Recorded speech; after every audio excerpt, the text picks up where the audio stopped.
Hi, I'm Sophie from France, and my story, you'll have to see to believe. My life was brilliant. I grew up in a vineyard and my parents worked super hard to make it a worldwide success. Even though they were super busy, they made sure I got the best things in life. I've just bought you a pony. You can take him out on rides around the property. Do you want to get a puppy too? We were super rich, but I didn't care about that. I was homeschooled to take over the family business, but I spent most of my time going on adventures with my best friend Luke. He was the son of our surveyor, Mr. Durand, and a major scaredy cat, but he never said no to my crazy plans, even when they landed us in trouble.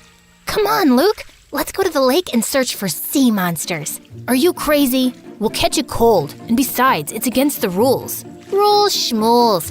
If there was a rule against sneezing, your head would explode from keeping them in. And you'd pick your nose just to tick people off. No, we're not going to the lake, and that's final. But I never took no for an answer. So I jumped over the fence and went running towards the lake. And poor Luke had to follow. But I stopped short when I saw a couple of village boys throwing rocks at a beehive. Hey, leave those poor bees alone. What's it to you, princess? Go back to your stupid grape juice farm. Sophie, we need to head back now. No, you should go back to school and learn how important bees are for the environment.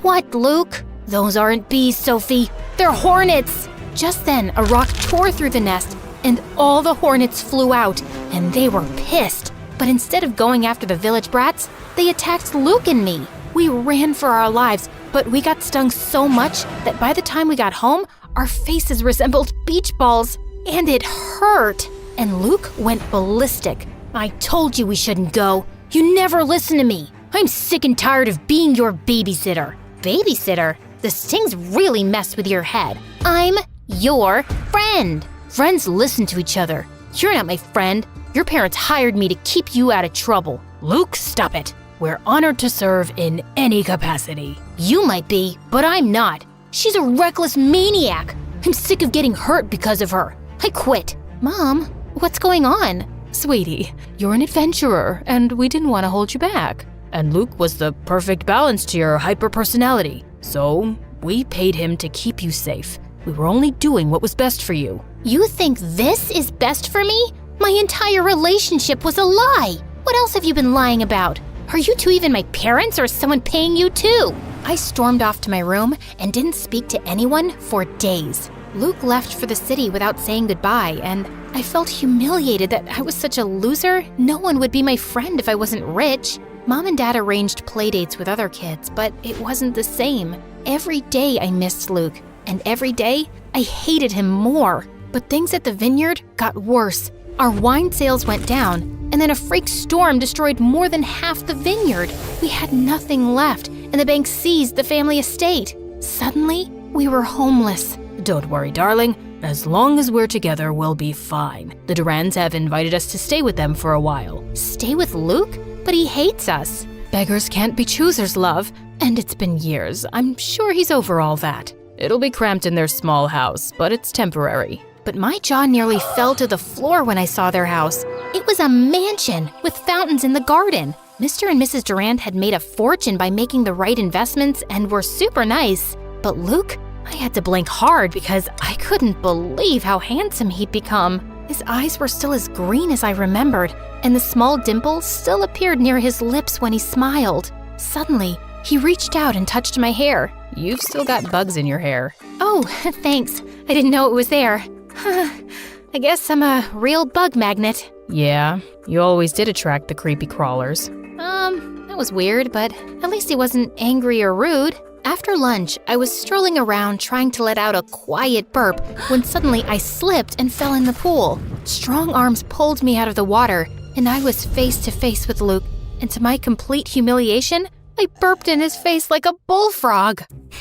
I thought you had changed, but I still have to save you from yourself, and I'm sick of it. Hey, it was an accident. Once a troublemaker, always a troublemaker. Mom, you better hide the good plates or she'll break them in a freak accident. Luke, that's enough. Whatever. I have homework to do anyway. Mr. and Mrs. Durand apologized for Luke's behavior, but I didn't want to be a burden. I spent the night thinking of several business plans to get us back on our feet, but we just didn't have the money. A week later, I was waiting at the bus stop when suddenly a sports car raced by me, drenching me with muddy water.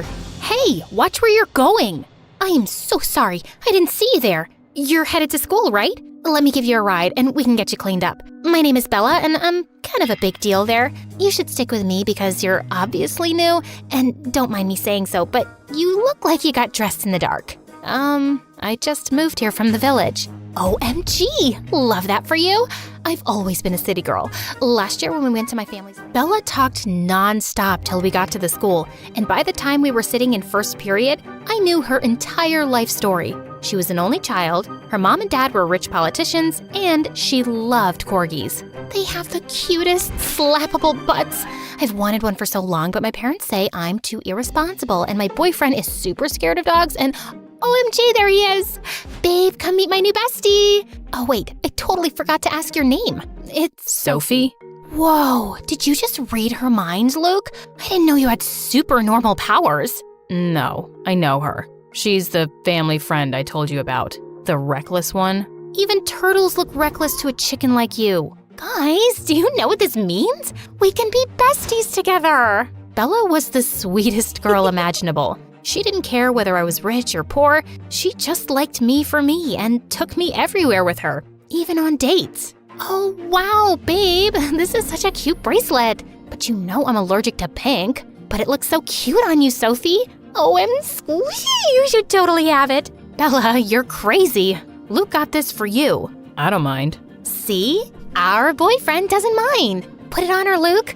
Our boyfriend? What was going on? My skin tingled as his fingers touched my skin, and Luke stared into my eyes. He was oddly sweet when we weren't at home. And rather than get jealous, Bella clapped and cheered. They were the weirdest couple I'd ever met. But Bella thought I was the weird one. What do you mean you've never read Shakespeare? I was only taught things that would help me run a vineyard. Like, that is hollyroot and will help you with fevers.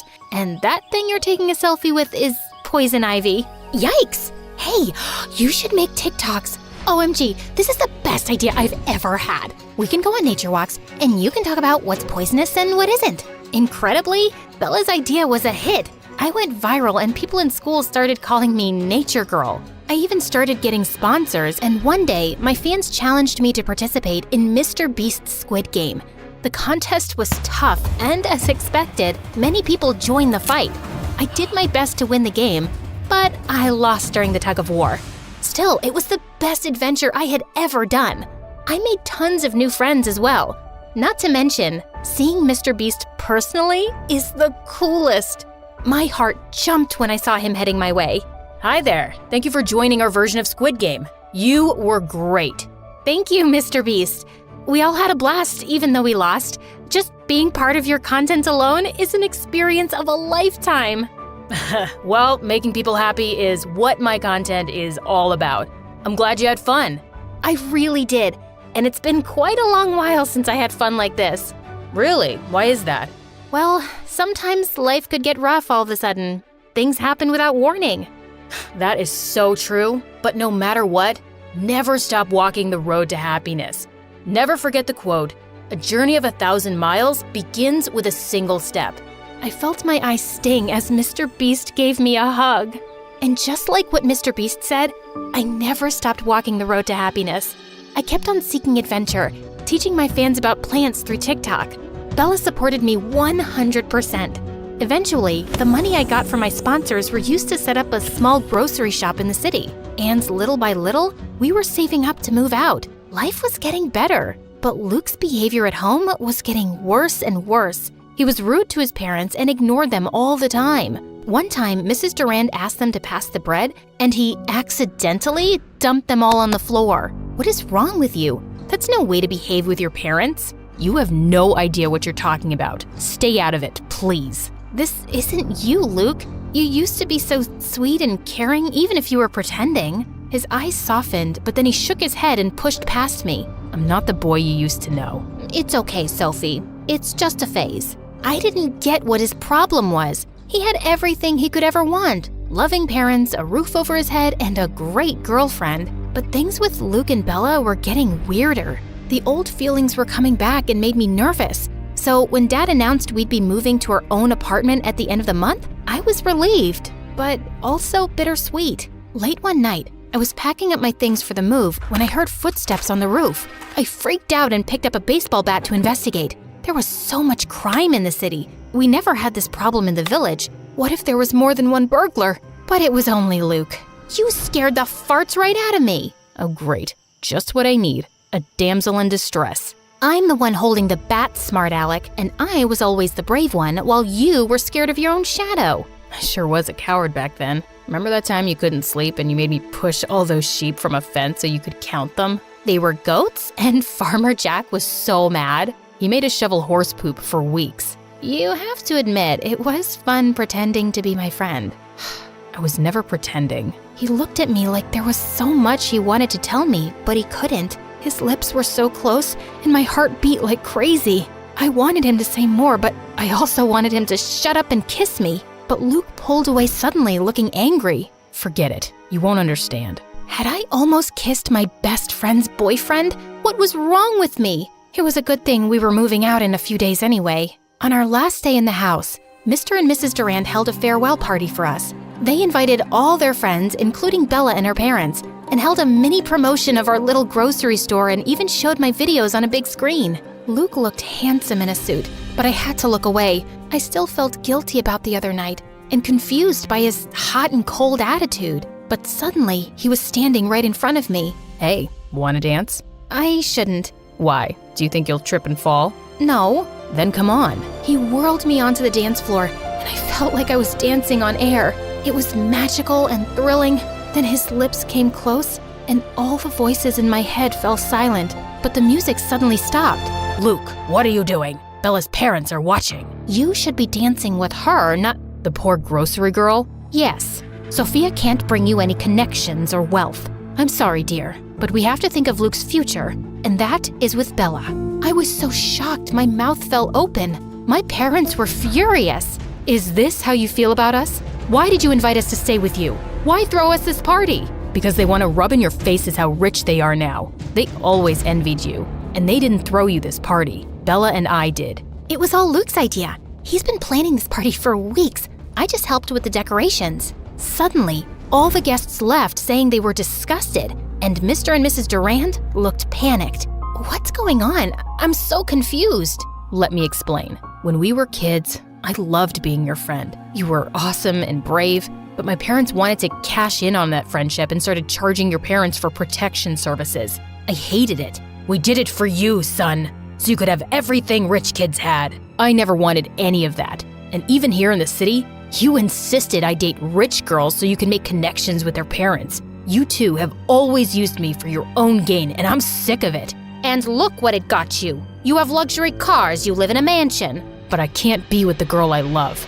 I thought you two were in love. I'm a cheerleader and he's a jock. We had to date. It's like in the Bible or something. But we were never in love. And when I saw how much you two loved each other, you knew? Always. Why do you think I kept leaving you two alone when we hung out? You two are super cute together. Can you ever forgive me for being such a jerk and not getting in touch sooner? I thought you hated me. I did, but only because I missed you so much. I'm never gonna leave you now. Me either. Best friends? The bestest. And he kissed me, and it was everything I'd imagined.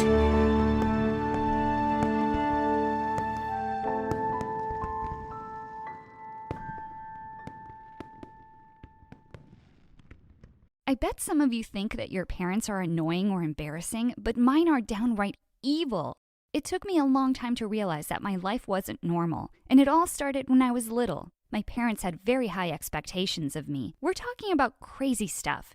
You seriously won't believe what they did to me. See, my parents were both incredibly successful, and they expected me to be the same, and they certainly didn't know anything about how to deal with children or how to raise them correctly. Because of this, I never learned how to interact with other small children. Instead of giving me cake and ice cream, my parents convinced me that vegetables were a reward.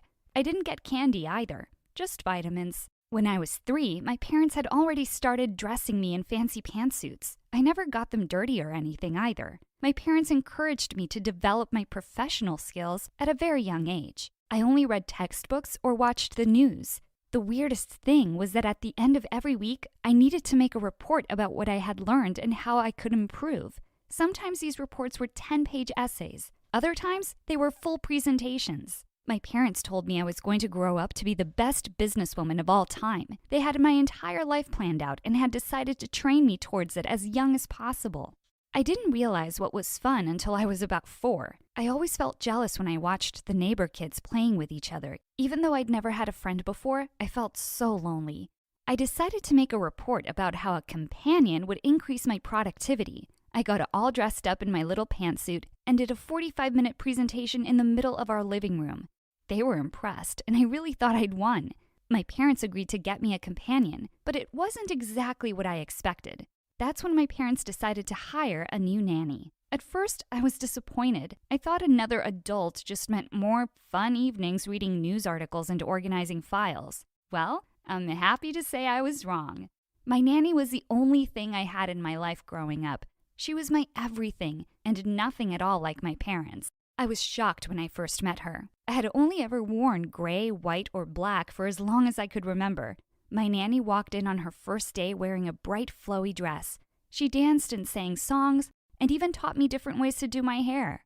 She was actually the one who convinced my parents that letting me choose my own clothes could be good for fostering creativity. My parents didn't always agree with her, though. Thinking back, there were lots of times when she did things with me in private that my parents wouldn't have tolerated. She snuck me fun snacks and let me watch cartoons when my parents were away. I always thought of our activities as our little secret, as I didn't think my parents would react well if they found out what we were up to. Let's just say I wish I'd kept my mouth shut. It started with my 6th birthday party. That is, if you could even call it a party. No friends and no treats meant that my birthday celebration was pretty dull. My parents made a big salad with the 6 spelled out in tomatoes. Instead of fun hats, we all wore very fancy suits. Even my nanny was told she had to dress appropriately. We didn't play any fun games or sing any songs. We just took turns reading about famous publications that happened on my birthday. It was so boring. To be honest, it was even more boring than a regular day. And when it came to my present, it was a calculator. I started crying about how a doll was the only thing I'd ever asked for. My parents were incredibly annoyed by my tantrum. They sent me right up to my room for being a brat. I lay there sobbing into my pillow for about an hour when my nanny popped in. She handed me another rectangular box and told me to keep it a secret. I opened the box slowly, skeptically, and expecting another disappointment. Inside that box, though, was a Barbie. I was so excited and hugged her very tightly. She put her finger up to her lips and shushed me. She told me to stay quiet and to be sure to hide it. My parents left me in my room for the rest of the day. It was supposed to be a punishment, but being in my room playing with my doll all day, it was honestly the most fun birthday I'd ever had. One day, I guess I was having a little too much fun because I didn't even hear the footsteps approaching my room. Without even knocking, my mom burst in and asked what was so exciting about my being in my room. I quickly hid the Barbie behind my back, but it was too late. She ran over and ripped it from my hands. She accused me of stealing the doll and said I was in for a huge punishment. I cried so hard and explained that I didn't steal it at all. It was just a gift from my nanny, the gift I'd asked for. I really should have kept my mouth shut. She called my nanny in and fired her on the spot. She said that from now on, she would take me to her office with her so she could watch me study. She pulled off the doll's head before throwing the pieces in the trash. I was devastated. I don't think I laughed or smiled again for another year. That's when I started school. I know a lot of you think that school is boring and serious, but my upbringing made it feel like Disneyland. I got to play games and learn about the cool things that people my age enjoyed. The other kids thought I was weird. I was overly polite and never got dirty or played outside. One time, a classmate pointed at me and laughed because I ate my pizza with a knife and fork. When I was maybe 10, I started watching all the TV shows my classmates did. I waited until my parents were out or asleep, snuck to the TV, and flipped on cartoons and dramas. I was only allowed to watch the news when my parents were around. My mom caught me once and screamed so loudly. She took away my phone and my TV privileges and grounded me for a whole month. That wasn't the worst of it, though. One day when I was crying in my room over how unfair it all was, she decided to take away my bedroom door. "Privacy must be earned," she said. I never got that door back. I wouldn't say I completely obeyed my parents from then on, but I got better at hiding stuff. I would go on regular study sessions with friends where we would just stay up and play video games. I had bigger secrets in my little private Pokemon sessions, though. The biggest secret of my entire life was Jackson. He was the love of my life. His parents owned a taco stand by the private school I went to. He was nice and attractive, but poor. Money didn't matter to me, though. He took me to the movies and snuck me into parties. Best of all, he introduced me to painting. He would spend hours in the studio with me while my parents thought I was earning credits to diversify my application. He was my greatest supporter, and I truly loved him. We dated for about 7 months before my mom caught us kissing at school. We were normally very careful, but I didn't expect my mom to actually show up on time. She dragged me into the car and didn't even acknowledge him. I was crying so hard, but my mom let me know that it was over. "You can date who we tell you to date," she explained bluntly. She took away my laptop and my cell phone as punishment. She said that from now on, she would be monitoring me much more closely. I told her that she couldn't stop me from dating somebody I loved. I was almost an adult. She said that was true, but good luck trying to date with all of these restrictions. She drove me to and from school and made it almost impossible for me to spend time with anyone she didn't know. The few times I did try to kiss Jackson goodbye, she just glared at him from the car window or made rude comments about how he didn't deserve me. It would ruin the moment. Eventually, he stopped showing up at my school altogether because he was so uncomfortable. The only time we were together was at the painting studio, which my mom still thought was for school credits. But even that was ruined when my mom decided to become a member and accompanied me to the studio. We tried to keep our romance blooming, but without my laptop or cell phone, it naturally faded away. Jackson said he didn't want to date someone whose mom hated him so much. I ran to my friend's house and wept for hours that day. My mom was so smug about the whole thing and said that Jackson just wasn't right for me. My mom tried to set me up with a boy. I figured my mom wasn't that mean after all and that she'd seen how sad the breakup made me. She walked me into this very fancy restaurant. We met at a table with one of her colleagues and his gross son. Carl was a complete jerk. I was disgusted by him, but my mom and Carl's dad kept pushing me to talk to him. I tried to be polite, but he was so weird. He talked with his mouth full and was super mean. Everyone at the table was laughing about how he threw a soda on a homeless man and bought the last ice cream at a cafe and made a little girl cry. They just thought he was hilarious. All I saw was a nasty jerk I never wanted to see again. When we got to the car, I told my mom I wasn't interested in him at all. She told me my options were to date her friend's son or date no one at all. My mom told me that while I lived under her roof and used her money, she owned me and all of my decisions. So I stayed single. While all of my friends were off at dances and dating, I was stuck at home studying. I thought that was the worst of it, but I was wrong. It all started again when the topic of college came up. My parents were incredibly excited. I applied to 10 schools and got into every single one of them. I got to choose literally whichever I wanted. The more I thought about it, the more I realized that business wasn't for me. In fact, I hated business. I wanted to do something that made me happy. I actually wanted to go into art. When my final acceptance letter came in the mail telling me I got a full scholarship to the most prestigious art school in the world, I was so excited. I thought my parents would be excited too, you know. Apparently, my dreams didn't actually matter, though.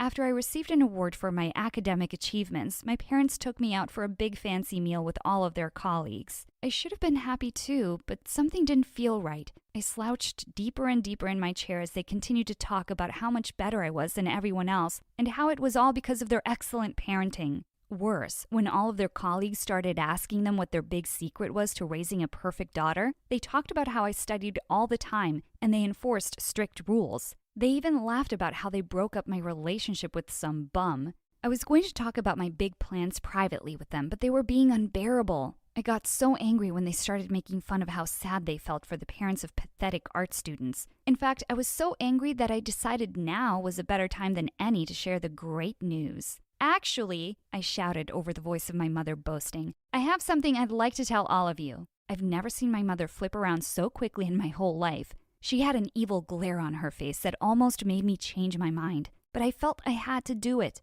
I gathered up all of my courage and let them know that I'd been accepted into a famous art school. Their colleagues seemed pretty impressed, but my parents were shocked and upset. They didn't talk to me for the rest of the dinner, but in the car, that was a whole other story. They screamed at me for embarrassing them and betraying them in front of their colleagues. They shouted about how I was never going to do something like art. They even tried to tell me that they'd never seen my art before, which wasn't true because my mom had gone to the studio with me. They just never paid attention to me at all. When we got home, I handed them my portfolio. It was full of the paintings and sketches I'd applied to the school with. These paintings had taken hours to create, and I was really proud of them. I thought it would convince them that I had real talent, but I was wrong again. My parents ripped it to shreds in front of me. They told me I wouldn't be going to any school but the one they chose. We are paying for everything after all. I was so angry and explained that I got a full scholarship to the art school so I wouldn't need them. They continued on about how they'd wasted their whole lives for me to betray them. My mother was crying and my father started smashing things. They threw me out of the house. I stayed with a friend and explained everything. I had nothing with me at all. I called up my parents and they asked if I had changed my mind about school yet.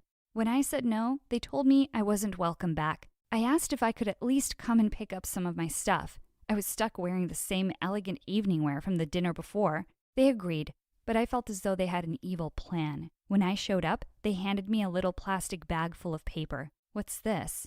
I asked.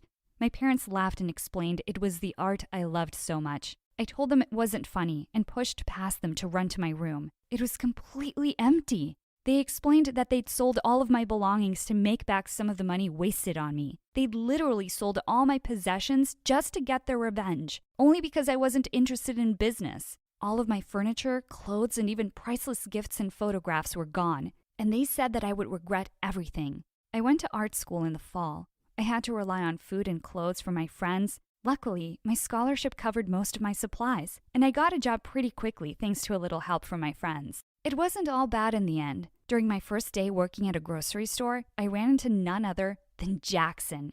He was surprised to see me working at a place like that. I broke down and explained everything, and he invited me out to dinner to celebrate my newfound freedom. Jackson and I reconnected, and things have been going great with us. He now owns his family taco truck, and even if he's not rich, he's very happy. In fact, I just posted about our proposal on Instagram. We plan to get married in a couple of months. It was a lot of work, but I have to say it was completely worth it. I'm a successful artist now, living my dreams. In a way, I'm happy my parents pushed me like they did, as it gave me passion, but that doesn't mean I'm grateful to them. My parents never apologized to me for anything. In fact, they did something even worse. Without any warning or hello, they called me and demanded money. They explained that they'd heard how successful I was and that I should now be able to pay them back for all the money they'd wasted on me at private school.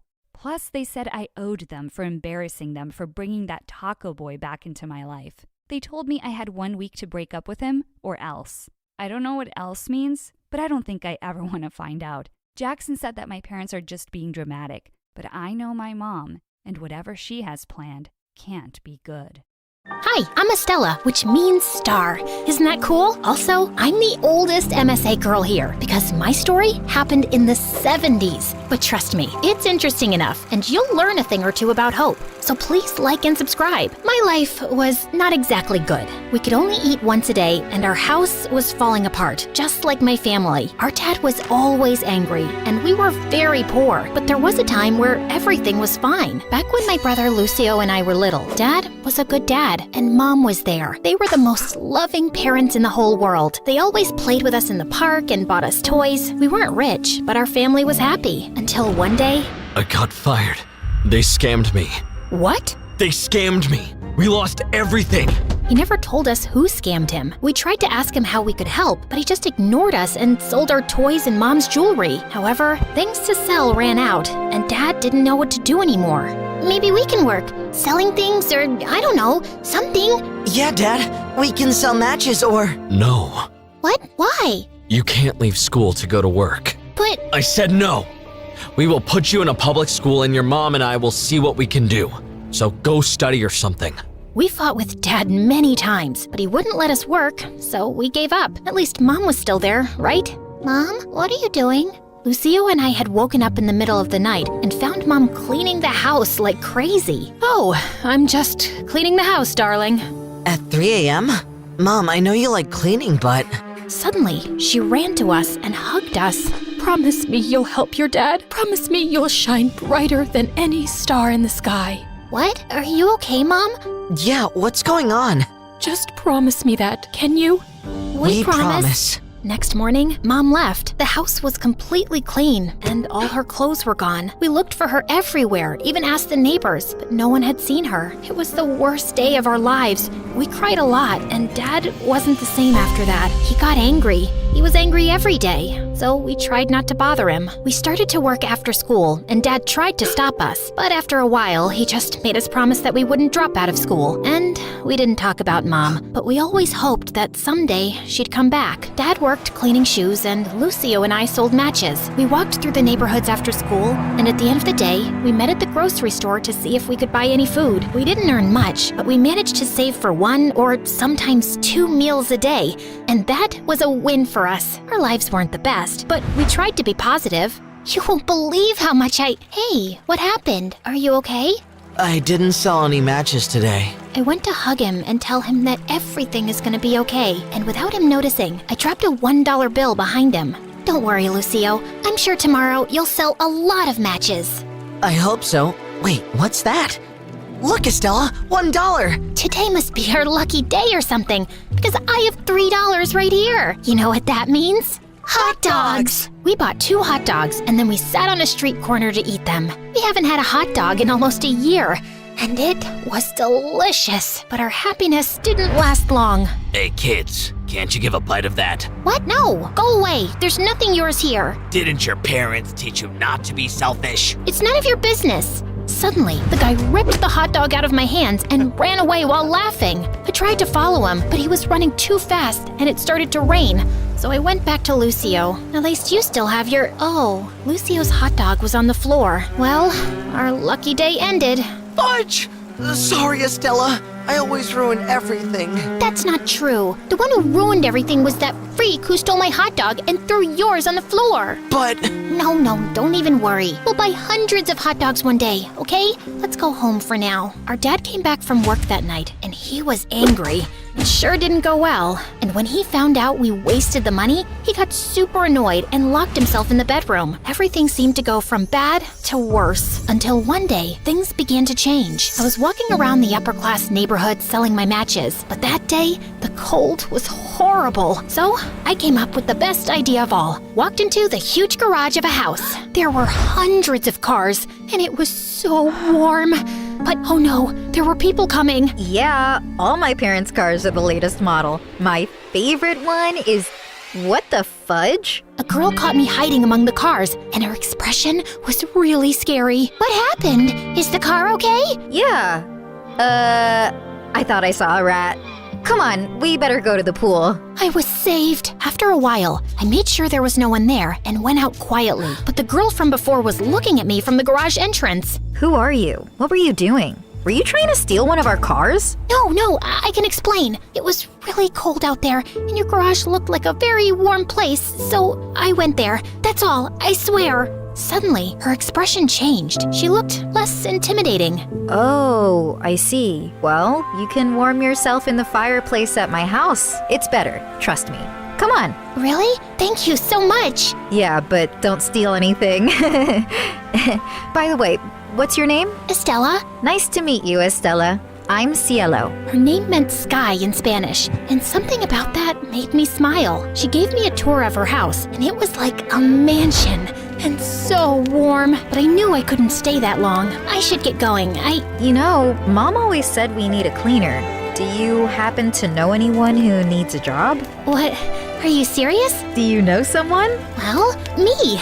Cielo smiled and gave me her hand. You're hired. Come in every day after 2, okay? Cielo's mom didn't like me, but she gave me a chance, and the pay was amazing. Though the best part of it all was that I got a friend. Every day after I cleaned up, Cielo and I would watch movies or gossip about my classmates or her weird neighbors. It was really fun. However, one day, when I was going to her house, I saw her fighting with her mom. You should be inside studying, not wasting time here. The cleaning girl is distracting you from your duties, Cielo. Ugh, she's not doing anything, Mom. I got perfect grades in everything. I was just trying to rest a little on weekends. Well, if you're not in your room in 5 minutes studying, that girl will be fired. When her mom left, I walked up to her. I hugged her tightly, and she cried a little. Thank you. I'll be here whenever you need me. Since that day, we became best friends. But her mom fired me after a month, and I got back to selling matches. However, Cielo was always sneaking off to talk to me, so I didn't get that sad. And even Lucio met her. He didn't like her that much, but that was because he was so grumpy. For the first time, and because of Cielo, my life didn't feel so bad. One day, I even told her a little about our life. Oh, you've been through a lot, Estella. I feel so guilty that my mom fired you. I'm really sorry. It was my fault after all. All I did was gossip with you, don't you remember? And don't you ever think of running away? Yeah, of course, but we don't have enough money to do it. And what if I tell you that I can help you? No, never. I won't accept any money. No. I want to escape from my parents too, but I don't want to do it alone. So I was thinking of telling you and Lucio about it. We can run away together and be free. What do you think? Are you really sure, Cielo? I've never been so sure of anything in my life. However, when I told Lucio, he wasn't as sure as Cielo. I don't know, Estella. We could get into trouble. Lucio, this is our only chance to do it. If Mom could do it, run away, then we can. We also deserve a good life, away from Dad. Well, we'd have to be extremely careful. After that, our plan started. We raised as much money as we could with Cielo's help. And some weeks later, I went to the train station and bought train tickets to Sweden to leave in 2 days. Sweden? That's where? Yeah, I hope she's still there. Okay, here I feel like a dog at a chess game. What are you talking about? My mom. I told you about her, didn't I? Well, sometimes she sends us postcards from Sweden and... You want to go find her? Yeah, but we don't know if she wants to be found. If she sends you those postcards, it must be for a reason, isn't it? Lucio and I smiled at Cielo. She was a really good friend. The day came, and Lucio and I told Dad we were going to work, while Cielo told her mom that she was going to the mall. We only carried a small backpack with some clothes, so nobody suspected anything. We met at the train station, and Cielo looked at me and gave me a weak smile. When the train was arriving, Lucio grabbed my hand.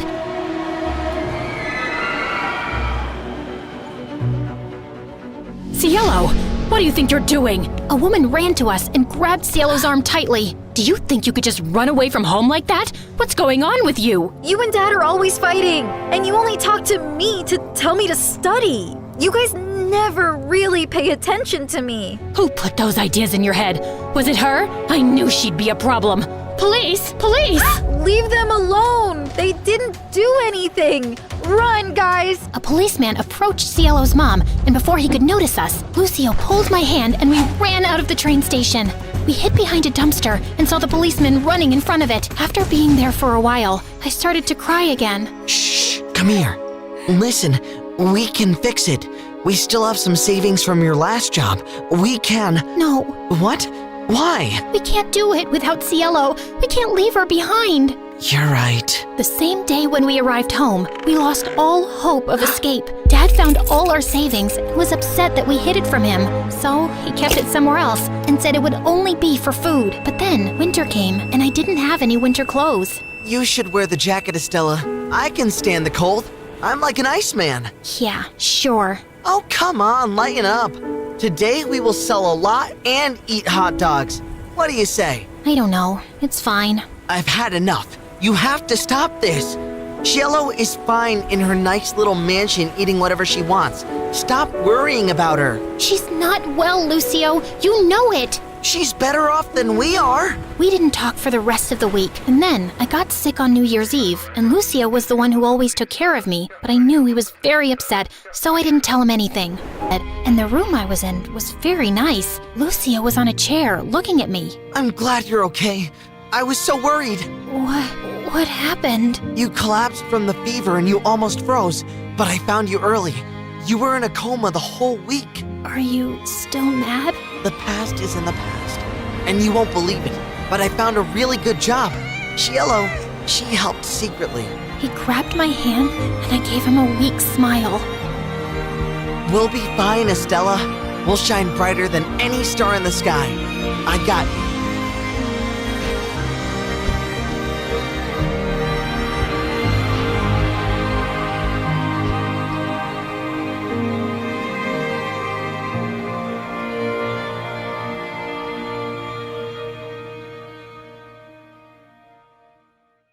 children's first words are mama or dada, but mine was action! Mom is a famous actress, so I grew up in the showbiz, like literally into it. Hi, my name is Phoebe, and before I tell you more about my life under the spotlight, please hit like and subscribe. My parents divorced early, but instead of leaving me with the nanny or grandpa all the time, Mom brought me to the set of the new King Kong vs. SpongeBob remake. Mom, I'm tired. Do we really have to go on set today too? Great actors are never tired. But I want to go to Grandpa's place. He's always got some great stories about his time as a cop. Did you know he stopped 10 robberies? So, his stories are fun, but not my movies? Fine. This small acting job here, and then I'll drop you off at Grandpa's place, all right? A few years later, Grandpa was gone, and I missed him terribly. When I turned 13, Mom got a lead role in a cop show, and this time, I was more than happy to be dragged to that set. On the first day, I was utterly starstruck. I snuck into the costume department and tried on uniforms, pretending I was fighting crime. But then, I heard someone shouting from the cafeteria. Someone needs me! I sprinted there, and my phone, it was right there. You took it. I haven't. This right here is my detective moment. Before I could step in, an older man with a donut in his hand swooped in like an eagle. Why don't you check under the bananas? I raised the fruit basket, and Mom's phone was right there. Whoa, how did you know it? She's got banana residue on her fingers, combined with the slightly tilted angle of the basket. Also, I saw her drop it in there by accident. By the way, I'm Tom, the police consultant on the show. So, you're a real cop? That's amazing!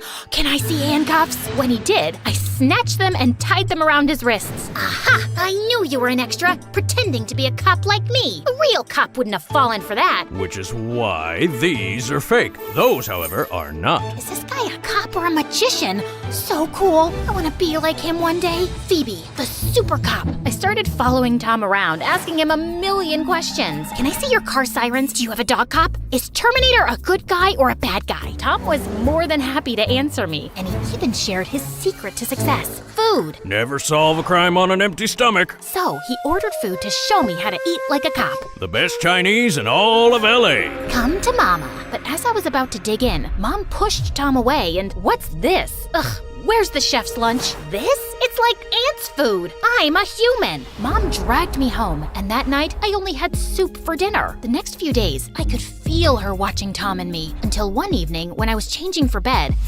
Eek! There! What? Where? Get it off me! But it wasn't a spider or a mouse, because Mom grabbed my belly and pinched it. Fat! At your age? Gosh, Mom, I thought it was something serious. It is serious. It's because of that cop. I've seen him stuffing you up. Do you know how hard I have to work to keep this body in shape? It's literally your job. But I want to be a cop when I grow up, like Tom. What? I just blurted it out, but it was a fact. Mom blamed Tom for my fat attack, so she made a big stink with the director, who fired him the next day. Please, Mom, Tom has done nothing wrong. He takes care of me and makes me laugh. Please don't make him go away. Little Nugget, it's fine. She's your mom. She's looking out for you, in her own way. Ugh, why does everyone always do what Mom wants? Tom left, and I decided that the only way I could be free of her meddling was to run away. So I got into a cab, but I realized I didn't have any money to pay. Ugh, I forgot my card. Please get out. Phoebe, come on. Think.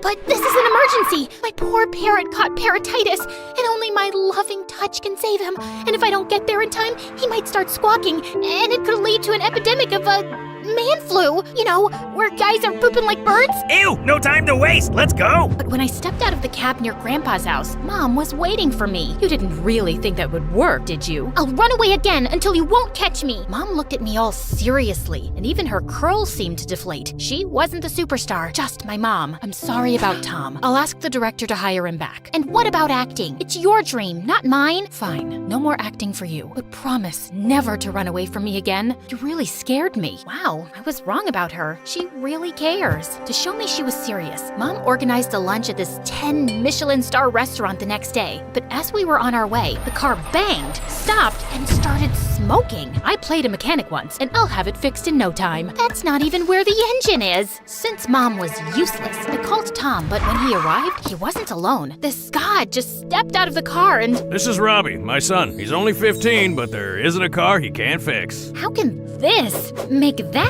Robbie was way hotter than any actor I'd ever met, and I'd had a mani-pedi with Timothée Chalamet. Hi, I'm Phoebe, and... You're beautiful. Am I? OMG, he's walking to me. What do I do? But Robbie just passed by me and went straight for Mom's car. What happened to you, beautiful? Yeah, he's a teeny tiny bit obsessed with cars. Okay, Phoebe, don't get a crush on the hot guy who ignores you. Don't get a crush. Then he used his shirt to rinse dry his face and... Oh, right, too late. I forgot everything and spent the next couple of years finding any excuse to hang out with Robbie. But he stayed completely oblivious. Even when I gave him chocolates on St. Valentine, he thought they were for his mom's birthday. Oh, you saved me. I'd completely forgotten about it. After I enrolled in the same high school as him, we became friends. So I decided to confess at my 16th birthday party. Robbie, I like you. I like you too. So, will you be my boyfriend? Worst timing ever! Wait, Mom's agent? He never calls unless... I'm sorry, but there's been an accident during rehearsals. Oh no! As Robbie was driving me to the hospital,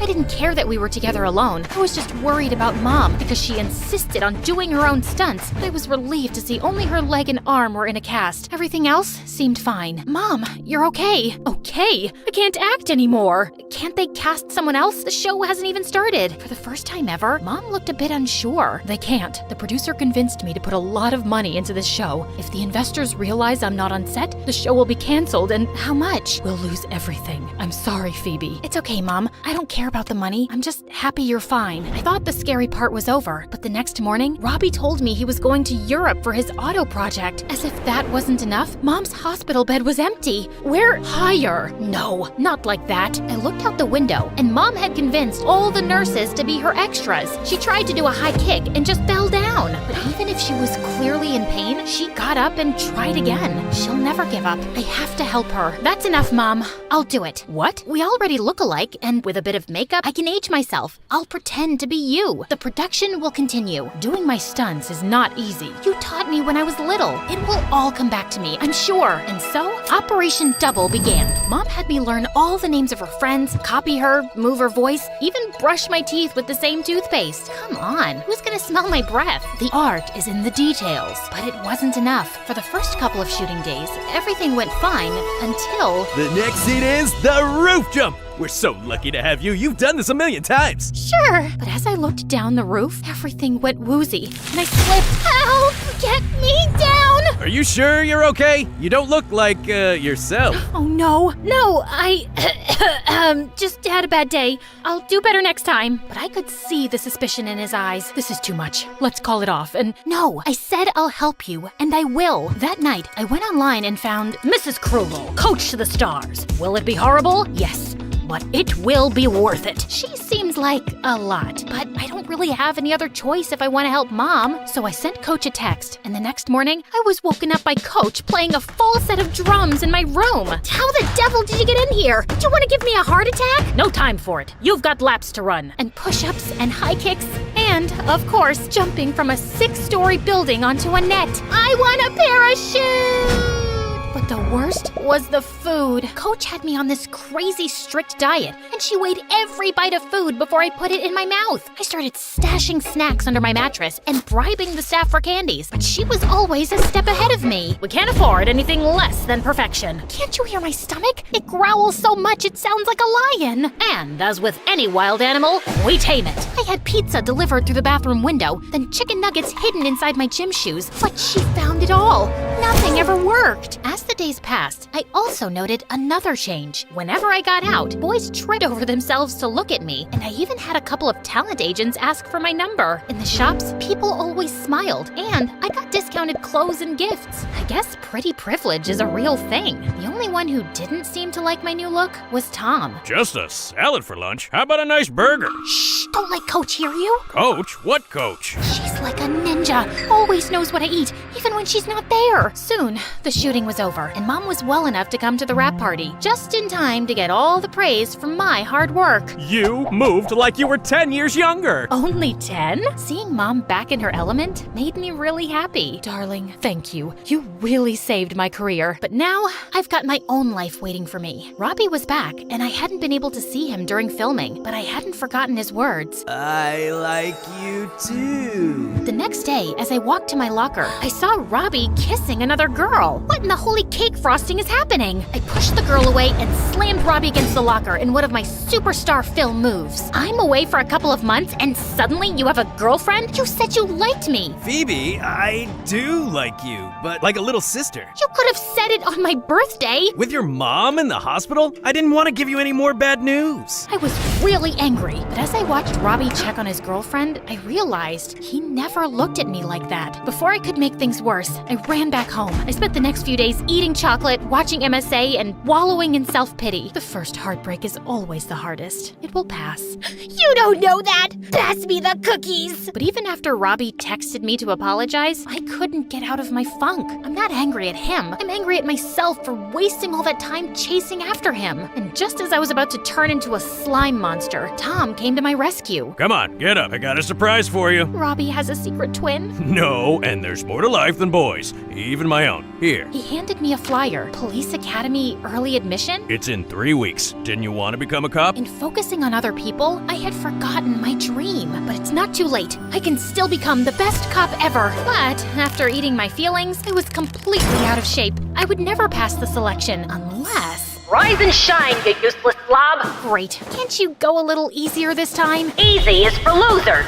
I guess. I mean, I'm the one who called her, right? This time, Coach was even more stern than before. Everything was counted. How many steps, how many calories, how many push-ups. My beloved cake, I miss you so much, but we'll be reunited soon. Sometimes she was so intense, I couldn't do it anymore, and I tried hiding. Phoebe, what are you doing under the couch? I don't think she can see me here. Really? Ah! Coach's method worked, and I lost all the weight I had gained. When I woke up on admission day, I followed the smell of bacon down to the kitchen, where Tom and Robbie were having breakfast with Mom. Robbie handed me a massive bouquet of flowers. I know I can't be who you want me to be, but I'm here to support you. Can we still be friends? Bacon and flowers? How can I say no? Robbie hugged me, and I was surprised that I didn't feel any butterflies in my stomach, except for those in anticipation of the test. I guess I'm over him, finally. But I still didn't touch breakfast, and by the time we got to the police academy, I felt weak. Are you sure you're okay? You look pale. No, I can do this. The first test of the day was an obstacle course. I'd done so many of them with Coach, I could run them in my sleep. But as the whistle rang, I felt my legs turn to jelly and my vision go black. When I woke up, I was in the stands with Mom and Tom. You fainted. Robbie's gone to fetch you some water, but in the meantime, eat this. No, I can't. Coach said that's too many calories. Right, the mysterious Coach.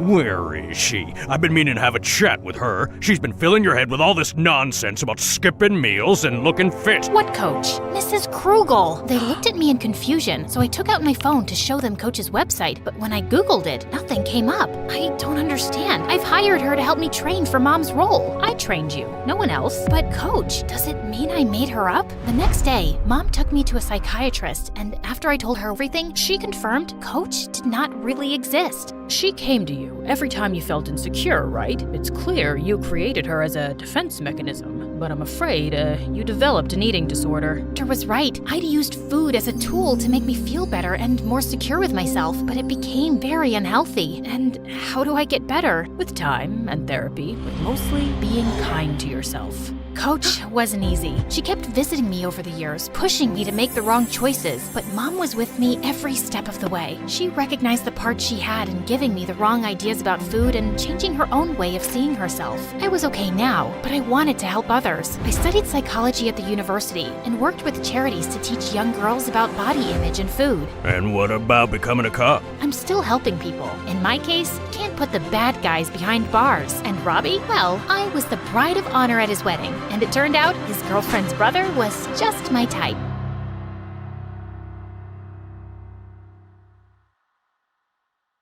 The heir of that painting is a young, charming millionaire, and you will get to know him. You need to earn his trust completely, so he lets you into his life and his home.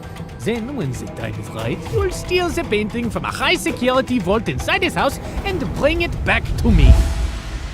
Do y'all remember Eric? You know, the guy Meredith and I were fighting over the night Mom went into a coma? The guy who was so hot he made boiling water look cool? The guy whose smile shone brighter than the sun and whose eyes were deeper than the Amazon rainforest? The guy who... He looks familiar. Oh my god, I've kissed this guy once. Yeah, the guy who stole my heart the minute I saw him. And then Meredith kissed him. Do you girls know him? Not super well, but I'd rate him number 8 on my list of good kissers. And I've kissed tons of people, so that's pretty high. Oh, Pierre, you really gotta see his brothers. They look like Ugly old girls, I know. I know everything about him, but how well does he know you? He and his family lived in our neighborhood only for a month, and that was years ago. I don't think he'd recognize me now. Yeah, she's not that memorable. You're all still going in disguise. We have to convince him that you're just a stranger who has randomly bumped into him with no agenda. Also, he must believe you're very rich, so he doesn't think you're a gold digger. From Pierre, we learned that Eric's mom had passed away at his birth, and his dad had remarried a woman years later who already had children of her own, the quadruplets. The world makes sense again. Thank you. Eric's maternal grandmother recently left the painting to him in her will. His father is a big business tycoon, so they always have security at the mansion. But the painting is even harder to access. The only way you'll make it in and out of there is if you're welcomed into their home. I couldn't believe that of all the millionaires in the world, I had to pretend to like Eric, make him fall for me, and then rob him blind. And how was he even better looking now? Over the next few days, I took on the identity of Christina Delafour, a wealthy socialite with a law degree who lived in a beautiful apartment in a posh area and wore only designer brands. Wow, this Givenchy coat is stunning. It's Givenchy, you moron. Okay, geez. Also, Pierre, can't someone do a background check on me and easily find out that I did not graduate from Harvard and that I don't have parents who made a fortune out of selling toilets in India and now live there? If anyone runs a check, they'll find all this information to be accurate. I've made sure of it, and no one is interested in the law or toilets. So they won't ask you many questions. Now, show me how to walk in heels like a rich lady. Fine. Meredith, pass me the Jackie Chim Chews. Oh my god, they'll know you're fake in a second. I was joking. Relax. I've hung out with enough rich people to pick up a few things. I got this. And then, a week later, I was inserted into Eric's life. We talked over coffee for an hour, and I thought it was going really well. But when it was time to part ways, he didn't ask for my number and just left. Ugh. I'd failed to capture his interest. I'd have to plan another encounter without seeming suspicious. As I was walking away distracted, I ran straight into a garbage can and stubbed my toe hard. Son of a biscuit! Holy mother of fudge! I was still hopping around when I crashed into a woman pushing a stroller, and a doll went flying out of her hand onto the road. Just then, the car ran over the doll and turned it into a pancake. You destroyed my child's precious doll! I'm so sorry. It was an accident. I'll get your little girl a... Wait, your child is a cat? Yes. And that was my childhood doll, which I passed on to my baby. Look, here's some money. Get your baby another doll. She loves that one, and they don't make those anymore. Your baby is a cat. She doesn't love that particular doll. She probably doesn't even love you. She'd eat your face in your sleep if you weren't the one to feed her. Now please. Just then, someone tugged hard at my purse, and I saw a thief running away with it. You've gotta be kidding me! I took my heels off and sprinted after the thief. He jumped over a fence into a park, and I followed. I was gaining on him and sent a flying heel at his head. Just then, someone ran past me, pounced at the thief, and pinned him to the ground. Gotcha!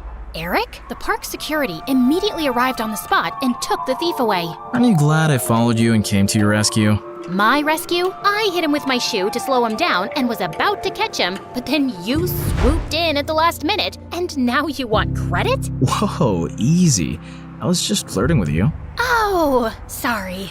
Wait, you said you followed me? Yeah, I felt stupid that I left without asking for your number. I definitely want it now.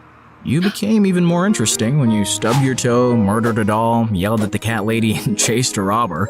Eric and I started seeing each other, and even though I knew it wasn't a real relationship, it still felt wonderful. We both hated rom-coms, but were always up for watching horror movies. We supported different baseball teams and had heated debates about who sucked more, and we both loved eating from street vendors and walking around the city at night. I enjoyed his company more than I cared to admit, and my heart skipped a beat every time he took my hand or gave me a goodnight peck on the cheek. And then one night, as we watched a fireworks show in the park, he pulled me close and kissed me, and I practically melted in his arms. Soon enough, he told me his parents were hosting a party at their house, and he wanted to introduce me to them. This was the first time I'd be in his mansion, and I needed to make sure I got invited often enough to find out where the vault was. Eric's dad was lovely, but his stepmom looked at me with a stare so icy, it could make hell freeze over. I escaped from the party for a while when the dancing started. Yeah, that's when Meredith dropped by as Catwoman with a cheeseburger. But soon enough, Eric came around to call me in for dinner,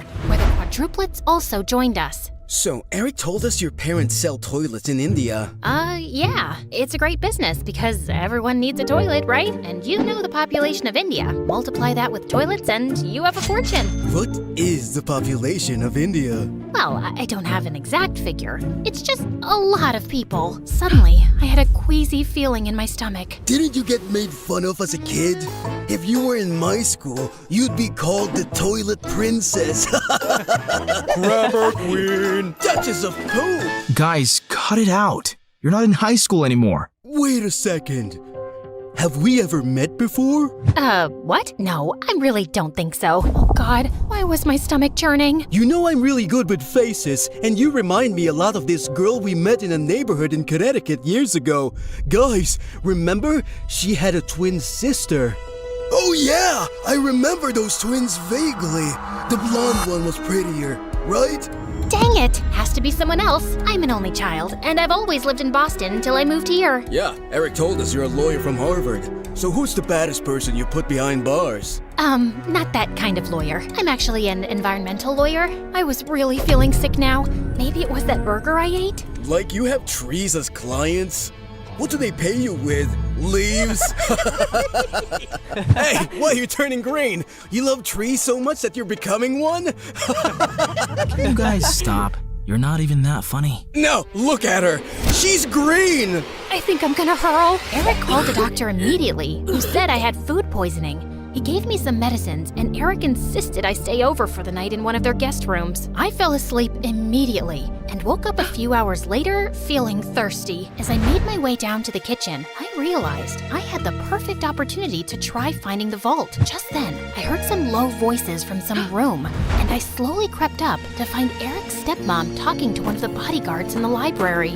Were you able to figure out how to unlock the vault? There's no way. I've tried everything for weeks.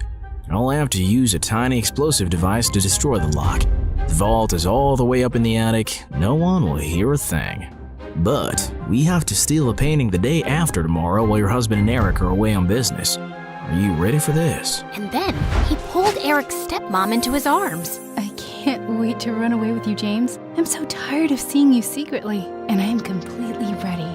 As the two locked lips, I turned around and tiptoed away as fast as I could. Okay, so the vault was in the attic, the lock could only be destroyed with an explosive device, and I couldn't let Eric's cheating stepmom and traitorous bodyguard run away with it. The next morning, when Eric came to check on me, I decided to tell him the truth for once. Eric, I have something really difficult to tell you. I got up last night to get some water, and I heard your stepmom and this bodyguard James talking. They were talking late at night? Yeah. Do you have some vault in this house with some painting inside? How do you know that? That's what they were talking about, breaking in and stealing the painting. They're planning to do it the day after tomorrow, and your stepmom said something about running away with James. I saw them kiss. I'm so sorry. I wish I hadn't. No, I'm glad you did. This is gonna be a huge blow for Dad. But it would have been much worse if we'd found out everything afterwards. Thank you for telling me. And please, keep all this to yourself. I know I can trust you. Eric kissed me gently before walking away, and 2 days later, when the bodyguard and Eric's stepmom were about to escape with the painting, police officers immediately arrested them. This is fantastic! They might link the museum robbery to the bodyguard and stepmom too, and assume the painting is now safe. So it'll be easier for you to steal. Good job, mon chéri. I knew you was a smart twin. After Pierre left, I sank into my armchair, but then I noticed Meredith staring at me. What? You should be happy, but you don't look happy. What's up? Nothing. I just can't wait for this job to be over. You can steal the painting soon, right? You know exactly what to do, and Eric trusts you. By the way, have you two kissed? I've been dating him for 2 months. Of course we've kissed. We text every day and you never mentioned it. I didn't know I had to. So, how is it? It's fine. It's whatever. It's like kissing anyone. My memory's a bit fuzzy. but you know I've kissed him. You never let me forget. And I definitely wouldn't call it a whatever kind of kiss. Yeah, okay, it's nice. It's good. Nice? Good? Oh, wow, don't make me jealous with all the passion. Okay, you want to know what kissing Eric is like? It's like flying through space, like a meteor that explodes into 1,000 stars, and then jumping into really cold water that makes you feel alive all over, and then feeling warm and tingly down to your toes, like having hot chocolate next to a fireplace on a snowy winter night. So, I'm guessing it's better than kissing the pillow you used to practice on? I did not! Shut up! You're in love with him, aren't you? I was about to snap at her again, but then I just sighed. Yes, I am. The night of the heist arrived, and I felt sick to my stomach, but I just wanted to get it over with. Eric's dad was away, and Eric was holding an important shareholders' dinner, with which most of the household staff was busy. I'd volunteered to host the dinner with him, and got ready to leave before their meeting started. Thanks for your help tonight. You're the best. Oh, it was nothing. Don't thank me. So, I'll see you tomorrow at our coffee shop? It's a date. As Eric walked away, my heart felt like it was breaking into a million pieces. This was the last time I'd ever see him again. I gulped down my tears, and instead of leaving, I sneaked up unnoticed to the attic. Inside, I found a heavy metal door to a vault. I took out the tiny explosive device Pierre had given me, placed it on the lock, and activated it. In a few seconds, there was a tiny pop and a sizzling sound. Then, I heard the lock click open. I walked into a tiny, dark vault and found the painting under a glass case. Praying to every god that no alarms would go off, I lifted the case carefully, put the painting in my bag, and started sprinting down the stairs. But just as I'd reached the second floor landing, one of the Ninja Turtles blocked my way. What are you doing? Hey, bro! You know when I stayed over a few weeks ago? I dropped a necklace, and I was looking for that guest room, and I got lost. But it's fine. I'll just get new earrings. See you later. He suddenly grabbed my bag and pulled out the painting. Do you think I'm a moron? A moron? You? No way! Sorry, which one are you? Michelangelo. Okay, no one has time for that. Now listen, Mike. You're definitely the smartest of your brothers, and just a tiny bit better looking than all of them too. We're identical. That's what they want you to believe, but I know you're better. I think you and I can strike a deal, okay? I'll sell this painting, and you and I can go halvesies on it. Just give me an account number and I'll wire the money to you. No, you're not leaving with it. Okay, look, dude. I'm doing this for your mom. I have to sell this painting so I can pay for her bail and get her a really good lawyer. Don't you want that? No, my mom's in jail because she did something wrong, and she abandoned us all. She shouldn't have stolen Eric's painting. What do you care about Eric? Don't you hate Eric? He's so good looking and smart and perfect and gets all the ladies. It makes you guys look even worse than you really are. You should want to hurt him. So let me take the painting. That'll really hurt him. Eric's the best brother in the world, and I love him. Okay. I have an offer you can't refuse. How about I become your girlfriend? I bet you've never had one. I'm gay. Jesus! All right, I surrender. Just one last thing. Without warning, I punched his face so hard that he went reeling back with shock and dropped the painting. Then I kicked him into a room and locked the door shut. I'm sorry, Mikey. You're a really good guy. I sprinted down another flight of stairs and jumped out of the first-story window. I ran across the garden to the fountain, climbed the tree next to it, jumped onto the wall, and then landed softly outside on all fours. Just as I got up, I found myself facing Eric.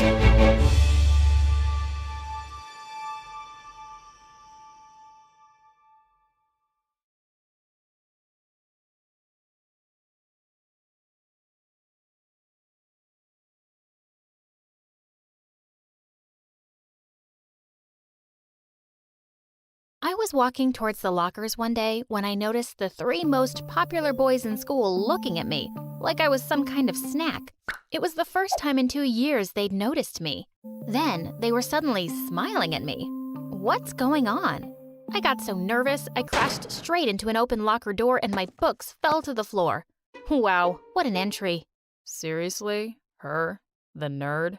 Well, she is cute, but are you sure she should be our new target? She looks too innocent. Heck yeah! I'm gonna make her fall in love with me and win the bet. Get your $10 million ready, losers. We'll see about that. Hi, my name is Athena, and let me tell you how these 3 annoying playboys pulled me into the most confusing situation ever. First though, please hit the like and subscribe button. After my class, I was walking down the stairs when I suddenly tripped, but someone caught me just in time. It was Andre, the guy who was literally dating half of the female population in our school. He was staring at my lips as he pulled me close. Your lips look lonely. Do they want to meet mine? Please, get off me. Whoa, easy there, baby girl. I'd rather kiss a trash can, by the way. Oh, wait. What's the difference? I smiled at seeing the shocked look on his face. Walking away, I almost tripped over a random calculator someone had left on the floor. I dropped my books, and before I could pick them up, someone was doing it for me. You should watch your step next time, princess. For a second, I was stunned to see Tanner, the guy with the biggest Instagram following. He was grinning at me, and boy, he looked like a prince. Would you mind taking a picture of me for my Insta? He pushed his phone and started posing like he was God's gift to women. I didn't know how to react, so I put his phone down on the floor and awkwardly walked away to find an empty classroom. As I walked in, I was surprised to see someone sleeping in there. I shook his shoulder to wake him up, only to gasp when I realized it was Lucas, the handsome sleepyhead. What are you doing here? This is my place. Oh, sorry. I didn't see your name on the door. I ignored his sarcasm and was about to head out before he spoke again. We can share this room, if you want. Suddenly, the teacher came in and thought we'd been making out in there or something. She kicked us out, and it was so embarrassing, even more than all the tripping over. I had to avoid these heartbreakers. They were called the triple threat for a reason, and I hated guys like them. After my classes were finished, I found the three of them outside waiting for someone. They all smiled at me. Uh-oh. Hey, baby girl. I think you're an engine, because my car won't start without you. Come on, princess. Let's get out of here. I'll give you a ride home. Lucas just gave me a nod and signaled for me to get in. What in the world was happening? I hurriedly walked out of the gate to avoid them. When I entered the cafeteria the next day, I was greeted with milkshakes, coffees, burgers, and nuggets. It was the boys again. I turned them all down and chose to sit on a table alone as I ate. I heard some girls behind me talking about me. Seriously? Why are they after that lame junior? It must be a prank. There's no way they'd notice her otherwise. She's ugly. I turned to look at the girls and said, I really want to punch all you girls right now. But, you know, I'm busy dealing with attractive boys drooling over me now. Ciao. But I was furious. I had to know if I was really the target of a stupid prank. A few days later, as I was passing by the boys' locker room, I noticed that the door was slightly open. I saw the trio inside. I hid behind a locker to listen. God, what is that smell? Do boys even shower? Give me 2 days, and she'll be following me around like a puppy. I don't think so. She's kinda challenging. Nah, she's just plain hard to get, Tanner. You guys should learn from me. I couldn't believe it. These players had put a bet on me. I'd show them. They'd picked the wrong girl to mess with. I was gonna make them pay. Let the games begin. The drama club I was in had a show the next day, and my role was a stupid tree. The scene had a windy day, so when I started swaying my arms, someone gave a standing ovation from the audience. Woo! Best actress ever. That's my girl. What was he doing? After the show, he came over and gave me a bouquet of flowers and a gigantic teddy bear. Babe, you know what? There's something wrong with my phone. It doesn't have your number in it. He wouldn't leave until I put my number in his phone. The next day, while I was walking to school, I noticed a familiar sports car following me. Hop in, princess. It was Tanner. This time I got in. Let's see what his deal is. During the ride, I spilled my coffee over his squeaky clean dashboard on purpose. Oops, sorry, I'm just so clumsy. I was expecting him to get mad about it, but instead, he reached for some tissues and cleaned my hands with them. I found myself staring at him while my heart raced. No. It was all just an act. Get a grip, Athena. When we reached school, he helped me get out of the car. Right. Slow down. Geez, I'm not blind. Seems like it sometimes. I glared at him. Is there something you want to say? He just flashed a big smile and turned to fix his hair in the car window. So annoying. I walked off to class. Halfway through the lesson, when the teacher had her back to us, someone from the table next to me whispered, "Psst, I looked up to see that it was Andre. Why'd you come here with Tanner? You know guys like him are jerks who will just break your heart. You know I'm totally serious about you. Then he kissed my hand. Oh, please. How serious are you? There's no number to express. Then prove it to me. Sure, baby girl, but how? I'll tell you about it at lunch. I can't wait. I swear. I'll do anything for you. Just then the teacher kicked him out of the class for making all these noises. Everyone giggled, but he didn't look the least bit embarrassed. He winked and walked off. Lunchtime came and he was already waiting. I wanted to ruin his reputation, especially in front of the girls, so I whispered my dare to him and his eyes grew wide. If I do it, will you be my girlfriend? I nodded. He immediately walked to the front of the cafeteria, jumped on a table, and shouted, I have something to confess. I wet my bed every night, and I don't know what to do anymore. I burst out laughing when he made a whole drama out of it while fake crying. But to my surprise, the girls started comforting him. What? My plan had backfired. So I sneaked out of the room, devastated. The next day, while I was reaching for a book in the library, Lucas suddenly appeared and grabbed it for me. I gave him a smile, but he just nodded. While I was doing my homework, he sat across from me and started reading a book. I waited for him to say hello or something, but he totally ignored me. I asked him what he was reading, but he just gave me a glare. Oh, I get it. He was using the snobbish bad boy style. I moved beside him and leaned in. Are you mute, or does your breath just stink? I was caught off guard when he grinned. Do you really want to know? I immediately pulled away when our lips almost touched. I cleared my throat and got myself back on track. Are you free tomorrow? I just need someone to go somewhere with me. Yeah, sure, whatever. Later that night, I did a little research on Lucas and grinned when I read a comment about him having a phobia of heights in one of his Instagram posts. He was surprised when I brought him to an amusement park the next day. I forced him to try all the rides, and I was laughing my butt off whenever he screamed like a girl. Stop being such a wuss, Lucas. Let's try the pirate ship one more time. Just then, he started throwing up, and I couldn't stop laughing. I wanted to have more fun, so I acted like I'd sprained my ankle and let him carry me all around the place. Then I asked him to buy me some fries. When he bought them, I said, oh shoot, I'm also craving a banana split and a cheeseburger. I could barely stop myself from laughing at his annoyed face. Poor guy later fell asleep on the bench while I ate all the food. All of a sudden, I screamed in his ear. He jolted awake and asked what had happened. I told him that I was just thirsty and I needed some soda. He finally snapped. Buy it yourself, girl. Jeez, you're so annoying. And just like that, Lucas gave up. 1 down, 2 to go. Andre continued pestering me at school while Lucas was nowhere to be found. During lunch, Tanner sat beside me and asked me if I'd like to go on a date with him to the Bahamas. I want to get to know you first before going anywhere alone with you. I don't even know anything about your family. Not a problem. You could join us for dinner tonight. I did a happy dance on the inside. Everything was going according to plan. I told him that I'd come myself, so I just asked his address. That night, I borrowed my friend's hyperactive cats and brought them with me. Tanner looked so happy as he opened the door. My mom's out, so no one can babysit them. I put the basket down and the cats started running everywhere, scratching paintings and knocking over expensive vases. Sorry, they get their clumsiness from their mama. He looked totally unaffected. Your kittens are adorable. Like you. Come on, dinner's ready.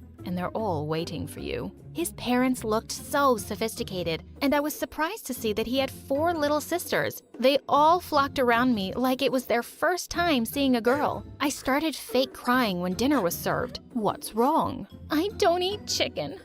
Poor little creatures. His mom asked me, oh, are you vegetarian? No, only for chickens. Chicken saved my life one time when I was crossing the road. Tanner immediately told the cook to change my food, and when we started eating, my cat suddenly jumped on the table and turned everything into a disaster. The look of horror on the faces of the Tanner family was epic. Sorry. I was shocked when his mom took the cats and started petting them. Unbelievable. It's fine. They're just asking for some love. I then placed my feet on the table and let out the loudest burp. Thanks for the splendid meal. Anything for you. Darn, he was such a good actor. After dinner, his mom showed me their family albums, and I couldn't help but notice how cute baby Tanner was. As I watched him play with his sisters, I realized that he wasn't really a self-absorbed jerk after all. While heading out that night, I tripped over something as usual and dropped my glasses. Tanner picked them up from me and looked at my bare face lovingly. Wow, your beauty is so unreal, so perfect. I realized that he was actually talking to me. I felt my heart beating faster. He looked so sincere,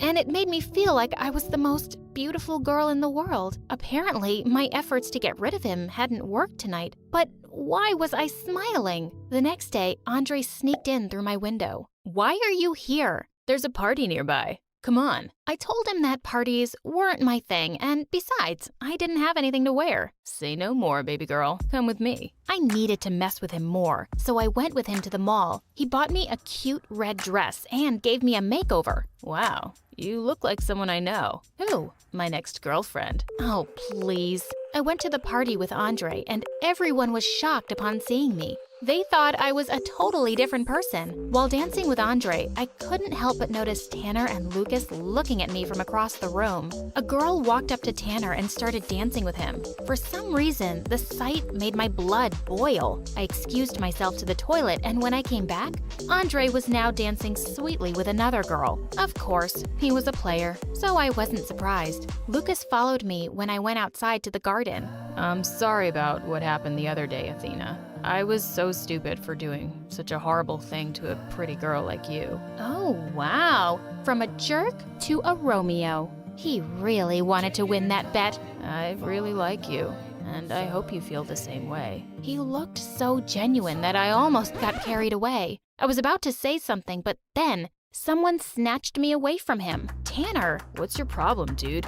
That's it. We need to stop this. I won't let you play with her feelings. What are you talking about? I really like her. And pigs can fly, Lucas. Before they could punch each other, Andre came over to stop them, and I just stood between them, looking like a confused little kitten. Cut it out, you idiots. She's mine.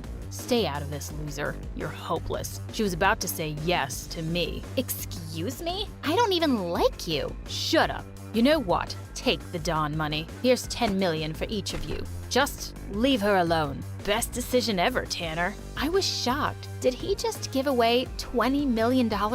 Just like that? Tanner then grabbed my hand and said, "Get out of here, Athena. You don't deserve to be treated like this. Stop pretending like you really care, Tanner." Tanner looked so furious. Cut it out. I've known about the bet all this time, and I've been playing all of you idiots. You all lose. They were all shocked at my revelation. Andre and Lucas grabbed the bags from Tanner and ran away, while Tanner just stood there, shocked. I'm sorry for everything, Athena. Goodbye. My heart sank as I watched him walk away. My wish was finally granted. The jerks had finally stopped bothering me, and I should have been happy and relieved, right? But I wasn't. The next day, my mom came running to me with shocking news. Someone called Tanner had put $10 million into our account. We're rich. Wait, what? What was he doing? I ran to the school to talk to him, but he wasn't there. For 2 weeks, there was no sign of Tanner. Then one day, he finally showed up with a gorgeous blonde. She was all over him. After school, I found them kissing behind the bleachers. I tore him away and asked him about the money, but he walked away saying, "I don't know what you're talking about. Go away." As he walked away, I knew he was lying, so that night I went to his house. His mom told me to wait in his room. As I looked around, I saw something that shocked me. My lost anklet. It was placed carefully on his desk. Just then the door opened and Tanner came in. He looked shocked to see me and the anklet in my hand. "Explain this." For a minute, he looked like he was going to deny everything, but to my surprise, he came forward and held my hand. "I'm sorry I agreed to that stupid bet. I'm sorry that I hurt you. I don't want to do that anymore. I tried to forget you and what I did to you. That's why I was with that girl. Athena, I love you. I always have since the day I first spoke to you and found your anklet. Can you forgive me?" "Yes, Tanner, I forgive you." He looked at me expectantly. "Oh, that's it? I said I love you. Do you, love me? Oh, yes, that too. He rolled his eyes at me and said, I can't believe I fell in love with you. Kinda late for that. Just shut up and kiss me now. Every moment tonight, they led me to you. Every single time you look at me. Come on, babe. You don't really mean it. You can't just leave me. Give me another chance. You know I love you. But Rachel, my ex, didn't care one bit. She yelled at me to get lost and left me in the dust. Man, getting rejected like that hurt. A lot. But between you and me, I didn't mind. I actually kinda liked it when she said no. Yeah, it broke my heart, but it was also kinda fun. Hi, my name is Brad. And let's just say, I'm sure I'm not like any other guy you know. After my rejection, I ran home, with my aching heart in my chest.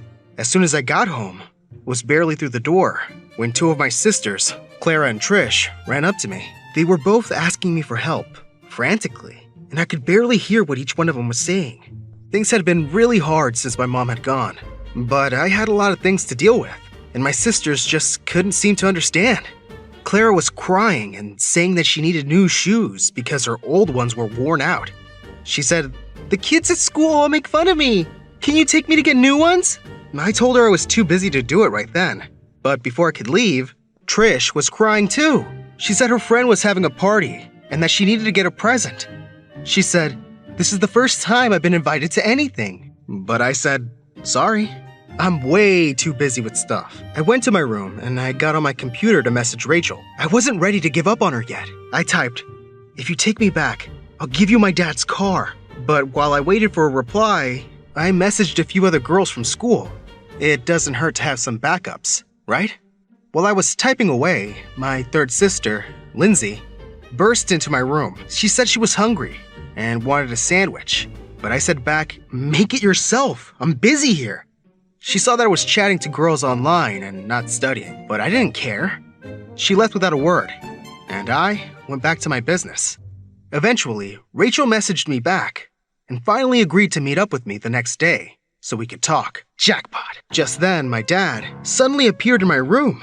I quickly made it look like I was doing homework on my computer. He started yelling at me. He called me lazy and selfish, saying I never did anything to help since my mom had passed away. I shouted at him, "Leave me alone! I've had enough of you all today!" I got up and ran out of the house. The next day, I arrived at the restaurant Rachel had agreed to meet me at. I sat down and things went well for a while. It seemed like she might take me back. But I remembered how weirdly fun it had felt to get turned down by her. So I started to do things that no girl would like. I checked out the waitress as she left the table and asked Rachel to repeat things all the time, as if I wasn't paying attention. I made sure to order the most expensive meal on the menu, and she said she would do the same. That seemed to calm her down, until the check arrived, that is, and I told her that she'd have to pay because I didn't bring my wallet. That was the last straw. She stood up and threw her glass of water all over me. The whole restaurant was staring as she stormed off. It was so embarrassing. But even though I was rejected again, it felt more thrilling than it did yesterday. I couldn't enjoy it for long, though, because my dad called me right after that moment. He yelled, "Where the heck are you?" I shouted back, "I'm not a little kid anymore. You can't tell me where to be all the time." Dad told me that there was an emergency at home, and I needed to get back right away. I cut the call because Dad always exaggerated everything. I felt bad for a moment, but then I remembered that I'd just been dumped. Again! I was feeling bad and good at the same time. And when you feel like that, you gotta be out in the rain. I headed home soon after, and the house was in a panic. Lightning had struck a big tree outside our house, and it had fallen down and destroyed our kitchen. I ran up to my dad, who was talking to some firefighters, while my sisters cried. Dad screamed at me, "Where the heck were you? I said it was an emergency!" I yelled back, "I didn't think you were serious!" My dad was complaining about how expensive it would be to get everything fixed. He told me that I need to get a job to help pay for it, and I said, "No way!" I told him, "I don't have time to get a job. I was way too busy." Yeah, I felt bad, but it was my dad's house, and he has to figure it out. I had a lot going on, and I was heartbroken. My dad thought I was talking about being busy with schoolwork, so he said that he'd just have to get a second job. He said, "Listen, idiot, I pay a lot of money for your education, so you don't end up like me. You better make the most of it and work really hard. I told him to stop pressuring me and stop worrying before I left the room. Luckily, my bedroom hadn't been hit by the tree, so I can get right back to business. I spent the next few days trying to chat with more and more girls while my dad got a second job. I felt guilty, but I wouldn't be young forever. I needed to have fun while I still could. Later, my dad came home all happy, saying that he met a lady at work that he really liked. He said, "This woman is going to help me forget all my sorrows in life, including you, my son." The next day at school, I was shocked to see Trevor, a guy from school, holding Rachel's hand. I couldn't believe it. She was already with another guy? I ran over to them and yelled, "Rachel is my girl! Get away from her!" She just moved closer to Trevor. She said, "Leave me alone, you psycho. It's over between us." I offered my hand, but this time, Trevor pushed me away. He said, "She told you to leave her alone, so get lost." That was the last straw for me. I swung my fist and punched him right in the face. Soon, we were both swinging at each other until 2 teachers came to separate us. We were sent straight to the principal's office, and he told me I was suspended. I left school feeling like I lost everything. First, Rachel was gone, and now my dad would probably go insane if he found out I'd been suspended. Trevor's dad was friends with the superintendent, so on top of everything, he got away with no punishment at all. I got home wondering how I was going to break the news to Dad. When I saw his new girlfriend had come over for dinner, I just wanted to drown my sorrows in text messages. But then I saw that there was a gorgeous girl around my age with my dad's girlfriend. This is Laura, my niece. I was immediately hooked. I started talking to her a lot. She was so gorgeous and smart, just my type. I knew I had to be with her. Before I could get to know her a bit more, my dad pulled me into another room and said, "I really like Laura's aunt, so you need to back off or you'll ruin my chances with her." I couldn't believe it. This sad old man had no right to control who I spoke to, so I just ignored him. I managed to get Laura's number without my dad noticing and started texting her all the time. She was so cool and agreed to go out with me. The next day, I was getting ready for my date with Laura when my dad phoned and said I had to take my sister Trisha to an important interview for an international college. Right at the time I was supposed to meet Laura. At first, I said heck no. But my dad said, "I had enough of your stupid games and excuses. I'm not asking again. Take your sister or else. This is important for her future." I figured I had enough time to meet Laura and still get Trisha to her interview, so I took her with me to the mall. I told her, "Just keep your mouth shut. I have to see someone real quick." I met Laura and she looked even prettier than she had before. I couldn't believe I was on a date with her. She looked at Trisha, and I had to come up with something fast. I said, "That's my sister. She has a condition where she looks 16, but has the mind of a 6-year-old. Trisha looked like she was going to kill me, but I gave her the sharpest look I could. I said, "We're just gonna hang out here for a bit, Trisha. Be good or I won't take you for ice cream later." She sat with her arms crossed, obviously mad at me, but I was too busy with Laura to care. In fact, Laura seemed to really like that I was taking care of my sister. We were having a great time, and I was really falling for her, but something was missing. The fun that I had with Rachel wasn't there, no matter how well the date went. At the end of the date, Laura gave me a hug and said she'd like to see me again, and it left me with mixed feelings, to say the least. Right after my hug, Trisha ran up to me, furious. She just looked at her phone to check the time and was really panicking. She yelled, "We're an hour late for my interview, and it's because you're so busy with girls. I'm gonna miss my chance and it's all your fault." I told her to keep her voice down, and we left, but it was too late. The next day, my dad got home in the afternoon, and he stormed into my room, angrier than ever. Trisha had told him about her missed interview, and he also found out about my suspension. He was screaming loud enough for the whole world to hear. "You're so selfish! Why can't you be responsible and stay out of trouble? You stupid boy!" I shouted back at him. I was young and needed to live my life. I ran out of the house as quickly as I could and went to sit in the park. I felt bad about everything. As luck would have it, Laura was at the park too, and she said she wanted to go out with me. We hung out and we were having a good time again. But without even thinking, I tried to sabotage things with her. I pulled the same tricks I pulled with Rachel. After all, they would make any girl furious, right? I checked out other girls, acted disrespectfully, and made Laura pay for stuff. But no matter what I did, she just seemed to like me more. I couldn't understand it. By the end of the date, she should have been slapping me, but she gave me a kiss on the cheek and left. The next day when I got back from school, Clara casually said to me, "By the way, bro, Trish packed her bags and left this morning." I felt annoyed and asked her where Trish had gone, but she just shrugged her shoulders. I went up to Trisha's room and saw that all her stuff was gone. My dad was already furious with me. If he found out about this, he'd kill me. Panicking, I called Laura and told her what happened. She said she knew where Trisha's boyfriend lived, and she would probably be there. So we both headed off to his place. When we got there, we found them standing outside and having a fight. Her boyfriend looked so relieved to see us. He said, "Thank goodness. Your sister is crazy." She mentioned the C word. Commitment. Getting married and being together forever. Trisha was saying, "I thought you loved me. I just wanted to be with you." I stood between them and said, "Hey, watch it. That's no way to treat a woman. Leave her alone." I turned to Trisha and said, "I'm really sorry you missed your interview. I've had a lot of issues lately, but I still love you. Come home with me. I'll do anything." She said, "Anything? Okay, I want your bedroom." Laura was watching, and I couldn't say no. So I just said, "It's a deal. Just come home now." She agreed and we started to head back. I wasn't actually going to give her my room, but it made me look good to say it. Laura was definitely very impressed with me as we left. I even got a quick kiss. We drove back home and made it before my dad found out. At the front door was Rachel, looking furious. She said, "Is this another one of your targets?" Laura asked what the heck she was talking about. Rachel said, "Brad is a crazy psycho. He treated me like garbage, refused to leave me alone, and then tried to beat up a guy I was with. You should stay far away from him, or he'll treat you like that too." I thought that Laura would leave immediately after hearing that. But instead, she walked up to Rachel and said, "Maybe you're just too stupid and shallow to understand Brad. He's complicated, and I love him just the way he is." Before Rachel could even reply, we heard a huge crashing sound from the living room. We ran in to see my dad's girlfriend storming out. She was yelling, "I can't believe you said I eat like a cow! You jerk! I don't even want to see her face right now!" She shut herself in the bedroom. My dad knocked on the door. He was saying, "Open up! Open the door! I'm sorry!" He saw us standing there and smiled. I don't know why, but I kinda like it when she yells at me like that. Rachel took a step back and said, "What the heck is wrong with this family?" Then she ran out the door.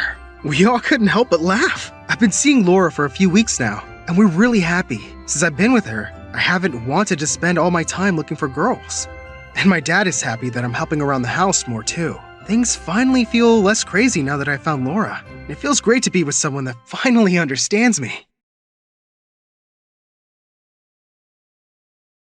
I was enjoying my ice cream cone when I heard screaming and saw people running from a nearby bank. Most girls would go for safety, but I am not like most girls. I ran towards the bank and saw a robber in a ski mask holding a hostage. I had to think fast. I pulled my hood over my head, hid my ice cream cone around my back, and entered the bank. "Nobody move! I'm robbing this bank!" The robber turned around, totally confused. This is awkward. I'm actually robbing this place, so... No way! What a coincidence! Let's team up. Sorry, sister. I work alone.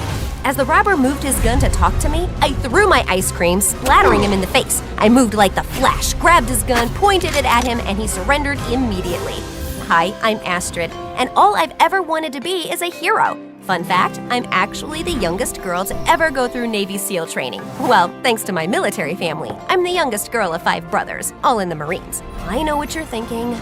Wow, that's military training in itself, right? And you are so right. But before I continue my truly action-packed girl power story, please like and subscribe. Everyone was telling me how heroic I was. I felt amazing until I overheard one handsome guy in the crowd respond. Wow, she's amazing! Yeah, she's brave, but also stupid to put herself and others in danger. She should have let the police handle it. What was his deal? I turned towards that jerk to give him a piece of my mind, but a muscular hand grabbed my arm and pulled me away. My eyes sparkled with excitement when I realized that hand belonged to Aiden, my oldest brother's best friend from boot camp. And I totally had the biggest crush on him ever since I saw him hugging my brother at his graduation. Wow, Astrid. I was in the area and saw everything. Can I take you out for lunch? Pinch me, because Aiden just asked me out on a date. Ah! Are you okay? Sir, yes, sir. I followed Aiden to a nearby park where he had rented a rowboat for us. This was my notebook moment, minus the dying grandparents. I prepared myself for Aiden's love confession when he leaned in. I readied my lips. Now that we're alone, I wanted to offer you a job on behalf of the president. What? I work in secret operations, and there's a job you'd be perfect for. Have you ever considered going undercover? Like a spy? Not really. We've been chasing this exotic animal trader known as Wildcat Carla. We think she just stole a bunch of albino tigers from a nature preserve and wants to turn them into coats. What a monster! But wait, the president cares that much about animals? Actually, the president wants her in jail for other things as well, but they're top secret. Ah. We also discovered she's looking for a housekeeper, and we need to get you on the inside.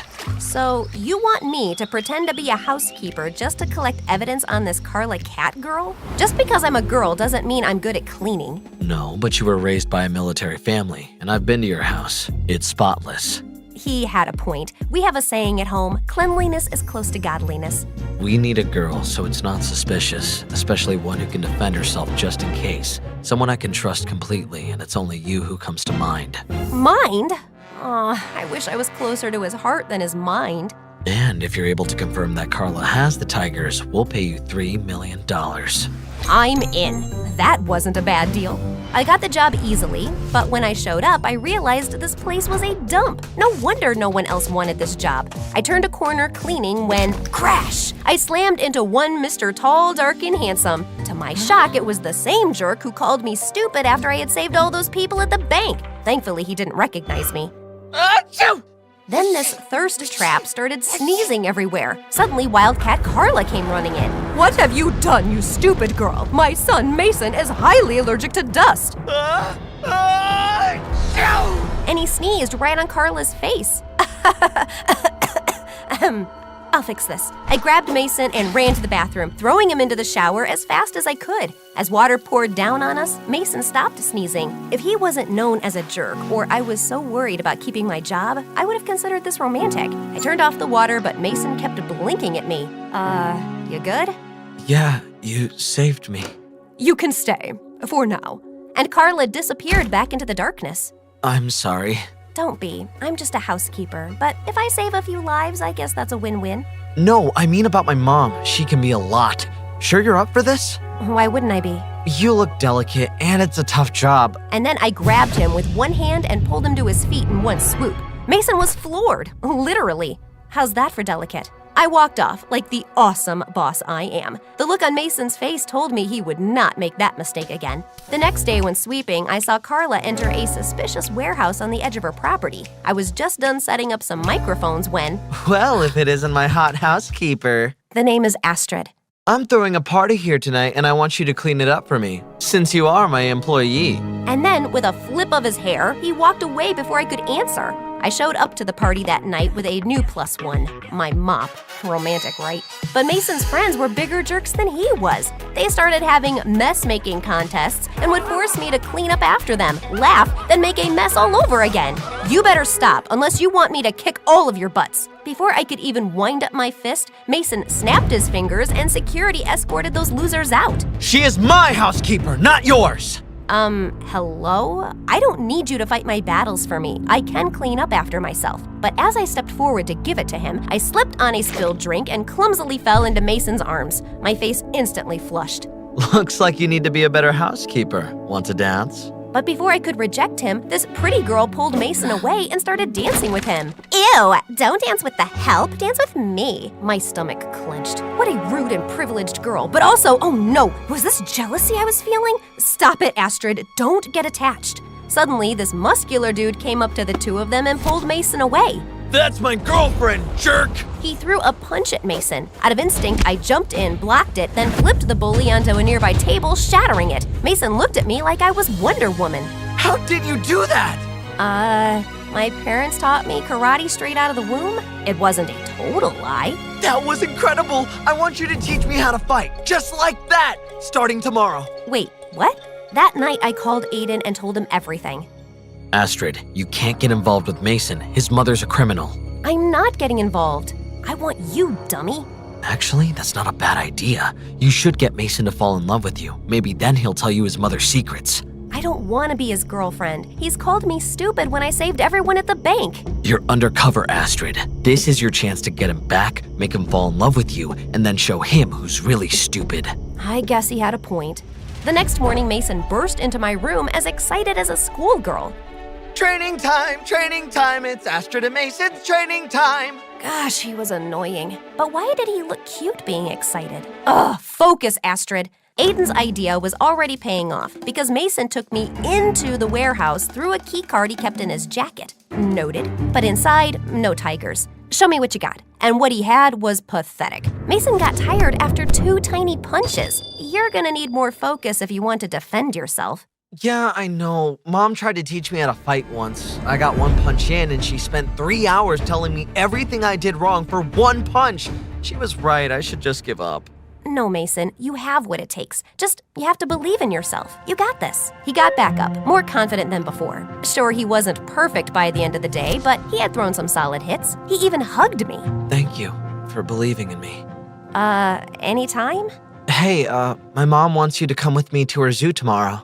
I'm in. This was the first big lead I had in weeks. But when we pulled up, a protesting group of animal lovers blocked the entrance. They had signs accusing Mason's mom of animal cruelty. Mason instantly turned the car around. He didn't speak for the whole drive back. He seemed embarrassed. We got back into Mason's and he looked really sad, so I grabbed his hand and my heart fluttered a bit. Is everything okay?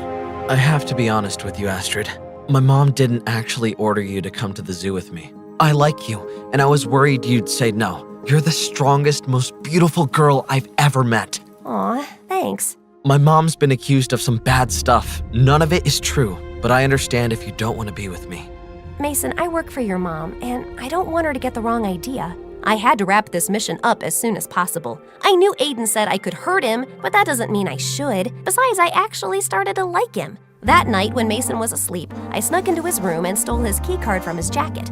I entered the warehouse, but a hand grabbed me and turned me around. It was Mason! Astrid, how did you get my key card? You gave me this. What? When? I panicked, grabbed his shirt, and kissed him as hard as I could. Mason, I changed my mind. I am madly in love with you. I knew it. I guess I had distracted him well because he only said, I have a surprise for you tomorrow.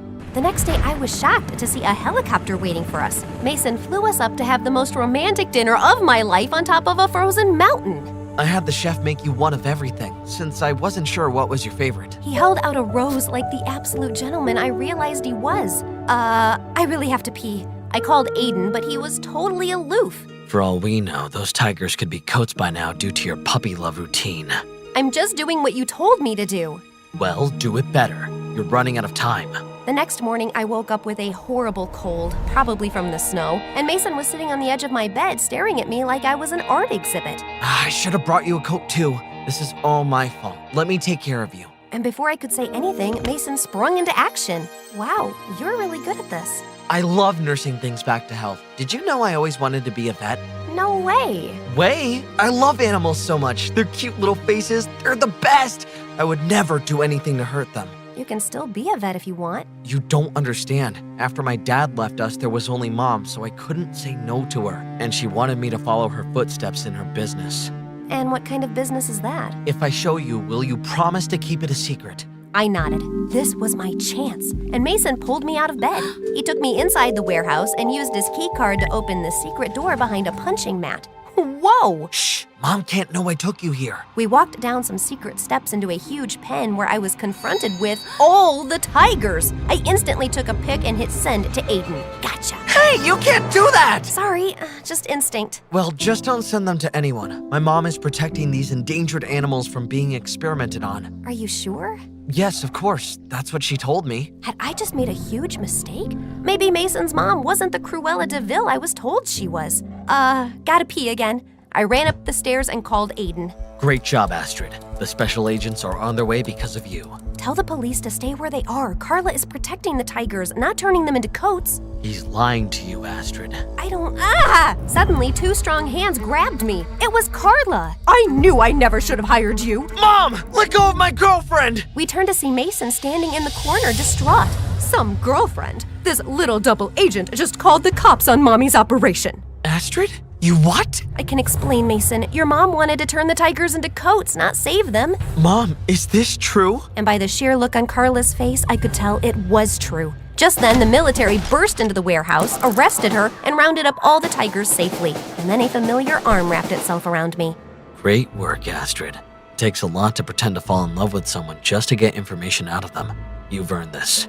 And he handed me a suitcase filled with cash. I turned around to see Mason staring at me. Aiden got to him first, though. She's come a long way from that stupid girl at the bank, hasn't she? What? That was you? I knew you looked familiar. Mason, wait, it's not what you think. I can't believe I trusted you, Astrid. I gave you my heart, and you locked my mom up. Mason, I'm sorry. I like you. Yeah, right. You think I believe you after you just lied to my face for months? Goodbye, Astrid. Forever. I couldn't blame him for blowing up on me, but he didn't realize that I had actually fallen in love with him during everything. The next week, Aiden asked me out. This was everything I thought I wanted, yet why did I feel so sad about Mason? He took me out on a rowboat again, but this time he leaned in and said, The president wants to hire you as a full-time secret agent, if you want. What? I thought you were gonna tell me you loved me. Oh, Astrid, I do love you. Just not in that way. Didn't you know your brother and I are a couple? I was definitely happy for them, but I also felt silly for obsessing over Aiden for years. Clearly, I wasn't his type.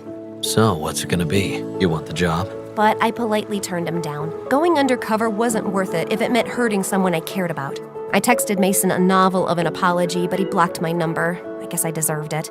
A few years later, I was walking in the park when I saw our hurt baby bird. I wrapped it gently in my handkerchief and was pointed to the best animal hospital in town. When I arrived there, I was shocked to see Mason tending to a sick hamster. My heart raced. It had been too long. I pushed the door open and Mason looked up. For a split second, our eyes locked. The world seemed to fade, then reality set back in. I found this little one and thought you'd be able to help. I heard you're the best in town. Mason smiled softly. Always the hero, huh, Astrid? As we looked at each other, the weight of our past seemed both heavy and distant. I'm sorry, Mason. Not just for how things ended, but for everything. It hurt, Astrid. Not just what happened with my mother, but thinking that everything between us was just an act. It wasn't. Not all of it. Not the moments that truly mattered. Mason took a deep breath, releasing the bird, which flew away. Second chances are rare, but I believe everyone deserves one. Even someone like me?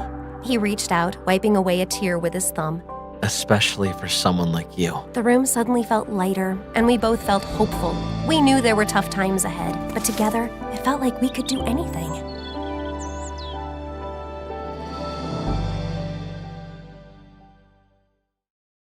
It was almost midnight as my cousin Anastasia and I dragged a huge box across the park behind our house. Shh, you're making too much noise. Someone will spot us.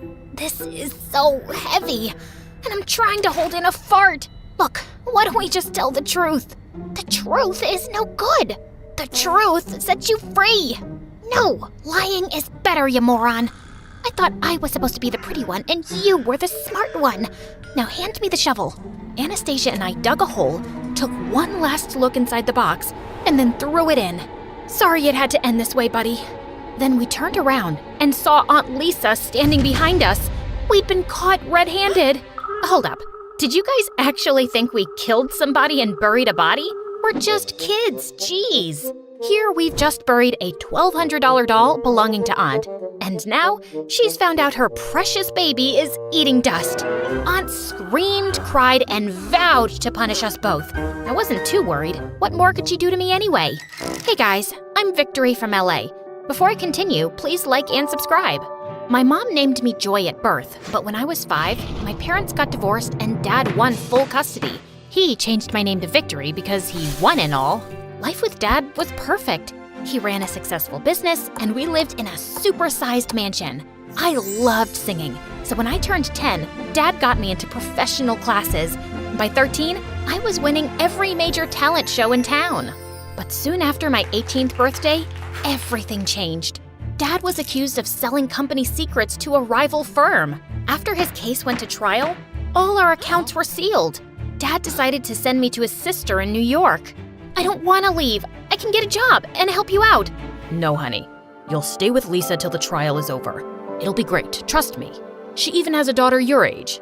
And just like that, I was on a plane to New York. Aunt had her own fashion line and lived in a huge mansion. I was waiting for her in the lobby when suddenly a girl rollerbladed her way into a huge statue. Oh my God, are you okay? Yeah, this isn't my first time. You're my cousin, right? I didn't know you had an identical twin. Why, hello, my cousin's sister. Who are you talking to? Are you sure you're okay?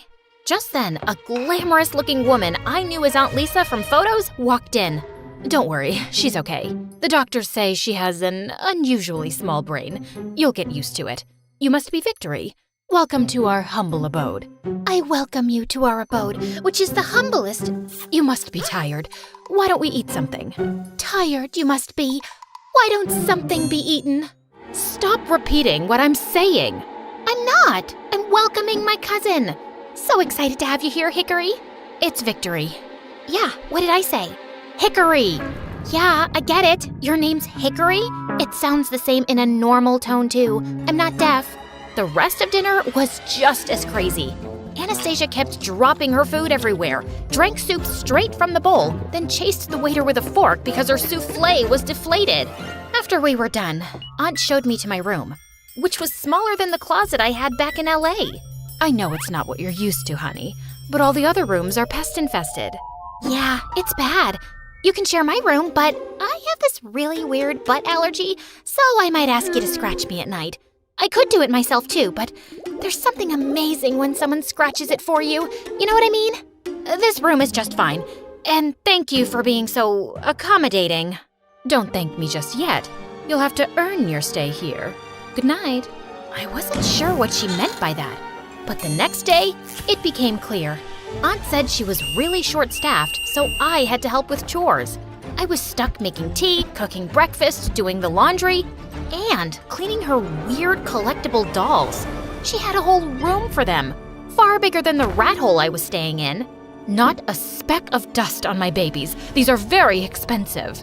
She won't hurt you, my darling. Oh, no, she won't. After that 3-hour exercise, I was sent off to get groceries. But just as I was checking out at the supermarket counter, I lost control of my cart and it rolled straight into a guy standing ahead of me. I'm so sorry. It's like this cart has a mind of its own. Then I'm lucky it thought of crashing into me. Get it? It was a pun. That's how you talk to every girl you meet? Nope. Only the ones who crash their shopping carts into me. I'm Trip.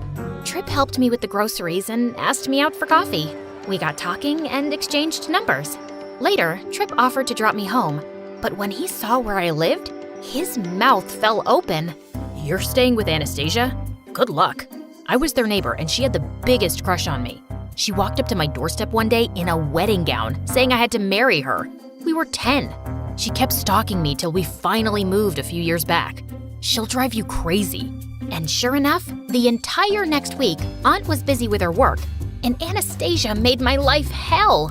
She'd recently started a vlog on YouTube and kept asking me to try the weirdest things. Jump off this wall and tell me how high it is. Try these snail skin cookies. The last ones I ate tasted like feet. One night when my aunt was away, Anastasia dragged me into Aunt's doll room, saying she was sure they came alive at night, and we had to film it. Okay, I'm leaving, 'cause you're insane. If I had a penny for every time I heard someone say that, I'd be a penillionaire. Don't be a scaredy cat, I'll protect you. Just then, a spider landed on Anastasia's head, and she screamed, tripped, and hit a shelf, knocking over a doll. Yeah, that same one we were burying in the start. Anyway, right after we were caught, Anastasia tripped again and hurt her ankle. She got no punishment, while Aunt made me her personal maid. Help me to the bathroom. Fluff my pillows too. Pass my phone, my earplugs, and my eye mask. I need tea, but not too hot and not too cold. And close the door. Wait, keep it open. No, close it. No! Shut up before I superglue your mouth, you brat! Trip was right about you. You're crazy. Trip? Where did you meet him? Whatever you do not talk to Trip. He's awful. Oh, and you aren't? You don't even say please before throwing orders in my face. Please help me up. Please fluff my pillow. Please close the door. It's a simple word. Fine. Please stay away from Trip. No. I slammed the door and walked away. I really needed to get out of this house, so I called up Trip. We hung out at this cute hot dog place, and I found myself opening up to him about my dad and why I'd landed in New York with my awful aunt and cousin. That sounds tough. My parents can be strict too, but they're nothing like your aunt. If you ever need someone to talk to, I'm here. Trip smiled at me before gently squeezing my hand, and my heart leapt right out of my chest. After that day, Trip became my confidant. He was nice, cute, a great listener, and when he asked me out, I said yes. Soon I started school, and on my first day, I got invited to this really cool party, and I asked Trip to go with me. We were sitting outside in the garden when Trip left to get us some drinks. Just then, I heard someone from the bushes. Psst, psst, Victory! Anastasia? What are you doing here? I thought I asked you to stay away from Trip. And I thought I asked you to butt out. You're just jealous, aren't you? Anastasia jumped out of the bushes and was about to say something when Trip returned. Oh, hey, Trip! Long time no see! And I'd like to keep it that way. Now, if you'll excuse me, you're interrupting my date. Trip pulled me in and kissed me. Anastasia got mad, snatched the drink from my hand, and dumped it on Trip's head before walking away. This girl was such a nuisance. When I got home, I went straight to Anastasia's room to tell her off, but I stopped when I heard her and Aunt talking. Why did I get a call from Trip's dad saying you threw soda at him? Don't you know his dad is investing in my business? Trip's dating Victory, Mom! I don't care. He wants to date my niece? Great! That means our business relations will be even better. Everything will be fine as long as you stay away from that boy. You've messed up enough for one lifetime. It was an accident. Why do you keep bringing it up? And I'd rather eat my own limb than let them date. And with that, Anastasia started biting her own arm. She really was crazy. And what accident was she talking about? Just then, I got a phone call from Dad and left. He told me that we were running out of money, and he might not have enough to continue paying the lawyer. He'd lose the case and go to jail for a long time. I forgot about everything and focused on finding a part-time job. Finally, I applied for a singer's position at a local cafe. They called me in for an audition and hired me on the spot. I was really excited and called Trip for my first show, but he wasn't impressed. I don't understand why you can't take money from me. You're my girlfriend now. That's really sweet of you, but I like singing and I really want you to be supportive. Of course, babe. It's just weird to see so many people in the crowd staring at you. Only I should stare at your pretty face. That was an odd statement. But just then, my manager called me and I forgot about it. But over the next few days, I noticed that Trip was being really possessive. He would call me all the time. If I didn't answer, he would just drop in unannounced at the cafe and demand me to take a break. One day after my performance, this random guy from the crowd was talking to me when suddenly, Trip grabbed him by the collar and punched his face. He punched Trip back, and they got into a fight, breaking a bunch of things, and I got fired. I was furious at Trip as I walked out of the cafe. Victory, please wait. What is the matter with you? I'm your boyfriend. Am I supposed to enjoy guys flirting with you and giving you compliments? He was asking me where the bathroom was. And so what if someone gives me a compliment? Why are you being so weird? Because I know the guys only come to see your pretty face. That's why the cafe hired you. It's not because you're talented or something. You sound like Britney Spears with a really bad cold. You're not working anywhere anymore. Not until I say so. Too bad I don't give a rat's butt about what you say anymore, because we are done. Don't be ridiculous. Okay, you go home and sleep. I know you'll feel differently in the morning, babe. Hear me? Loud and clear, you psycho. We are never, ever, ever getting back together. Like ever. And with that, I pushed him aside and stormed off. I had to start looking for another job, but I soon discovered that any place I applied to had already been told not to hire me by Trip. I was furious and called him up. Stop telling people that I have a contagious disease that makes me fart and poop nonstop. You messed with the wrong guy. My family is really powerful, and I will make sure no one hires you ever again. And if word gets around, no one's gonna date you either. Ha! Killing 2 turtles with 1 stone. It's birds, you moron! Killing 2 turtles with 1 bird? That doesn't make any sense. It would if you'd ever read a book. I was really worried the next few days, and Anastasia noticed it. When she asked me about it, I couldn't help bursting into tears and telling her everything about my money problems and issues with Trip. I told you he's trouble, but I'm glad you broke up with him. Of course you are. I heard you tell Aunt that you don't want us to date, so congratulations, he's all yours. That's not the reason. Okay, there's something you should know. Anastasia told me that Trip used to be her neighbor, and the two of them grew up liking each other. But then one day, he just stopped talking to her. I sneaked through his bedroom window one night just to talk, but he wasn't around. His laptop was open though, and I saw all these lovey-dovey chats with another girl. That's when I decided I was through with that jerkosaurus. But just as I was leaving, my clumsy butt knocked over a candle, the curtains caught fire, and before I knew it, the whole house was burning. So I panicked and just ran. Hold on. You burnt his house and fled the scene? That's a crime. What a newsflash. Anyway, the house was destroyed and Tripp and his family moved out. I felt so guilty, I told Mom about it, and she told me to never breathe a word to anyone. I never thought I'd see Tripp again, till you guys started dating. Now, every time I see him, I'm reminded of what I did, and my head starts spinning, my throat dries up. Okay, I get it. You were paranoid, and that's why you asked me to stay away from him. Pretty much. But also, because he's a jerk. Can't say you didn't warn me, but I was just too blind. Nothing some MSA and popcorn can't cure. Let's watch it on TikTok. Are you crazy? TikTok is for thieves. YouTube is for the original content. I want to support my lovely channel and watch it only on YouTube. Anastasia and I had the best time that night, and the next morning, I woke up feeling lighter than ever. That was until the police turned up during breakfast, along with Tripp. There she is, the maniac who burned down my house. What? You told him, Victory? Nope. I paid one of your servants to bug Victory's room, and I heard your conversation last night. What? Oh, Tripp, you've got it all wrong. Anastasia would never say she burnt down your house. She must have been telling Victory about how to hunt down a mouse. A silly mistake. I've got the recording right here, lady, and you're an accomplice for covering it up. My parents blamed me for that fire, since it was my room, and cut my allowance for 2 years. In fact, I'm gonna say it was an attempted murder. No one was even inside the house. I could have been inside, and knowing how crazy you are, that might have been your original plan. Now you're just putting ideas in my head. Anastasia jumped on Tripp, pinning him to the ground. He fought her blows as the police pulled her off and handcuffed both her and Aunt. Tripp, please, there must be another way. You know my daughter is harmless. Stupid, yes, but harmless. I can't go to prison.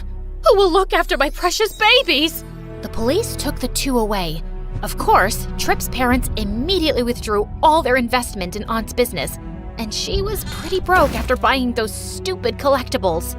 I had no choice but to use the money I'd been saving for Dad to post their bail. And while I was at the police station, I filed a restraining order against Tripp, too. Oh, thank you, Victory. You really came through for us. The lawyer says there's no real case against Anastasia since she was only a minor at the time, and he's hopeful I won't get more. You're the dummy. You play with dolls and love them more than your own daughter. Well, I'm leaving with Victory, and by the way, I broke another one of those stupid things. Feel free to pick up the pieces. Anastasia and I started packing up our things and had just enough money for 2 tickets. But just as we were leaving for the airport, I got a call from Dad. Honey, I won the case. I won it. My name is cleared. Everything is gonna be fine now, and I can't wait to see you. Just come home as fast as you can. Dad, that's the best news in the world, and I'm already on my way, with some extra baggage.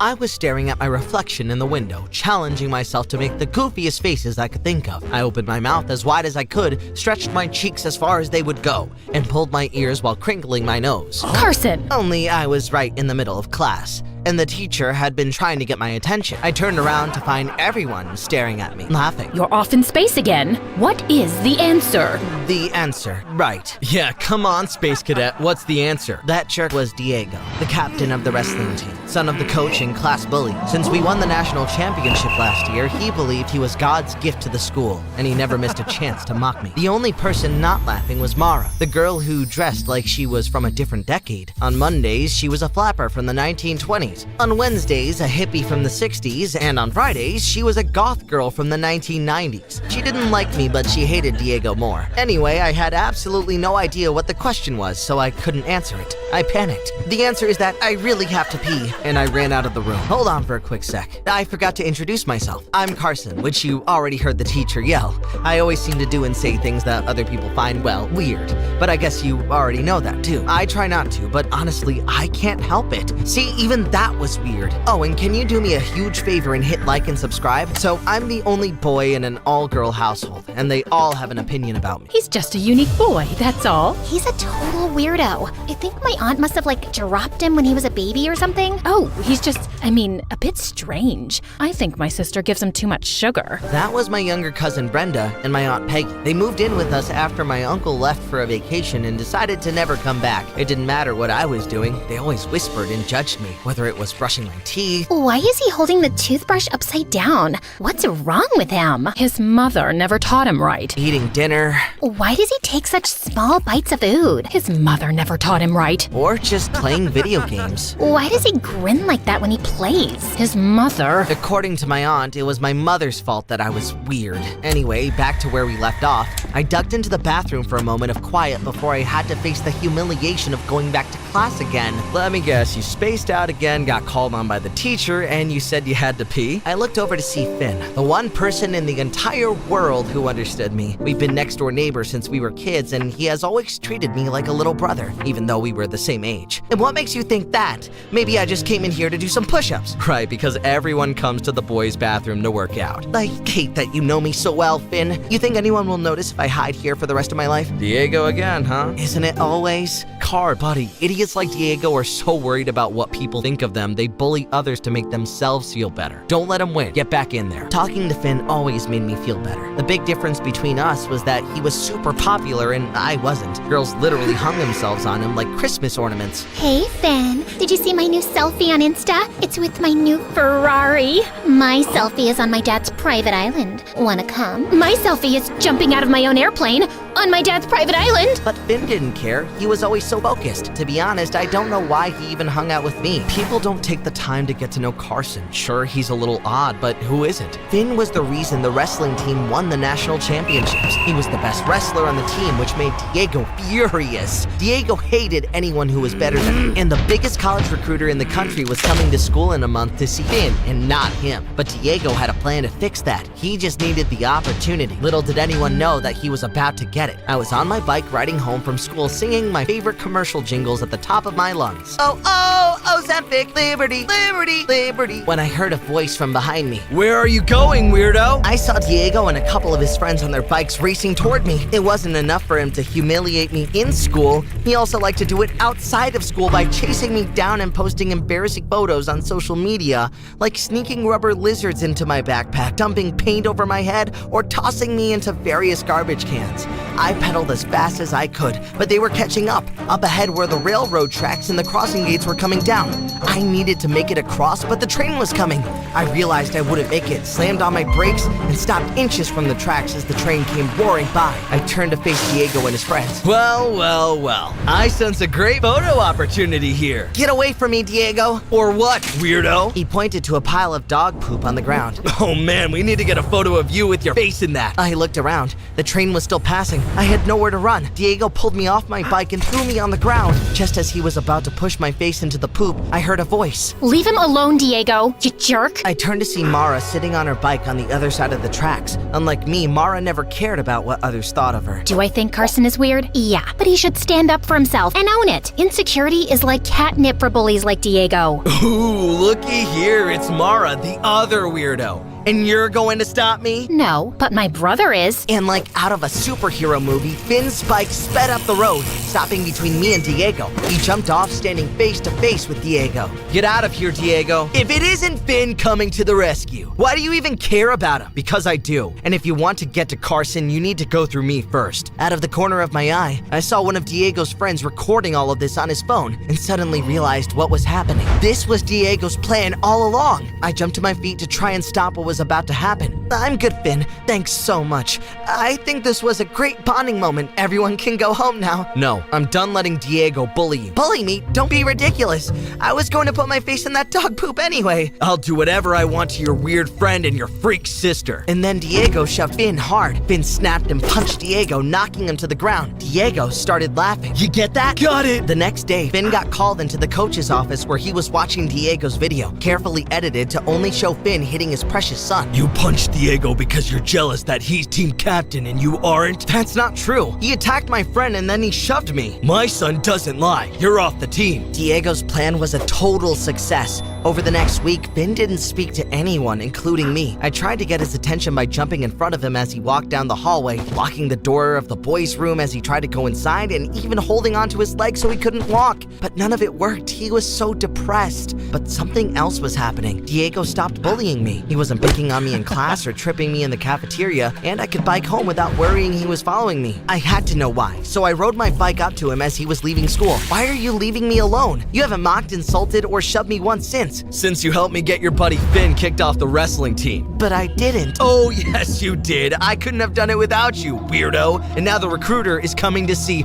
me instead of him. So consider my leaving you alone as a little thank you present. And as he walked away, I looked over and saw Mara just staring at me, shaking her head. Since we were kids, I always secretly had a crush on her. She would play rough with me and Finn. In fact, she is the one who convinced him to get into wrestling and even helped train him for the championship. But the older we got, the less she liked me. And now she really hates me after what happened to Finn. I needed to speak to him, so that day I went over to their house, but Mara answered the door. What do you want, Carson? Mara, Finn needs to tell the coach the truth, that he was only defending me and you. First of all, Carson, let's get something straight. I don't need defending. Second of all, who do you think Diego's father is going to believe? His son or Finn? So unless you can get him back on the team before the recruiter comes, then I advise you just let it go. The damage is done. And then she slammed the door in my face. Finn was my only friend and now he lost his dream trying to help me.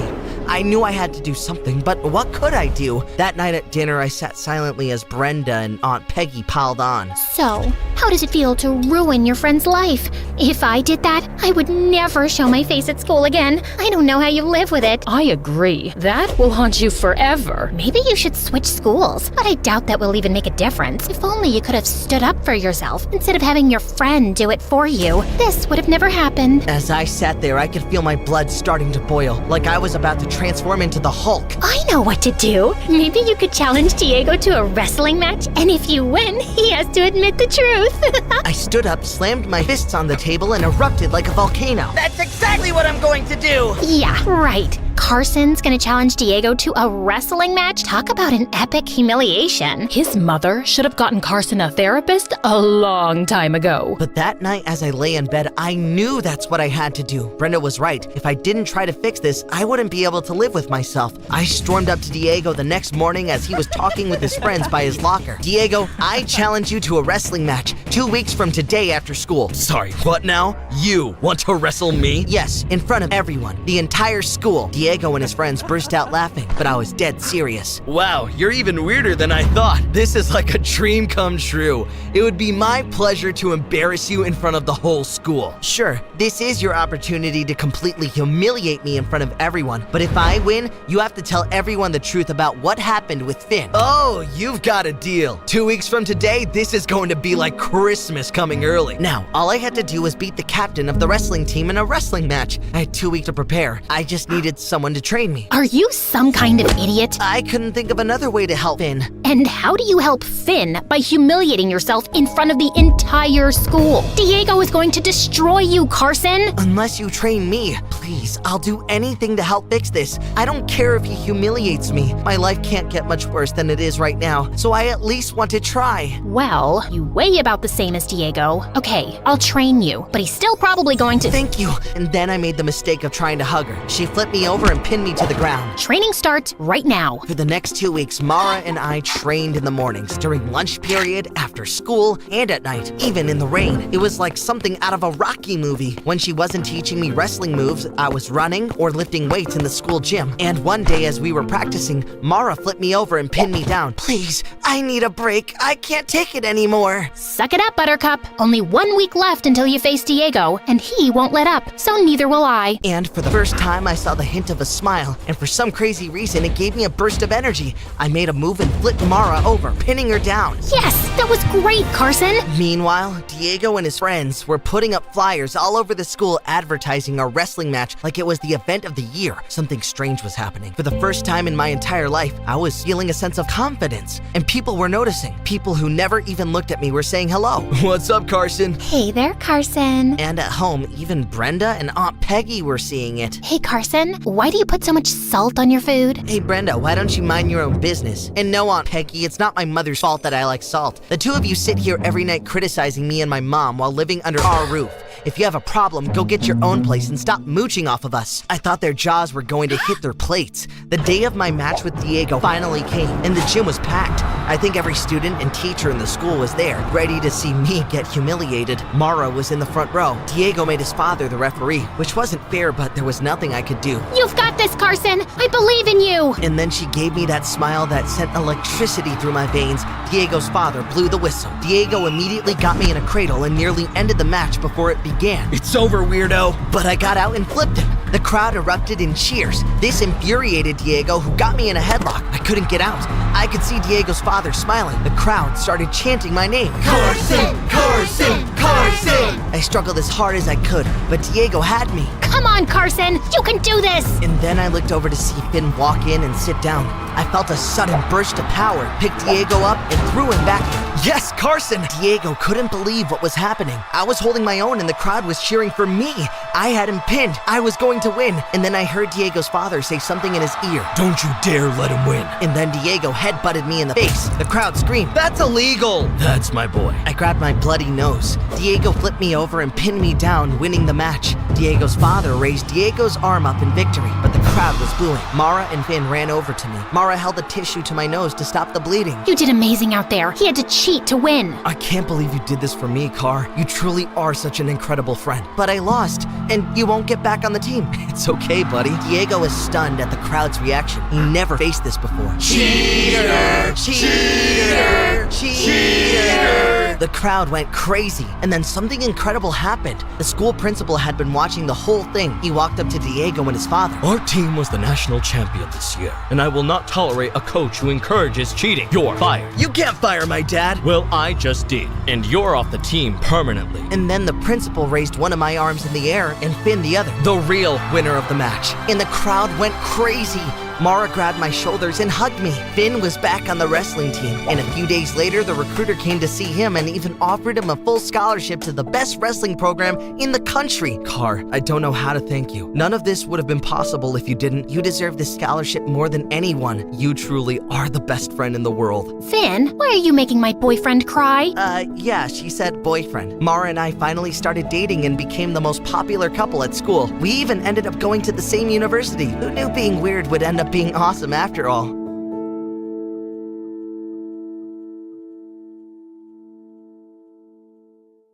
Before I tell you about how I traded in a greasy apron for Lamborghinis, don't forget to like this video and subscribe to our channel. If you do, you'll get a big break in the next week. My story starts out at a glamorous place you may have heard of, McDonald's. This had to be the worst day of my life. 1 week is exactly how long I worked at McDonald's before I had a complete breakdown. I worked 12-hour shifts and never got to take my breaks. It was humiliating. And today I lost that job too, but I had to do something. I had to help my mom pay the bills. I was so angry, I had to vent. So I called my best friend. I told her how Jessica, a classmate from school, had come in for the 10th time that week with an evil look on her face. I had begged Jessica to be nice, explaining that I needed the job to help my mom. She said it was cool, but I had learned that I couldn't take her at her word. When my boss turned around, Jessica took the cup of soda I had handed her and spilled it down her shirt. She screamed and pretended that I did it. Now, my friend was as angry as me, if not more. She told me if I was serious about working, she could hook me up with a job.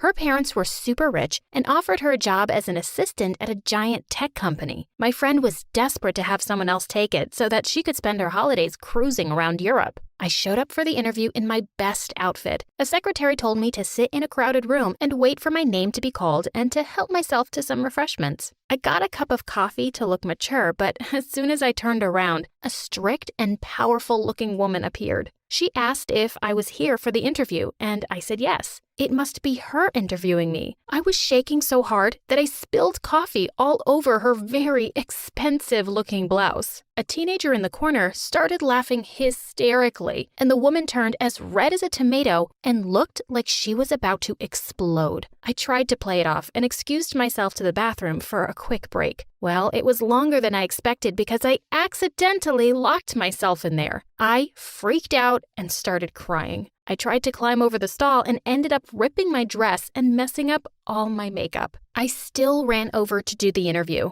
but I looked like a circus clown. The lady didn't even ask me any questions, just said, "Thank you for coming," in the busy reception area and sent me home. I'd blown it. I was about to go beg McDonald's to take me back when I got the phone call telling me that I had got the job. Maybe this woman had a better sense of humor than she seemed, or maybe they were just desperate. Either way, I showed up to work bright and early the next morning. I showed up at the office and was directed to Mr. Heiko on the top floor. Mister? I guess that woman wasn't my boss after all. Not only that, but I wasn't working for just any boss, but the boss. The office on the top floor was huge. The hallway was filled with artwork that cost more than my house. I made it to the end of the hallway, to my new place of work. I was buzzed into the office and asked to come in. I was so nervous. I tried as hard as I could to be prepared. Let's just say nothing could have prepared me for what I was about to walk into. I walked in and saw the same teenager from the waiting room playing video games on the floor. He looked at me and got excited. I asked if I was in the right place, and he said yes. I told him that I didn't understand. His response? "You were hilarious. So you had your dad hire me because you think I was funny?" He got very insulted. "My dad? I built this company." But you're just a kid," I said. "A kid? I am 16, and I am a self-made billionaire." See, he explained how he had written the computer code for a super successful app. Now he ran the entire tech company that he started his freshman year of high school. The whole time he spoke, he talked down to me as though I was some kind of idiot. Even if I was at the top of my class and 2 years older, I had to admit that he was a genius. I asked him if he was so smart and great, why had he hired someone like me? He explained that he was in need of an assistant, and I was the only interviewee that didn't bore him to death. He gave me a tour of his office filled with video games, action figures, and soda fountains. But there was one thing that made my blood boil. There was a giant painting of Jessica hanging on the wall. "Oh, that's just a picture of my girlfriend Jessica," he said. "She comes around occasionally. You'll get the chance to meet her." I could feel my face turning red. Just looking at her made me angry. He asked if everything was okay, but before I could answer, he spoke up again. "Well, that concludes the tour. Now for your contract." I picked up the piece of paper and nearly passed out. $50 an hour? I asked. "Oh, sorry. Is that not enough?" he questioned, then picked up a pen and scribbled over the contract and handed it back to me. $85 an hour? That was insane. Crazy enough that I could put up with Jessica even once in a while. Still, the level of insanity was nothing compared to the tasks he needed me to do. For the first few weeks, he literally paid me to play video games and watch movies with him. It would have been great if he wasn't so condescending. Have you ever tried watching a superhero movie with some kid complaining about how inaccurate the science was or how he could do better? It was exhausting. Didn't he have a girlfriend for this? In fact, the only good part of this was that I hardly had to see Jessica. She came by just long enough to insult me, compliment my boss, and ask for expensive gifts. It might sound like a dream job to some of you, but I'm an ambitious person. I wasn't fulfilled, and to top it all off, Jessica got under my skin one day.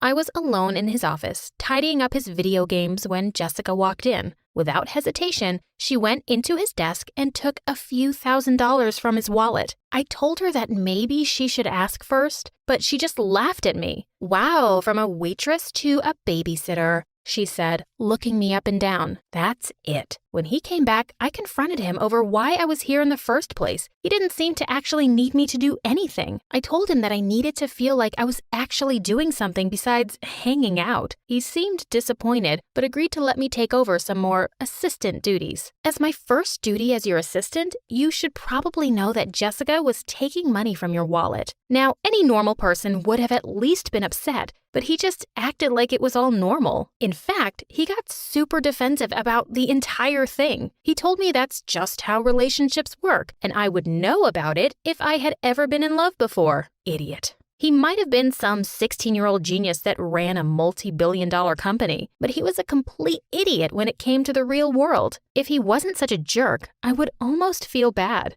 Almost. I knew that rich kids were sometimes delusional, but even I was surprised by some of my new duties. Like this one time, he sent me to the grocery store for a bag of M&Ms and gave me $100. Another time, he gave me $50 to pick him up a banana from the local market. What's worse is that Jessica encouraged it. She asked him for $500 to pick up milk, and he just gave it to her. When I asked her what kind of milk cost half $1,000, she told me it was organic. It was no wonder he had no idea how much groceries cost, with Jessica lying to him for extra money. I could see why she no longer needed to take on summer jobs. What was even crazier was how much the stuff he bought himself cost. His socks alone cost $400 a pair, and he just threw them out when he was done. I asked him why he didn't just wash his clothes, and he said that it was gross to rewear socks or underwear. While these moments were almost comical, his privilege made him very annoying. He didn't understand how people were homeless or stuck with debt. I don't understand why they don't just get a job. He was so arrogant and horrible. He expected everyone to do whatever he wanted just because he threw a few bucks at them. I felt like I did a lot as his assistant, but there were countless people waiting on him day and night. The closer we got, the more I realized he had no idea how to do anything himself. I will never forget the day he asked me to tie his shoes. I kind of laughed. I asked him how he didn't know how to tie his shoes. His response? I don't know. How were you stuck at McDonald's if you were so smart? That was one of the moments when I was about to walk out right then and there. The same day, I applied to about 15 jobs in the area. He pulled me in for a meeting the next day. I thought he was going to apologize for his behavior. Instead, he had told me that he had told all the CEOs of the positions I had applied to not to hire me. I was so upset. He forced me to choose between here or McDonald's. He was so lucky I was desperate for money. He knew he controlled me with it. One day, Jessica came by with a whole stack of papers and whispered something to him. He looked pretty upset, but just hugged her and came over to me. He offered me $5,000 to work for a couple of hours on my day off.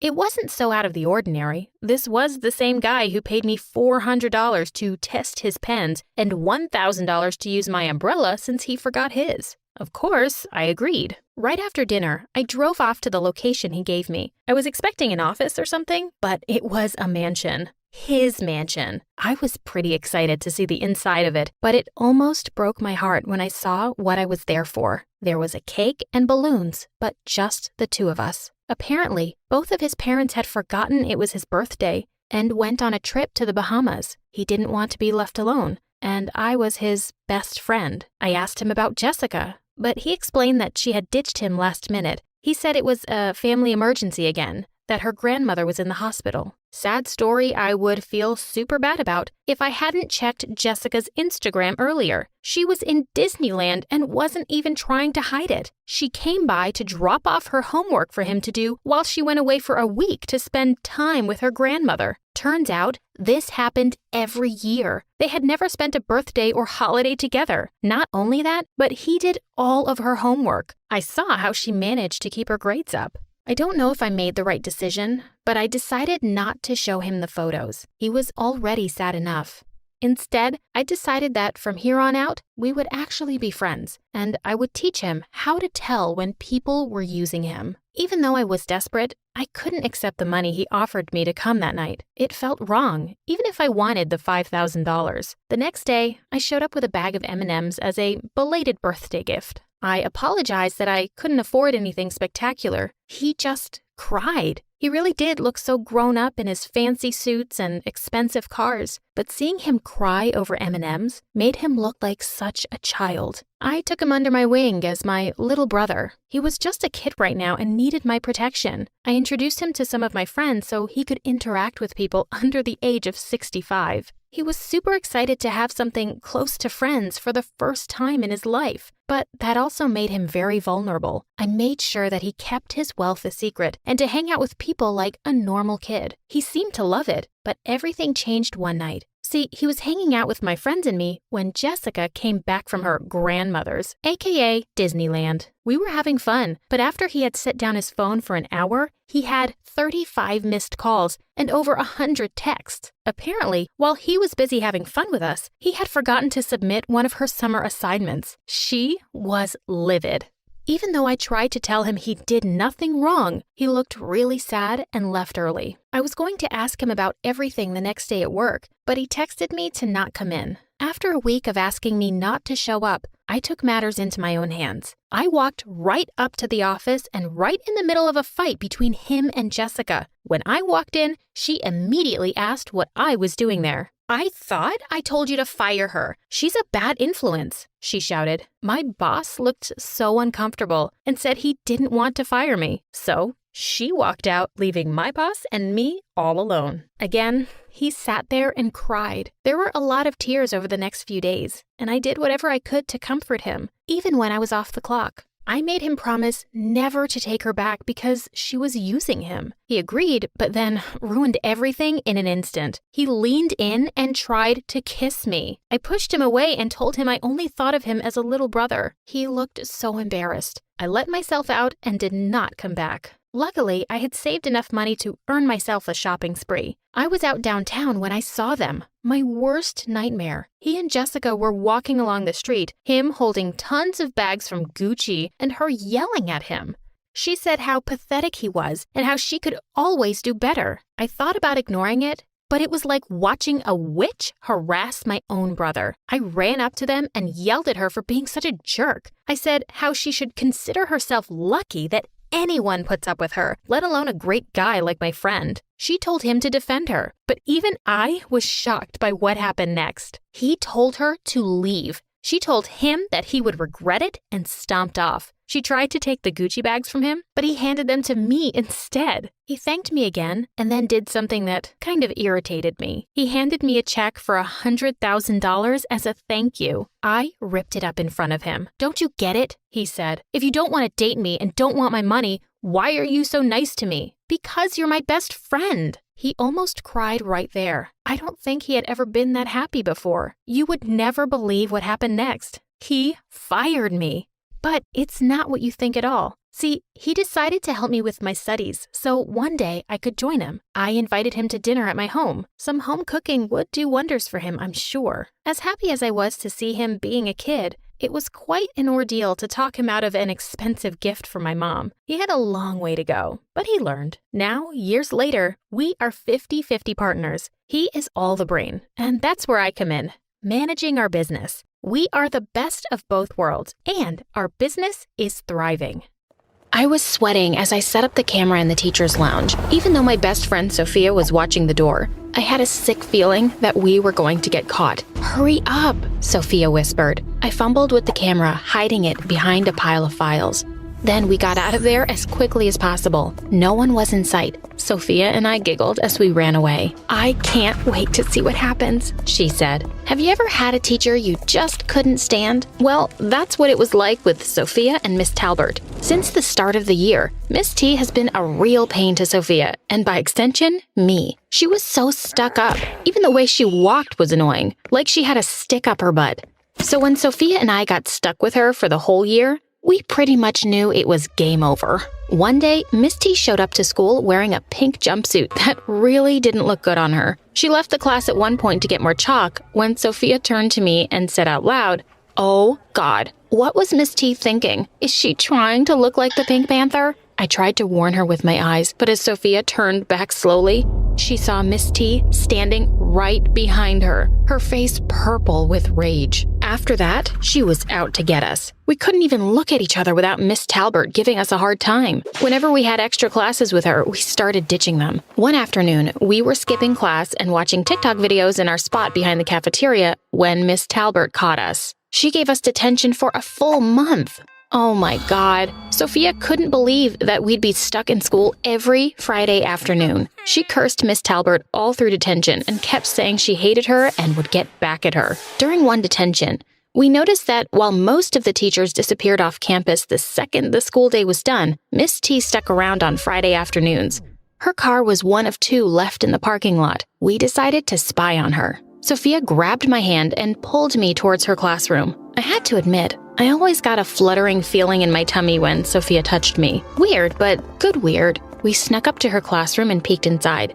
No one was there. Curious, we walked around the school. We eventually found her in the teacher's lounge. Looking in through the window, we saw that she wasn't alone. She was with Mr. Faulkner. He was our math teacher from 2 years ago. Sophia gasped so loud that they turned around and looked through the window. I put my hand over Sophia's mouth and dived with her into the bushes. Miss T walked to the window and looked outside. Mr. Faulkner asked her if she saw anything, and then he walked up to her and told her that they needed to be more careful. I released my hand from Sophia's mouth. We looked at each other with the same kind of wild glee. We'd just stumbled on something huge. We have to know what they're doing, said Sophia with more determination than I'd ever seen. We have to. Finding out what they were up to was easier than I thought. All we had to do was leave one of our phones in the teacher's lounge just before detention started. The teacher's lounge was a ghost town after school on Fridays. Sophia kept watch while I placed the phone. Then we strolled down to detention with plenty of time to spare.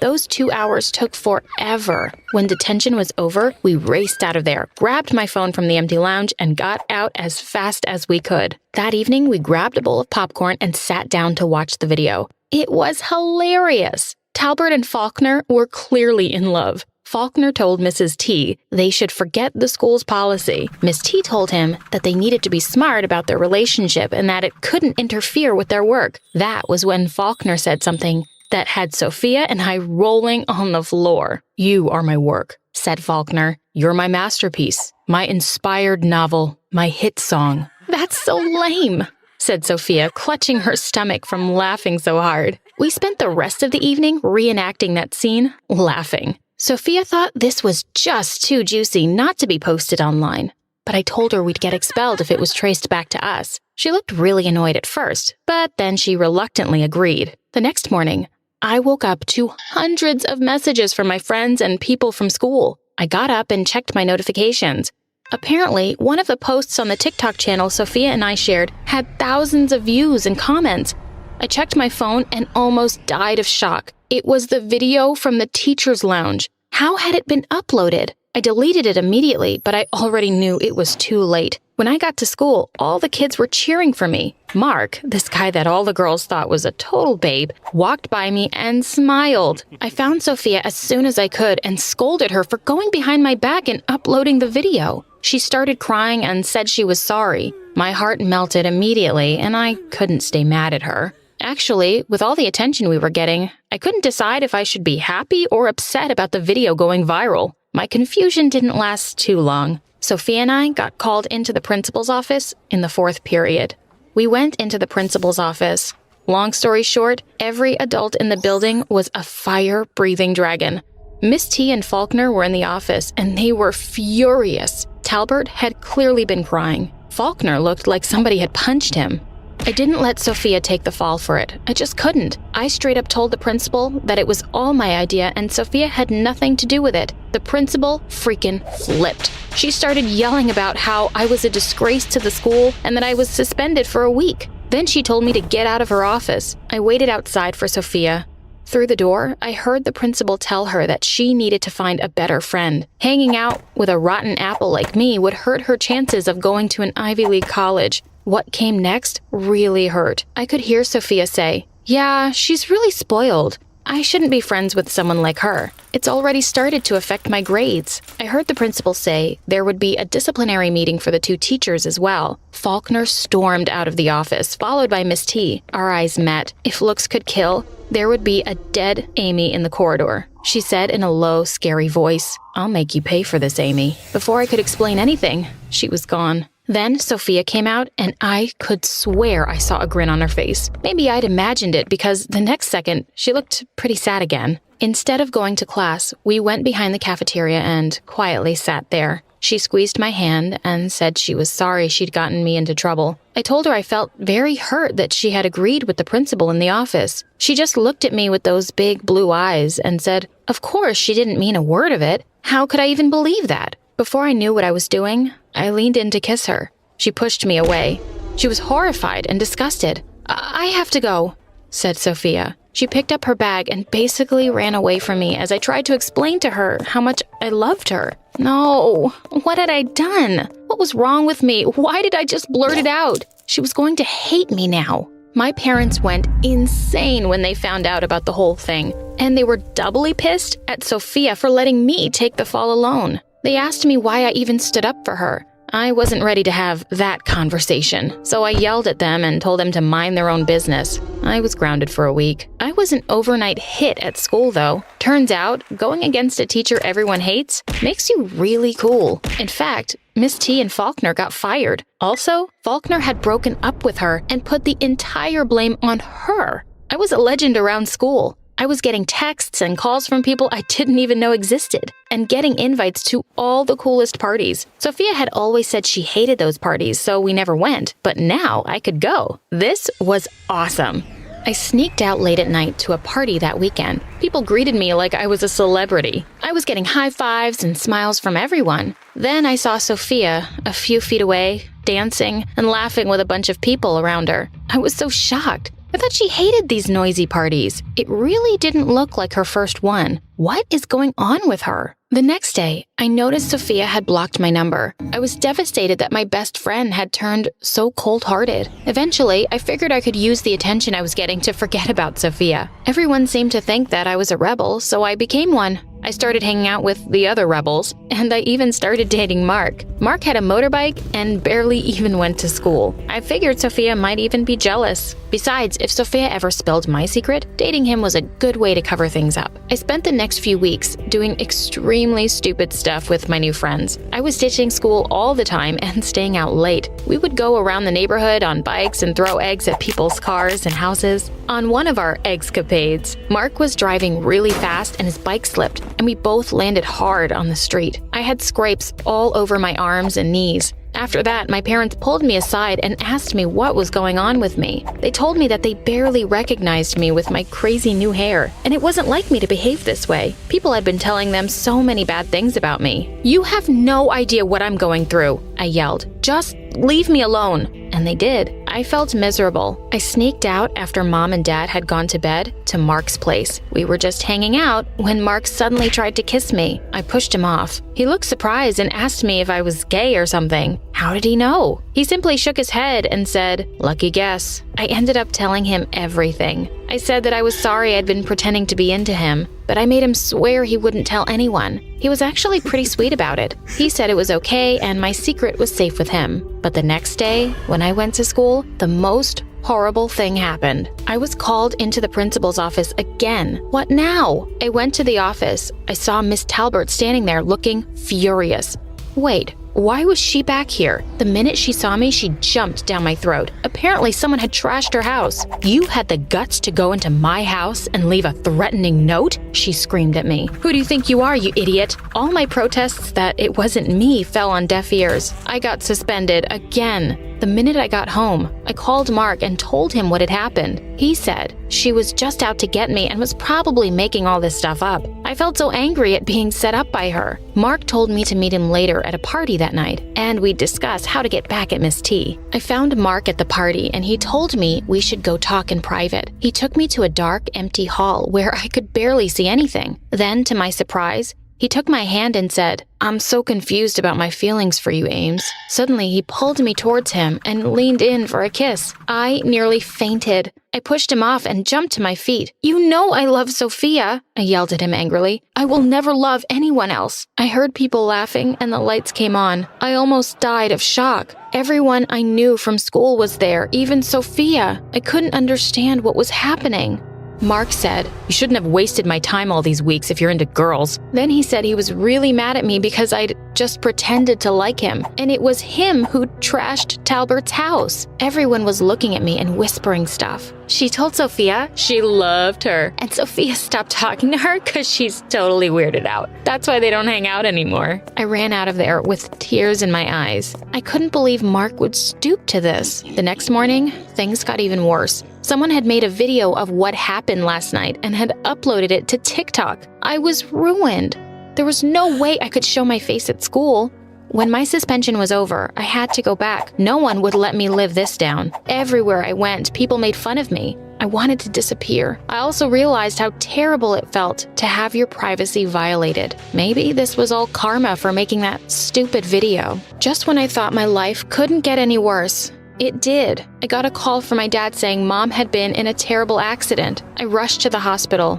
While she was asleep, I cried and felt so terrible for what a horrible person I'd become. Dad and I were called into the police station and shown the CCTV footage of the accident. It had been a hit and run, and they were trying to get a hold of the driver. I could hardly believe my eyes as they zoomed in. Wasn't Miss T's car the same model? And it was definitely a woman in the driving seat, and those pink clothes looked all too familiar. Was she that crazy that she'd try to hurt my mom just to get back at me? This was insane. I had to make sure I was right before I reported her to the police. I went to her house, but I couldn't see anyone around. Luckily, the garage gate was slightly open. I slid under it and turned my flashlight on. I had to get a good look at her car. If it was banged up and had the same number plate, I had my culprit. Boy, was I going to make her pay for hurting my mom. The car was dented in the front. I had her now. But then I checked the number plate. The car was the exact same brand and model, but the number was completely different. I sat on the floor with my back to the car, holding my head in my hands. Was I just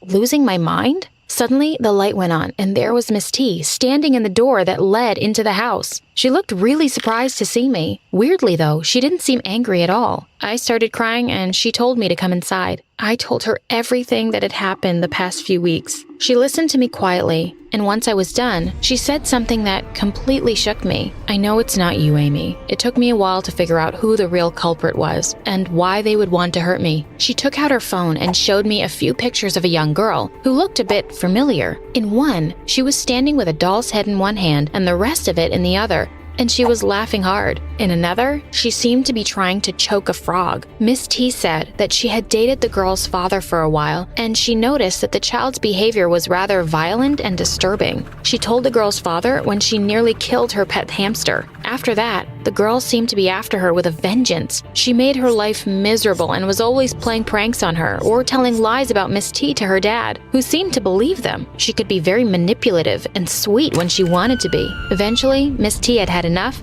and she broke up with him and moved out soon after. The child's name was Sophie. It was only recently that Miss T figured out Sophia was the same kid. I couldn't believe it. Sophia had broken my heart, but the girl I loved wasn't a psycho. There was only one person who could clear this up.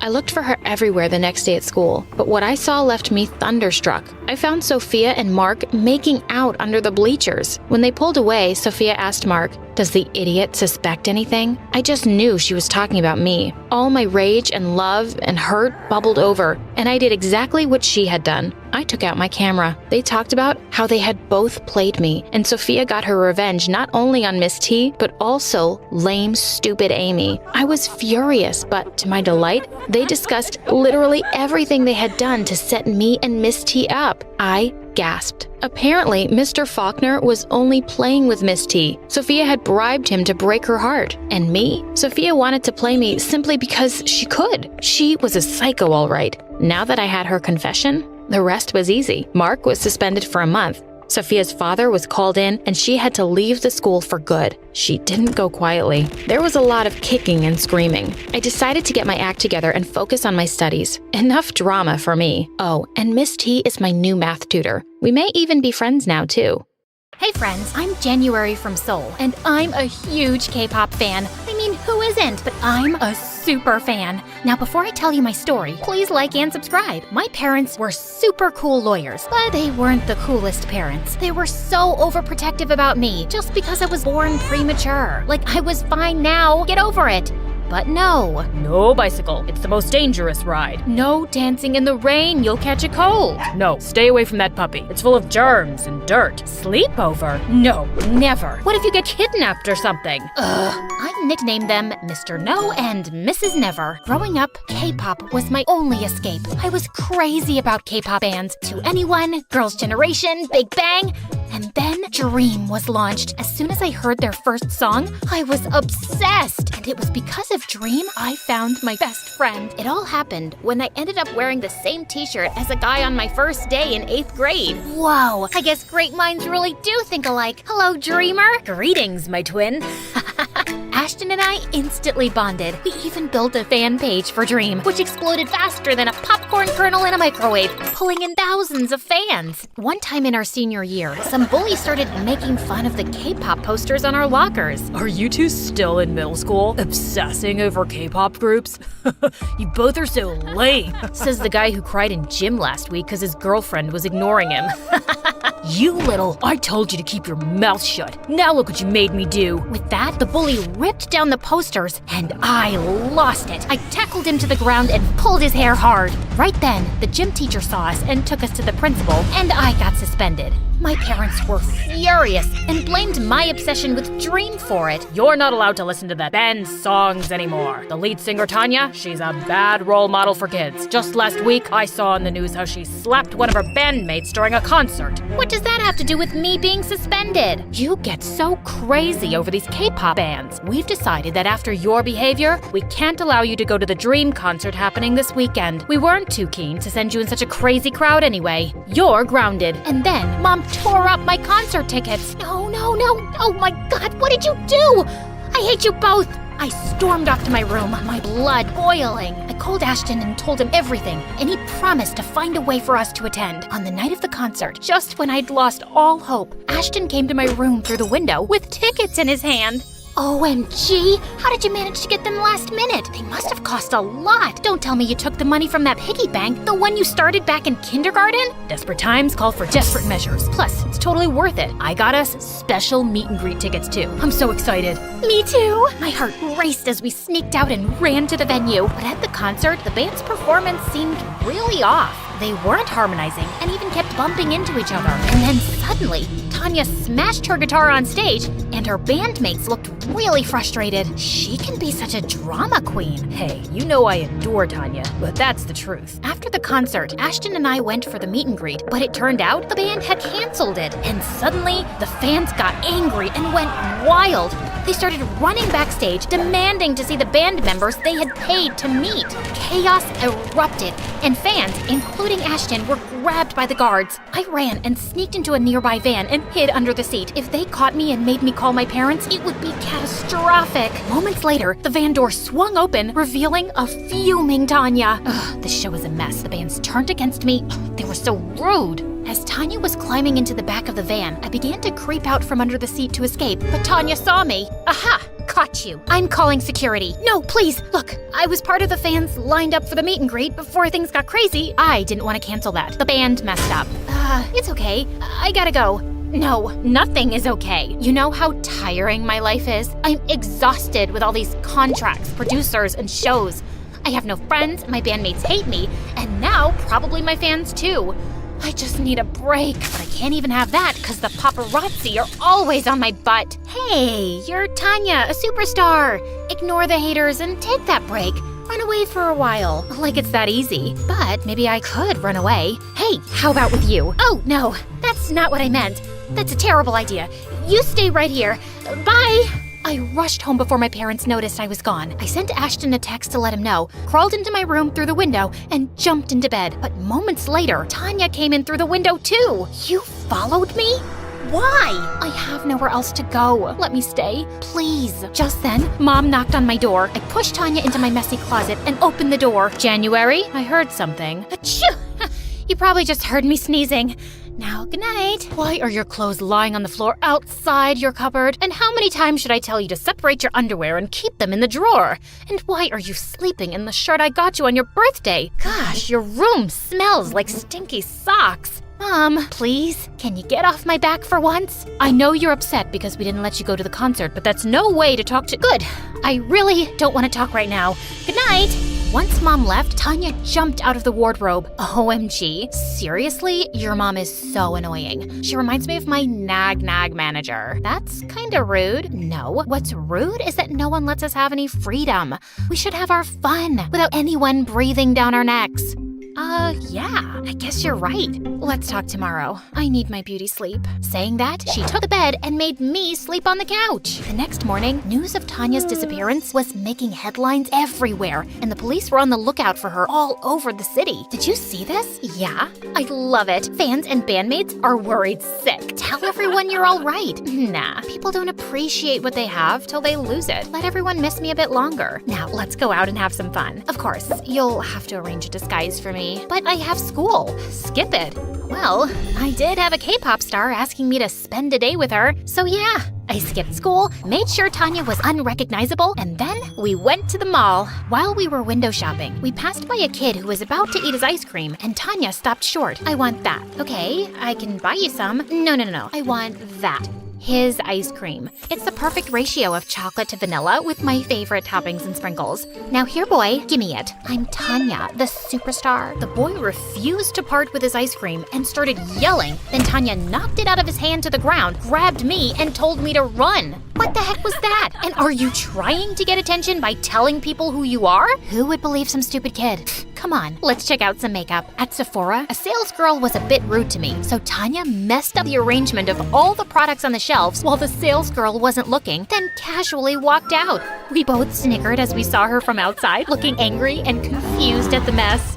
As we walked past a shoe store, I spotted these shoes I'd been eyeing for ages. You like those? Yeah, Mom won't get them for me because they're too expensive. Let's try them on. I tried on the shoes and they fit perfectly. They look amazing on you. You're taking them. Come on, the salesmen are busy. Just walk out casually and confidently. But no buts. Even though I felt super scared, Tanya convinced me to walk out of the store with them. I didn't realize I'd been holding my breath till we were on the other end of the mall. This is so wrong. Tanya, you're crazy. But I'm fun, right? I can't believe I'm saying this, but yeah, you're really fun too. This was quite a thrill. The next day, Tanya made me skip school again, and this time I had a genius idea. I blindfolded Ashton and brought him to my room, and he nearly fell back in shock when he saw Tanya. Ashton, say something. I'm just trying to work out why Tanya is here with you. Someone pinch me or punch me. I must be hallucinating. Is he your boyfriend? He's such a weirdo. For the next few days, Ashton was like a love-struck puppy with Tanya. She seemed annoyed by him at first, but soon,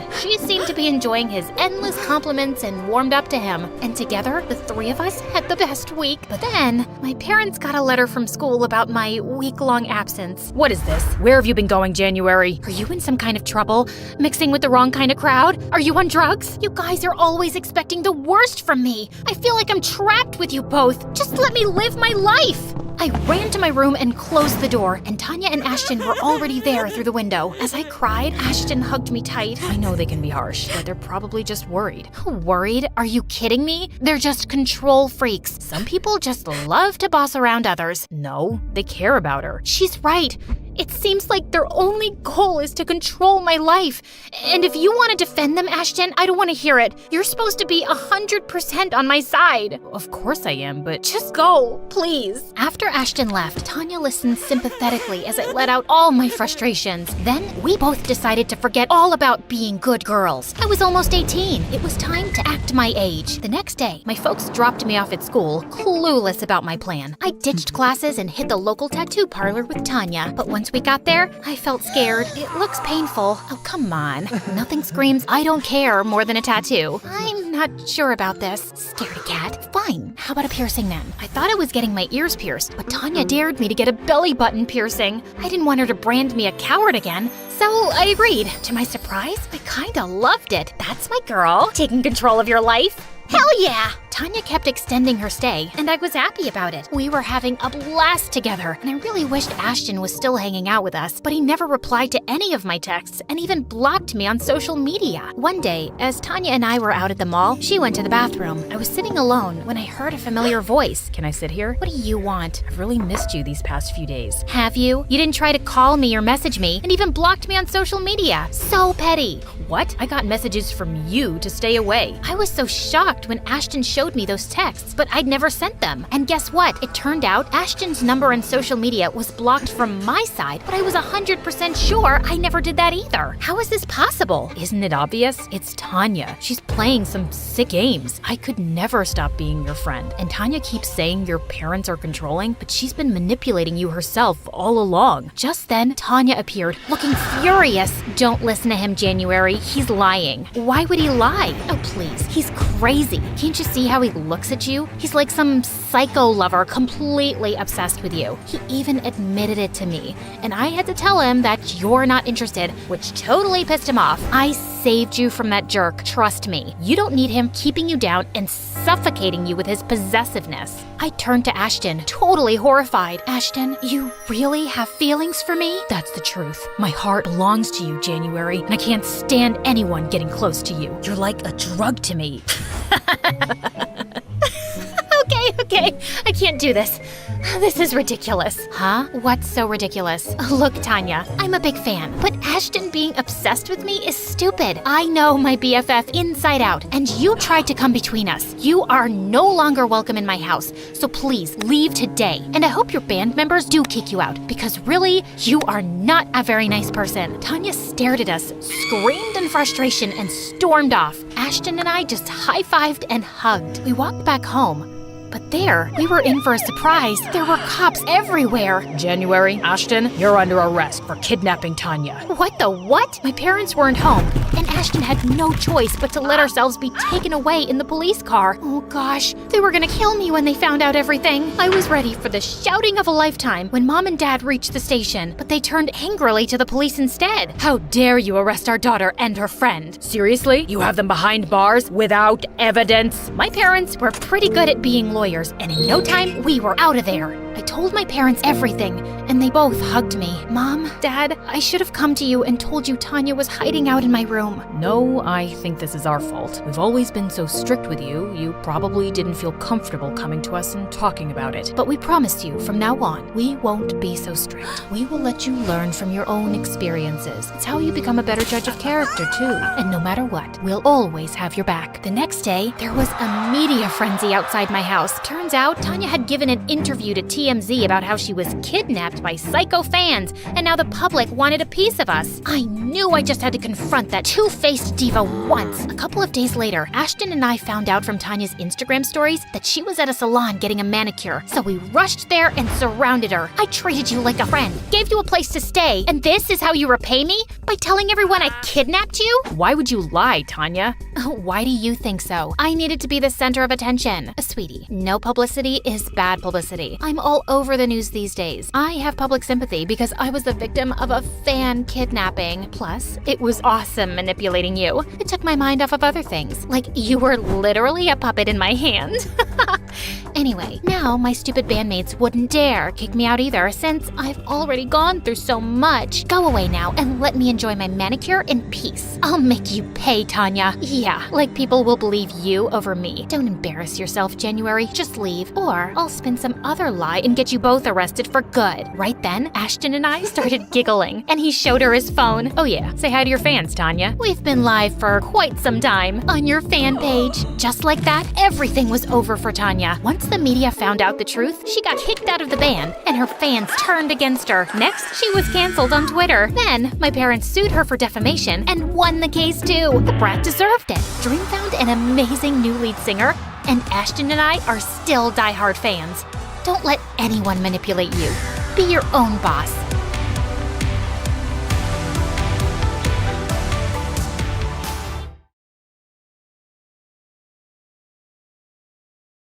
Hi, I'm Annabelle, and I have a secret admirer that turned my life upside down. But before I continue, please like and subscribe. I was never exactly the most popular girl in school. Well, at least not for the right reason. My sister Lenore and I grew up with parents who were the very definition of a weird goth couple. You know, the usual. Dressing like Victorian gravediggers, feeding ravens in the park, and that one time my mom pranked the dentist with her fake vampire fangs. Yeah, typical parent stuff. But believe it or not, my parents aren't my biggest problem. They're actually the best, most supportive parents anyone could hope for. Yes, we get stares and whispers when we go out in public together, but we didn't care. We were living our best lives. That is, until Lenore and I started elementary school. We were dressed in our usual goth attire, black clothes, black shoes, and black backpacks. My pet spider Sam even snuck into my pocket. The moment our parents dropped us off, the other kids started laughing at us and saying mean things. Hey, look! Twin freaks! Is your mom a vampire? Is your dad Frankenstein? Lenore was so embarrassed that she ran off and hid in the bushes. Leave me alone, you jerks! I tried to shove one of the mean kids out of my way, but he didn't budge. Just then, Sam crawled out of my pocket and jumped on the kid's face. The kid ran crying and screaming like a maniac. The principal found out, and I was suspended for 2 weeks. That night, Lenore begged Mom and Dad for new clothes. She threw a huge tantrum and refused to eat. When that didn't work, she blasted pop music and ran around the house dressed like a clown. That music, it's so happy. It's melting my brain. All those colors in that clown costume are burning my eyes. Please, make it stop. By the next morning, Lenore got her way. Mom and Dad bought her a brand new wardrobe. When my suspension was over, I went back to school. And to my surprise, Lenore was the most popular and best dressed girl in school. During lunch, I tried to sit next to her, but this girl named Stella looked at me like I had 3 heads. What are you doing, creepy crawly? You can't sit here. No weirdos allowed. I looked over at Lenore, and she just shrugged. You heard her. Go sit somewhere else. As the years passed, Lenore and her BFF Stella became more and more popular. By the time we reached high school, they were captains of the cheerleading team. They had the best grades in our class, and all the boys wanted to date them. They were perfect, and I was a disaster. I did want to make friends, but I could just never get it right. Like for my 14th birthday, I planned a huge birthday party and invited my whole class. I had a spooky birthday theme, of course, which I was sure everyone would love. But just as the kids were done singing happy birthday, I opened the closet and a dozen bats flew all around the room and maybe acted like they were attacking the kids. Everyone started screaming and running around in a panic, and then they left. And the next day at school, the kids whispered behind my back and refused to talk to me. But it was fine. I didn't need those jerks. I still had Sam. Yeah, the tarantula. Jeez, why is everyone so scared of these beautiful creatures? But even though hanging out with Sam was fun, I got lonely sometimes. I never imagined that my life could become an even bigger mess than it already was. But, fate had something in store for me. On Valentine's Day, I walked down the hallway during recess to find a dozen boys surrounding Stella and Lenore in the hallway with gifts and flowers. Please go out with me, Stella. I'll buy you a Ferrari. Be my Valentine, Lenore. I'll fly you out to the Bahamas. As I rolled my eyes and took my stuff out of my locker, I was surprised when a bright red envelope fell out of a book and it had my name on it. Hey, what's that? I was super excited, but I tried to play it cool. I got a Valentine. Ooh, creepy crawly has a secret admirer. Stella snatched the envelope out of my hand and made a huge commotion. Suddenly, everyone was staring at me. Hey, give that back. It's private. Stella tossed the envelope to Lenore, who opened it and started reading it out loud. My darling Annabelle, you're a shining star, a diamond in the rough. The jocks and cool girls can't measure up to you. Whoever wrote this must be blind and stupid. I tried to get the letter back, but Stella got in the way. You're my debating diva, my leading lady, my dancing queen, and my future class president. My heart aches when I see your face. Love, your secret admirer. Lenore, Stella, and all the other cool kids couldn't stop laughing, but I was shocked. I only joined the debating team a couple days ago. The last role I played in drama club was a donkey's butt, and I was too shy to dance in front of anyone. Plus, the odds of me becoming class president were slimmer than a toothpick. Just then, Jack, the editor of the school newspaper, materialized right beside me. I think that's a nice letter to get on Valentine's Day. Of course you do, nerd. I bet you wrote this junk. It wasn't me, I swear. Whoever wrote this has lost his mind. Yeah, he's a crazy lunatic. Lenore ripped the letter to pieces and threw it in the trash. That was mine, you witch! You're so stupid, Annabelle. You don't really have a secret admirer. Someone's just pulling your leg, you dummy. Lenore was probably right. It was a stupid joke. I felt like the biggest loser ever. Once everyone had walked away, Jack pulled the letter out of the trash and taped it back together. Ignore them. I think your secret admirer is real. Maybe I can help you find him. Jack spent the rest of the day asking me a ton of questions about every boy I'd ever spoken to or sat next to in class. He even came home to continue with his questions. Jack was annoying at first, but it felt kinda nice to have someone taking an interest in me. I'm positive he's a member of the drama club or the debate team. All you have to do is lure him out. How am I supposed to do that? Simple. If you suspect someone, you'll wink at him and smile, like this. Jack started doing something really weird and twitchy with his face. Just then, Lenore barged into my room. You idiots are still searching for that stupid secret admirer? Not real. My secret admirer isn't stupid. If you aren't going to help, you can get out. Fine, dummy, I'll help. Don't say I never did anything nice for you. Lenore spent all night teaching me how to flirt with boys. The next day, I set my plan in motion. First up, drama club. I asked the drama teacher if I could audition for the lead role, and surprisingly, I got it. During rehearsal, I met a cute boy who seemed to be into me. When I caught him staring at me in the hallway, I grabbed Jack and pretended to laugh at a joke. Oh, Jack, you're so funny. Your arms are like marshmallows made of steel. What? That doesn't make any sense. I'm flirting with you. Play along. Oh, stop! You're too much!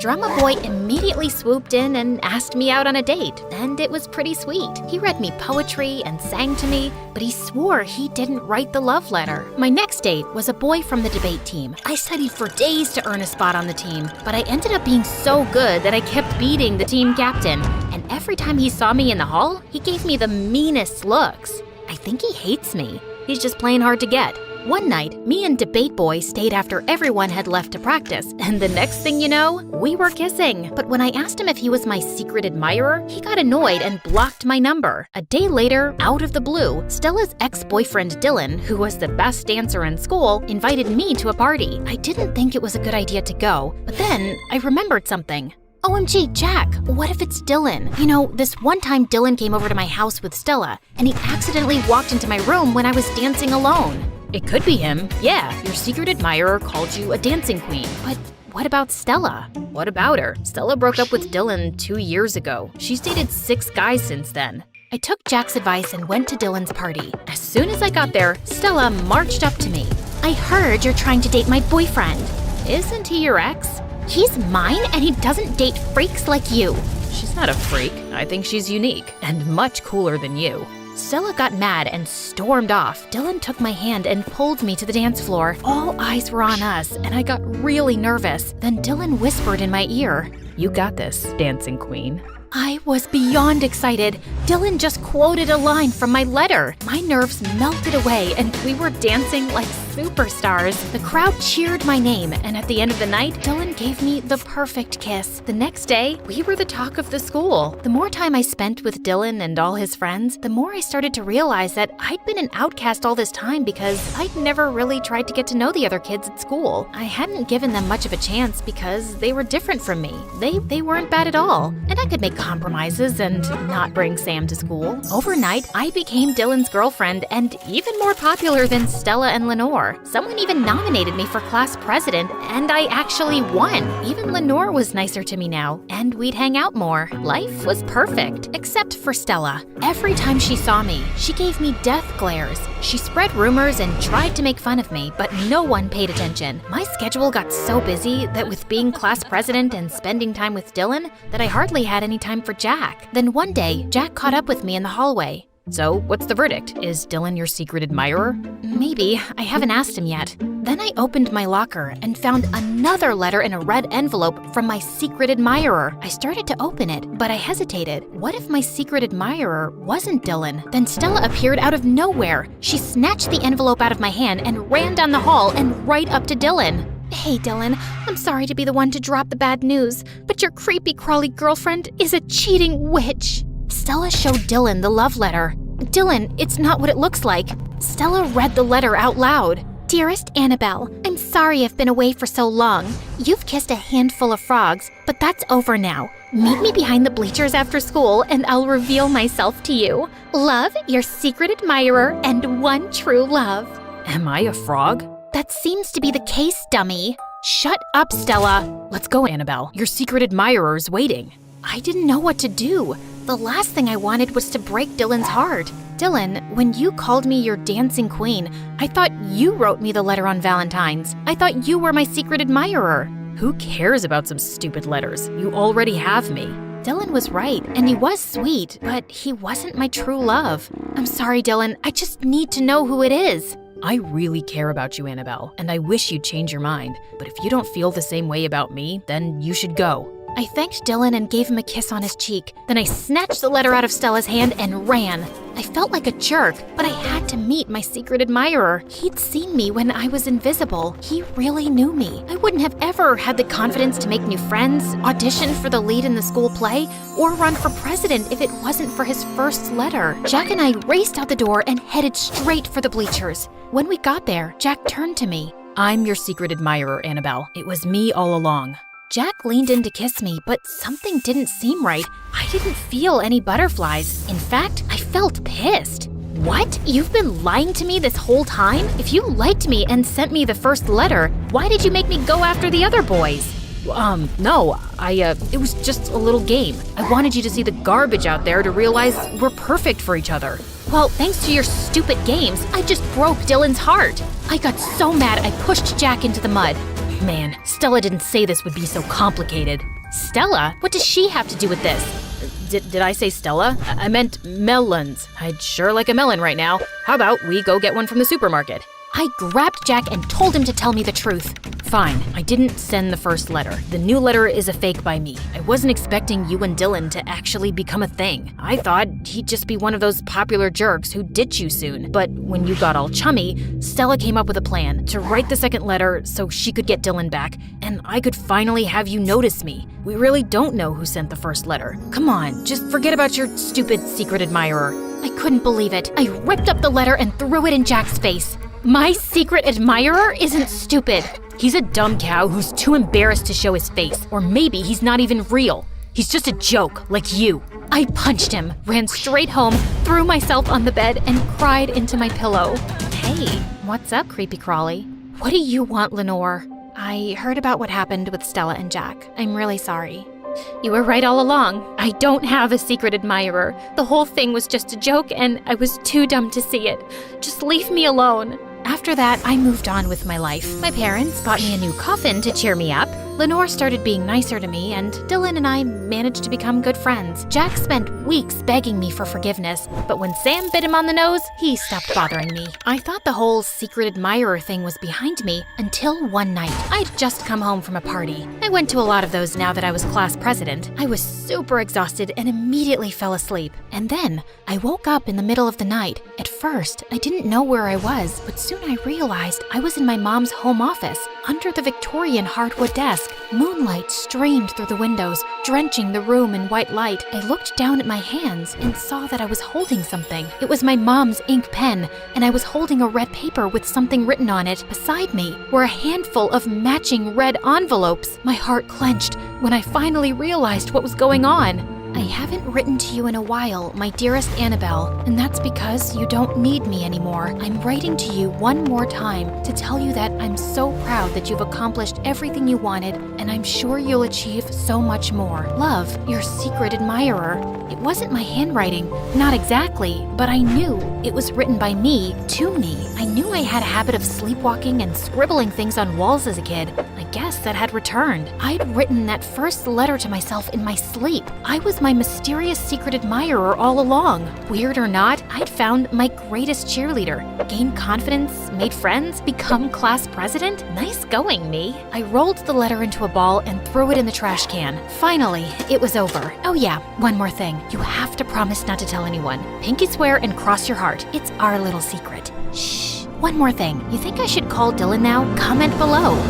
Hi, my name is Kayla. Please like and subscribe to MSA while I tell you my story. My whole life, I've been a book nerd. Stories are my escape into new worlds where I can fight dragons on the top of the highest mountains or move cars out of my way using my mind. However, in real life, I'm virtually invisible and usually powerless in the face of danger. Hey, watch where you're going, geek! Sorry. What's the point of those dumb glasses if you can't see anything? Thankfully, help was never too far behind. Ow! You hurt my head! That was the idea. Now imagine what I can do with all these. Are you okay? I am now. Hey, is that Harry Potter? I love that book. You know, I think we're gonna be best friends. That was the first day I met Faye, and she was right. We instantly bonded over our love of reading, and I was forever in awe of her confidence. Everyone, make way. Your queen is coming through. She proved to me that being into books did not mean you had to be timid. And that ends my presentation on why every Friday should be pizza day at the cafeteria. While Faye's life was forever blasting out loud, I felt like something was missing from mine. I'd read so many romantic tales of a prince riding into town, conquering the angry monsters just to be with the one he loves. And then I wonder, is my prince ever gonna come and save me? Snap out of it, Kayla. Huh? Look around you. These boys are no match for your intellect. They're all stinky and stupid. Speak for yourself, nerds. That's why you weren't invited to the big house party this weekend. Your fly is undone. Huh? Oh, oops. You see what I mean, Kayla? Is that the prince you were looking for? Yeah, maybe you're right. Except I really did want to go to that house party. I knew there was no way that was gonna happen. Or at least, that's what I thought, until everything changed one day as I was looking for a book in the library. Hey, what's this? Looks like a secret compartment. Pull it up. Whoa! Hidden beneath the shelf was a dusty book we'd never seen before. I blew on it and read its title, The Secrets to Get Boys to Fall in Love with You. That is the dumbest thing I've ever heard of. No wonder somebody hid it. Look at this stuff. How to dress for a man, how to talk to a man. I wonder if it works. Who cares? Shove it back where you found it. Actually, I think we should try it out. What? You can't be serious. I am. We could test it out tonight at the house party. Think of it as a social experiment where we see how easy it is to get boys to fall for us. Well, I do love a social experiment. All right, why not? I'm in. After school, we rush to my house and follow the book by the letter. Always wear bright red lipstick for attention. Check. Clip in hair extensions for more bouncy hair. Check. Learn how to walk correctly by balancing books on your head. Check. Juice your meals to digest them faster. Check. Ugh. Lift weights to tone your figure. I'm exhausted. Don't sit down, you'll get chair butt. And according to this book, boys hate chair butt. Ugh. Eyelashes, short skirts, pink everything, and ta-da! Wow, we look like completely different people. More like complete bimbos. I didn't care what Faye said. I was super excited. And when we arrived at the party, everyone was looking at us, and I felt seen for the first time. Hey there, good looking. Can I get you some punch? I'll give you a punch. Faye, remember the book? Like, oh my gosh, I would totally love some punch. Duh. Once alone, I scanned the room looking for my prince. And oh my god, there he was. He was the most beautiful boy I had ever seen. Tall, muscular, well-dressed, and looking so cool. I wanted to go over there, but I remembered what the book said. Chapter 13, don't pester boys. Rather, stand against a wall and look mysterious, and they'll come to you. And so, that's what I did. But unfortunately, it attracted the wrong guy. Excuse me, miss. My name is Ricardo. And let me just say you are a radiant vision of sunbeam perfection. Oh, thanks. Please, let's swap numbers. Okay. Now, watch my superb dance moves. This weird dude distracted me with the most bizarre dance in the world. And when I looked over, my prince was gone. And then Faye came up to me. We have to go. Wait, I need to find someone first. Hey, that's the girl that dumped the guacamole bowl on my head. Like I said, we have to go now. We ran away as fast as we could, but I turned just in time to see Ricardo blowing kisses after me. Ugh. But hey, at least we knew the book worked. The next day, I woke up to 100 messages from Ricardo. Some of them were sweet, but others were a little creepy. Like when he sent selfies of himself with roses in his teeth, or pictures of sketches he'd made of me. And there were a lot of them. Of course, I was just gonna ignore him. I was still hung up on finding the dream boat from the party, and I decided something else that weekend. I liked my new look and how other people people looked at me. But on Monday at school, Faye didn't see it the same way.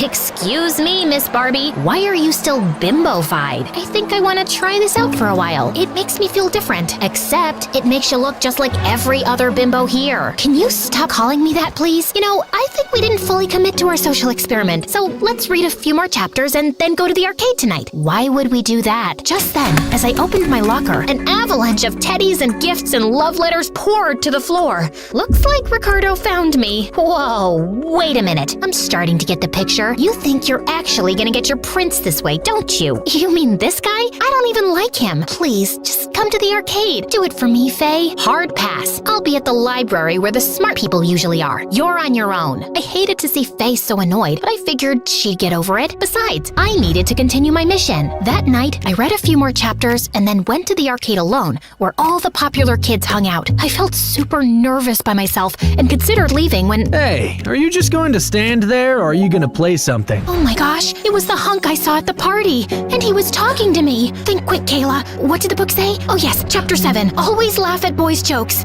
You're so funny. Thanks. My name's Lloyd. Are you waiting to play this claw game? Chapter 20. Be the damsel in distress. Oh, it's too complicated for me. Oh, here, I'll show you. The trick is all about timing. Like, oh wow, you're so good at that. Thank you. Sure thing. Would you like to get ice cream? Uh-oh. Chapter 3. Avoid fatty desserts. How about a low-fat milkshake instead? As we shared a vegan milkshake, Lloyd started telling me about his life. He was a part-time model, but his true passion was volunteering at the children's hospital. I mean, can someone be more perfect? I gazed into his eyes, and then we both moved forward to sip our straws at the same time. Our faces were so close, I almost thought he might kiss me, when suddenly my phone rang, and it was my mom telling me to come home immediately. Apparently, my grandma had broken her hip, and my parents needed to go out of town to see her. Since I couldn't miss school, they asked me to stay with Faye for a few days. I know the timing isn't great, and you're mad at me. Don't be silly. What are friends for? You packed all that makeup to bring over? Since when do you even have so much makeup? I went shopping yesterday. And what is this ridiculous bag? Wait, I've seen all the cheerleaders carrying this lately. Are you gonna start waving pom-poms in my face next? Faye, is me staying over gonna be a problem? No, of course not. Fine, I won't say anything. Although, the amount of money you spent on that makeup could run a soup kitchen for a year. Okay, I'm done now. But she really wasn't. She stared at me disapprovingly every day as we headed out for school. She huffed away angrily whenever any of the popular girls gave me compliments or invited me to sit with them at recess. And she gave me the silent treatment as I headed out for the arcade in the evenings. I'd met up with Lloyd there a couple more times, and I thought it was going well. Just as we were sharing another milkshake, we almost came close to kissing again, when suddenly— Hey, bestie! I thought I'd find you here. Ooh, aren't you gonna introduce me to this hunky monkey? What? Faye was here? And she was dressed by the book too? Lloyd Faye Lloyd. That's such a manly name. So Lloyd, can you show me how the photo booth works? Oh my gosh, it's so confusing. Yeah, I can show you. This was crazy. Faye was trying to steal the spotlight from me. Well, two can play at that game. Oh wow, look at these photos. We'd make such a cute couple for sure. If you say so. Oh, Lloyd, let's have a dance battle. All right. Oh, Lloyd, let's sing karaoke. Okay. Oh, Lloyd, let's get some cotton candy. Sure. Oh, Lloyd, let's shoot some zombies. Can do. Oh, Lloyd, let's break the basketball high score. No, Lloyd, let's trade some prizes for our tickets. Well... Oh, please, Lloyd. Ow. Lloyd, this way. Ouch. Come on, Lloyd. Stop! I don't know what's happening here, but it's freaking me out. It's not me, it's her. She's a phony. Me? You're the phony. Look at her. What the heck? Look, I don't know what's going on here, but you two clearly have some serious issues, and I don't want to get in the middle of it. Goodbye. No, Lloyd, come back. I can explain. Wait, Kayla, don't be a fool. Suddenly, I heard a loud crack and turned to see Faye tumble to the floor. Ow, these dumb heels. Faye, are you okay? I think I broke my ankle. Call an ambulance. As we waited for the ambulance, Faye turned to me angrily. This is all your fault. Me? You're the one who thinks all boys are trash, but then you just show up here to hit on Lloyd and ruin my chances with him? What's wrong with you? I don't want Lloyd. I was just trying to show you the mirror by acting like you. You look pathetic. pathetic trying to be someone you're not just to make some stranger like you? I thought we were the cool, smart ones who don't care about what's on the outside. If you don't care about that, why does it bother you how I choose to dress or what I put on my face? You know what? You're just so used to bossing me around, you're pissed off I'm doing something on my own that you don't agree with. Fine, be a wannabe bimbo. We can't be friends then. Thanks for letting me know that our friendship is conditional on me always listening to you. The ambulance arrived and took Faye away. I didn't want to go to her place right away, so I went to my own house to cry it out. But to my shock, I found my room was overflowing with gifts from Ricardo. Heart-shaped balloons, bouquets, and dozens of teddy bears. This was all too much. And when I looked in the mirror, I didn't even recognize myself. I had lost my chances with Lloyd, and things with Faye were all messed up. Plus, these new clothes were so uncomfortable. And that's when I realized all these troubles started with the book. I opened it up to the final chapter and read in horror. Chapter 31, Charm Boys by cleaning up after their mess. Chapter 32, Make boys sandwiches when they are sad. This was not a magic guide to romance. This was the most sexist book in the world. And I had been such an idiot. I needed to make it right. The next day, I returned to the arcade, only this time as boring old Kayla. Excuse me, Lloyd? Hey, Kayla? Yeah, this is how I really look, and I'm just here to apologize. I've been acting like somebody I'm not, which isn't cool or fair to you. Seems like you have some self-work to do. Most definitely. Okay, well, sorry again. Goodbye. Hold on. Do you want to get a milkshake? As long as it's full fat. The rest of the evening, we played arcade games and then went for a romantic walk by the river. And Lloyd seemed to like me for me. I went home on cloud 9 that night, and when I woke up the next morning, I was determined to fix everything else. Starting with, Faye, I just wanted to apologize. You're right, I shouldn't have to change anything about myself to get noticed or be liked by anyone. Kayla, I owe you an apology too. To be honest, I just got jealous and insecure. I mean, you're out there trying to find your Prince Charming, while I'm perfectly happy just the two of us in the library. I just didn't want anything to change. We can have both, Faye. You'll always be my bestie, no matter who else comes into my life. I can handle that, as long as whoever he is appreciates the Kayla that I know. Deal? Deal. Yoo-hoo!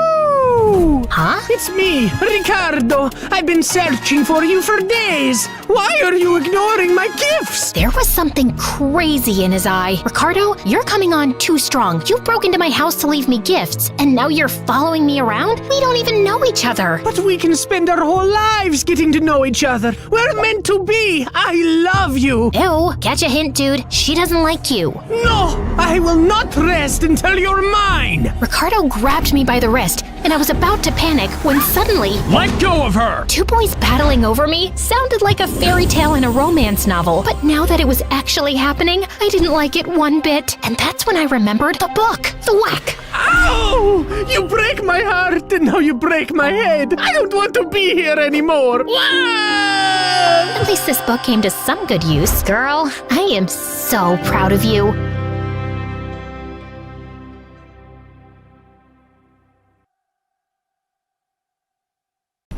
Hi, my name is Natalie, and I fell in love with a monster. But before I continue, please like and subscribe to MSA. Please support MSA in style. Our bottles and notebooks are perfect for teens on the go. Check them out in the description. I never really meant to fall in love at all. In fact, I was absolutely against it. I'd just gotten out of a bad relationship with my ex, who dated 5 girls behind my back, and when I confronted him about it, he had the nerve to blame me. I just needed some attention, and you were never there. I live 2 houses down from you. If you were lonely, you should have just come over or called. That's too much work, and you know I hate talking on the phone, and hanging out at your house is so boring. My face is too pretty to be stuck inside all day. I was thinking maybe I can be your boyfriend on Fridays and I can date other people on Saturdays. I dumped that idiot and tried dating other guys, but that didn't work out. It felt like I was kissing a bunch of frogs. They were either too stupid, too vain, or just plain jerks. On my 16th birthday, I decided to stay away from boys and focus on school instead. I had dreams of following in my parents' footsteps and becoming a famous architect. But then I met Sam, and he ruined my life. Sam was a star football player with a cocky attitude, and he walked around school like he owned the place. All the girls were in love with him, and boys acted like he was some kind of superhero. Sam sat next to me in science class, and every day he'd wink at me with this dumb grin on his face, but I ignored him. He wasn't my type. Anyway, one time during a science test, I caught Sam copying my answers. Hey, jerkface, stop cheating. Get over yourself. I'm smarter than you. I dropped my pencil on the floor and I was picking it up.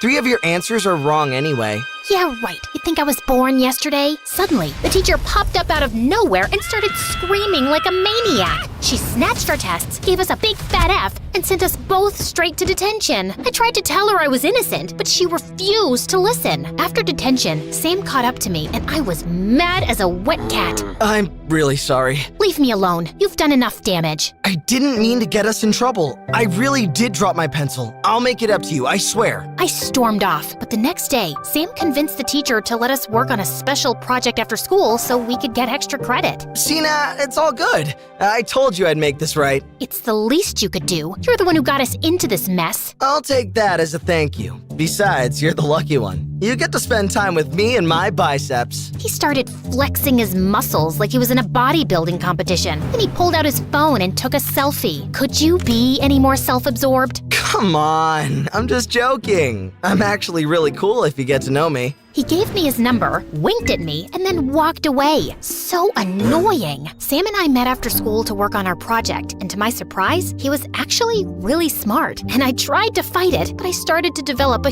huge crush. Sam had the most beautiful brown eyes, and every time he looked at me, my heart fluttered. One time, his finger brushed against mine, and I swear there was a spark. Before I knew it, we were holding hands, and we went from talking about atoms and electrons to kissing.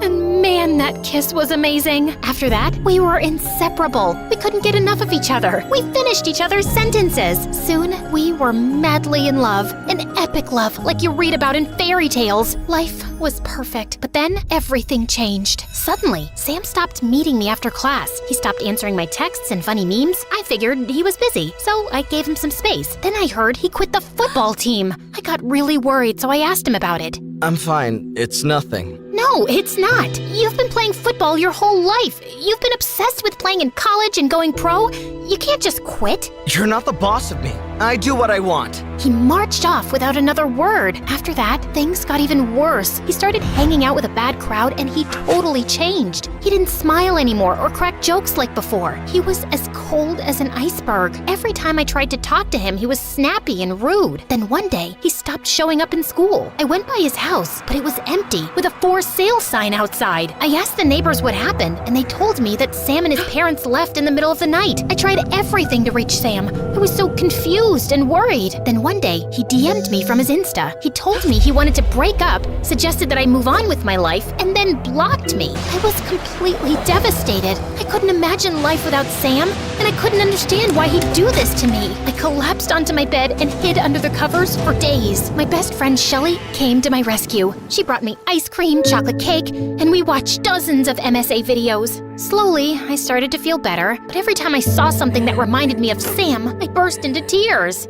It's been 6 months. It's time for you to move on. But there's no me without Sam. We're two peas in a pod, two halves of one heart. I can't live with half a heart, Shelly. I'm only human. Shelly grabbed all my pictures and gifts from Sam and tossed them into a shoebox. What are you doing? I'm giving you your freedom back. Sam's long gone. It's time for you to move on. Shelly was right. They were just things, and they only made me sad. Shelly put all Sam's stuff in the fireplace. We burned them and roasted marshmallows. And slowly, things started getting better. I even graduated from high school at the top of my class. Shelly and I applied to our dream college, and we both got in. During our first week there, Shelly and I went to this cool college party, and this boy named Roger asked me to dance. I'm not much of a dancer. I'm not either.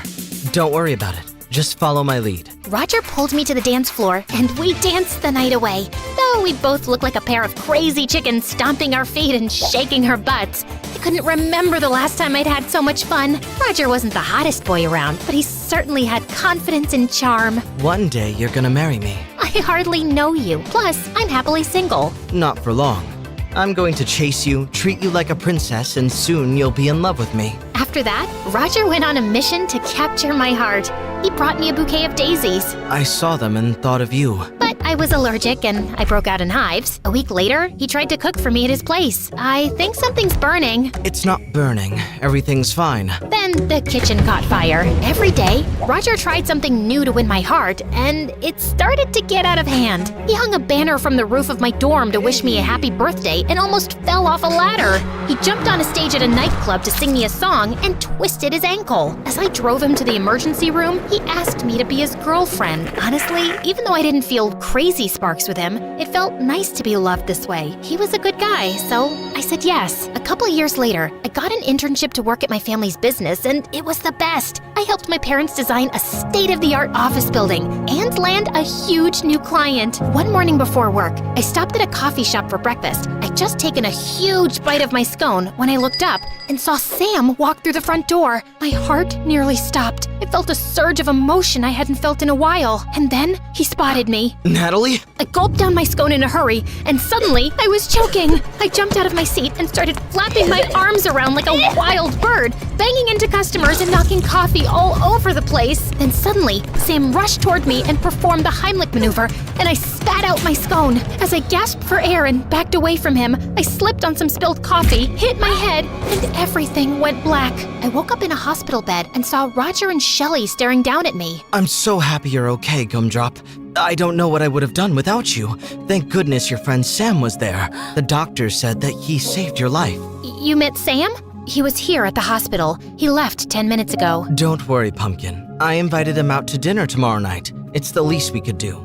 He saved your life. Roger hugged me tight. I smiled and pretended to be cool, but my stomach started turning backflips. A couple of hours before dinner, I started freaking out. Shelley came over to calm me down. I can't do this. What's the big deal? You're over Sam, right? I don't know. I'm not sure. What do you mean you're not sure? You've been with Roger for 2 years. I know, but when I saw Sam, all my feelings for him just don't even say it. That jerk broke your heart, remember? He didn't deserve you then, and he doesn't deserve you now. Shelley was right. Sam was a heartless snake, so he might have saved my life. But even monsters are nice at least one day out of the year, right? I didn't need to be nervous about this dinner. I was dating Roger, and he was 20 times better than Sam. So I put on my fanciest dress and spent an hour on my makeup. I was gonna show Sam what he was missing. When we got to the restaurant, I was surprised that Sam showed up with a girl named Tia, who he introduced as his girlfriend. She looked like a supermodel, but she had the IQ of a rock. When Roger told Sam we were applying to graduate school, she said, "You don't need to go to graduate school to learn how to graduate."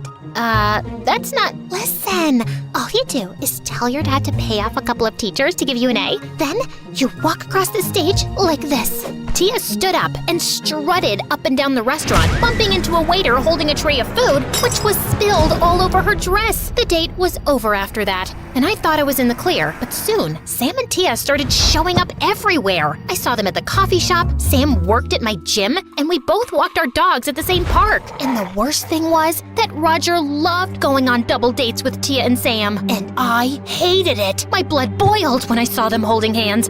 I wanted to scream when Sam kissed her, and I wanted to cry when I saw Sam smile and look at Tia the way he used to look at me. Then one day, I lost it. I called Sam and told him to meet me at a park on the other end of town where no one would see us. Okay, what's with all the secrecy, Nat? I feel like we're in a spy movie. I needed privacy. Fine, we're alone. Just me and you. Reminds me of old times. Sam stepped toward me, and my stupid heart fluttered. I hadn't been that close to him in years. I could smell his cologne, and it brought back so many beautiful memories. Then suddenly, blazing hot rage coursed through my veins. I hate you!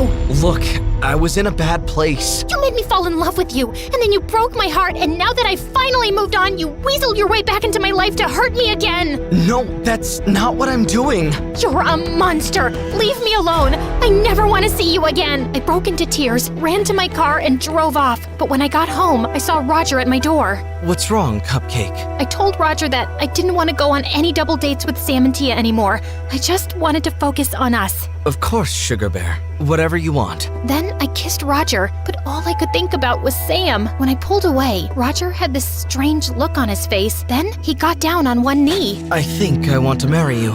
I don't have a ring, but I can get one right away. Just tell me what you want, and I'll buy it.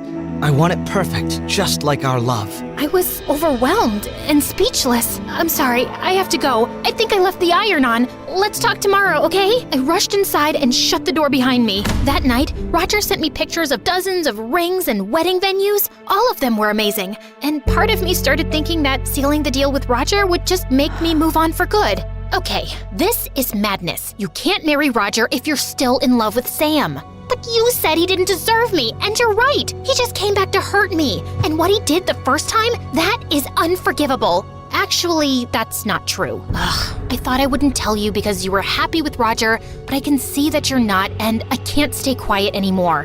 What are you talking about? I've been volunteering at the hospital, and a few days ago, I spotted Sam leaving my uncle's examination room, who's an oncologist. I snuck in later and looked at Sam's file. My uncle caught me, and he was furious. But since I begged, he told me the whole story. Sam got really sick in high school. That's why he quit the football team. He was going through special treatment, but it wasn't working. So he and his parents moved away to enroll in a special treatment program. Now he's cured, but he still has to take medicines. I think Sam broke up with you because he didn't know if he was going to survive it, and he couldn't bear to see you hurt. That's why he was a jerk. He wanted you to forget about him and move on. My heart felt crushed hearing this. But he's moved on. He's dating Tia. They broke up yesterday. Now she's dating a movie star. They're Insta official. I have to talk to Sam. What about Roger?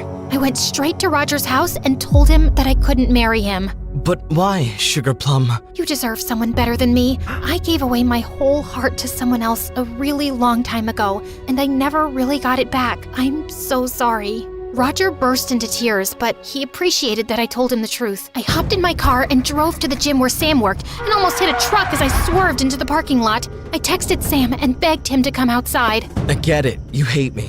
What else do you need to say? I know what you did, and you're an idiot. A big, stupid idiot. Sam stared at me. I'm sorry, I just didn't want to hurt you. Well, you did that anyway. I didn't need you to protect me. True love fights and lasts through the good and the bad. So what now? I threw my arms around him and held on tight as he hugged me back. You never let me go. I think I can do that.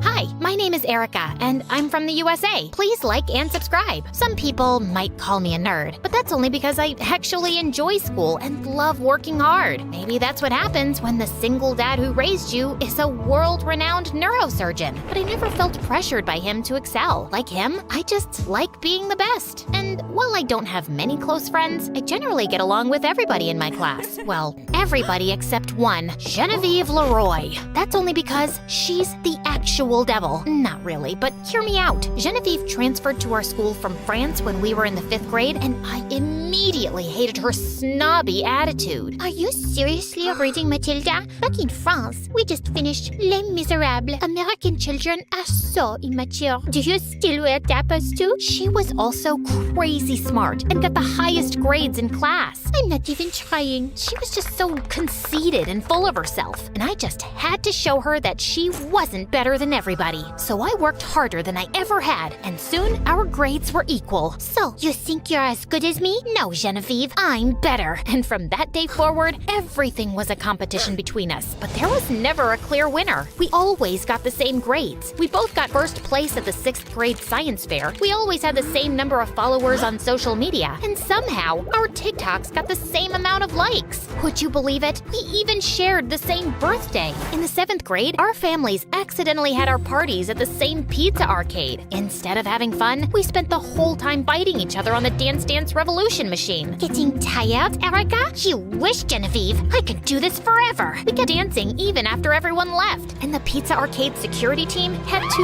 literally throw us out. I was so sore for the next few days. I groaned every time I moved. Things only got worse once we were in high school. In our last year, we both ran for school president, but our smear campaigns and aggressive politics got so out of hand that violence broke out between our supporters. The principal canceled the election and chose a student as president who wasn't either of us. But we were still gonna end up being co-valedictorians of our class, and I had to make sure I wrote a better speech than Martin Luther King himself. The bright side of it all was that high school would be over soon, and we'd never have to share a stage or room again. But to make things worse, it was around this time that Bethany barged into my life. I always thought Dad was too busy for romance, but he'd met this demon flirt monster while he was treating her mother, and now the two were dating. Isn't your dad just like the cutest ever, Erica? She had him wrapped around her little finger, and before I knew it, he'd asked her to move in with us. Don't think of me as a replacement for your mother. Not until the wedding, anyway. As if having a snooty French arch nemesis wasn't enough, I now had to live with Barbie's evil cousin. We couldn't stand each other. All she did all day was constantly try and fail to become a viral influencer through endless Instagram and TikTok posts for a non-existent audience. Don't forget to like and subscribe. I'll teach you how to trap the man of your dreams. And whenever Dad wasn't around, she would call me a loser and an annoying know-it-all and go on and on about how I would never get a boyfriend. No matter what some of those ugly girls say online, boys do not find intelligence attractive, Erica. But at that point, boys were the last thing on my mind. The same went for Genevieve. We were both so busy trying to be the best at everything that we didn't have time for boys. Hey, Erica, do you maybe want to go to the movies with me? How can I go to the movies when I still don't know absolutely everything about the War of 1812? Now shush! Genevieve, why don't we... Stop, you poor boy. Is your highest ambition to be nothing more than a distraction to me? But that all changed the day Lee Taylor Reyes transferred to our school. Howdy, y'all. He walked into our lives with his rugged good looks and Texas cowboy charm. All the girls fell for him, but none fell harder than Genevieve and me. Oh my God, mon Dieu. We thought we were competitive before, but now it was war. Genevieve and I started doing things neither of us had ever done before. When Lee Taylor became quarterback, we went to every game. Go, Lee Taylor, go! Lee Taylor, you are the best at American foolishness. When Lee Taylor got the lead in the school play, we went to every show. Bravo! Bravo! You have resurrected the theater, Lee Taylor. Genevieve had always been the more fashionable of the two of us, and once Lee Taylor hit the scene, her clothes and makeup game reached a level unseen. That's a mighty fine dress you're wearing there, Genevieve. What? This old thing? I only wear it when I don't care what I look like. There was no way I could compete with her on that level. Not on my own. I needed help, and there was only one person I could turn to, Bethany. Erica, it's so wonderful. You're finally acting like a normal girl. I was so desperate that I let Bethany give me a complete makeover. She used Dad's credit cards to buy me all new clothes and makeup. She took me to the most expensive salon in town and started giving me flirting lessons. Dad was just happy that we seemed to be finally getting along. And the whole time, she was filming everything and posting videos on her stupid channel. Hey guys, join me on my brave and selfless journey as I turn Erica from a zero to a shiro and help get her the man of her dreams. And the videos actually went viral. Bethany was officially an influencer now. And the weirdest part was that her lessons were working. Lee Taylor was now paying just as much attention to me as he was to Genevieve. There's something different about you, Erica, and I like it. Thanks for noticing, Lee Taylor. But just like with everything else between me and Genevieve, neither of us was actually winning. No matter what we did, Lee Taylor would only lead us both on and wouldn't make a clear choice. Things got so bad in the struggle for Lee Taylor's heart that our grades began to slip. We stopped doing homework, we were failing tests, neither of us were valedictorian anymore. But we didn't care. All our effort was going into out-scheming the other to win over Lee Taylor. Like the time he had a minor football injury and we both went to visit him in the hospital. Oh, you poor baby. It's a shame your mummy is out of town. But look, my chef made you a consommé, and I will read you the sports section of the newspaper in French. That looks like gross bathwater. I've got just the thing to make you feel better. Some good old American cheeseburgers. Also, a recent study shows that most people think Spanish is hotter. It ended up being a screaming match in French and Spanish that got us thrown out of the hospital. And one day, after the teacher made me and Lee Taylor lab partners, Genevieve Genevieve marched up to me angrily in the cafeteria later and pinned me against the wall. Give it up, Erica. No matter how much makeup you put on or how much idiotic giggling you do, Lee Taylor will be mine. You've never beaten me, and you never will. What are you talking about? You wear so much makeup you look like a French mime. And besides, it's you who's never beaten me. I am so much better than you in every way that counts. Then how come you've never proved it? Prove this! Did you just throw a hamburger at my face after saying something totally stupid? Oui, do you want French fries with that? As we rolled around on the floor, screaming and attacking each other, we knew we were making an absolute spectacle of ourselves. But we didn't care about what anyone thought, except Lee Taylor. And the next day, he invited me and Genevieve to meet him by the bleachers after school. Ladies, y'all are two of the prettiest and sweetest gals I've ever met. And I've really tried to choose, but a choice is impossible. So you must make it. What the heck are you talking about? Why do you speak nonsense, Lee Taylor? I heard that y'all's rivalry goes way, way back. I'm thinking it's time that it was finally settled with a race. This Saturday, 1 lap around the school track. Winner takes all, including my heart. We were both shocked by this proposal, but when he gave us that heart-melting look of his, we agreed. But what we didn't know was that Lee Taylor had live-streamed our conversation to the whole school, and in the days leading up to Saturday, the race was all anyone could talk about. Posters were put up advertising the race for love.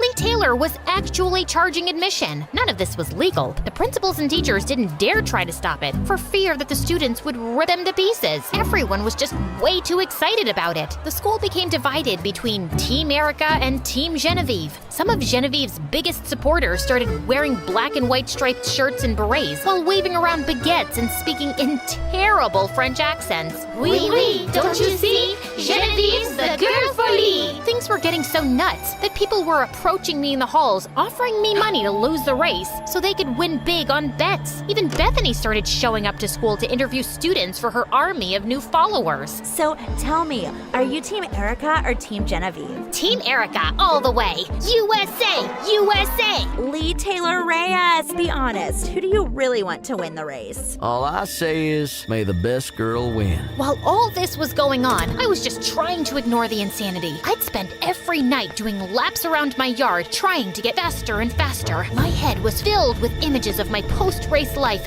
when I would walk around arm in arm with Lee Taylor. But in a weird way, the thing I was looking forward to the most was an end to this eternal feud with Genevieve. Saturday came, and the crowd was bigger than any homecoming game in our school's history. Go, Erica, go! Viva la Genevieve! This is it, my fabulous followers. The Race for Love Live. Now you'll see once and for all Erica's transformation from loser to, not loser. Yeah. Despite the bizarreness of the scene, Genevieve and I lined up for the race. Lee Taylor had even bought an actual starter pistol from home. On your marks, get set, go! We were off in a flash. The crowd roared. Genevieve and I weren't exactly athletes, but we were giving it our all. We were feeding off the energy surrounding us. The only problem was that neither of us could break away. We were level, like always, literally shoulder to shoulder. As we approached the finish line, it seemed like this would end in yet another tie. My energy was flailing,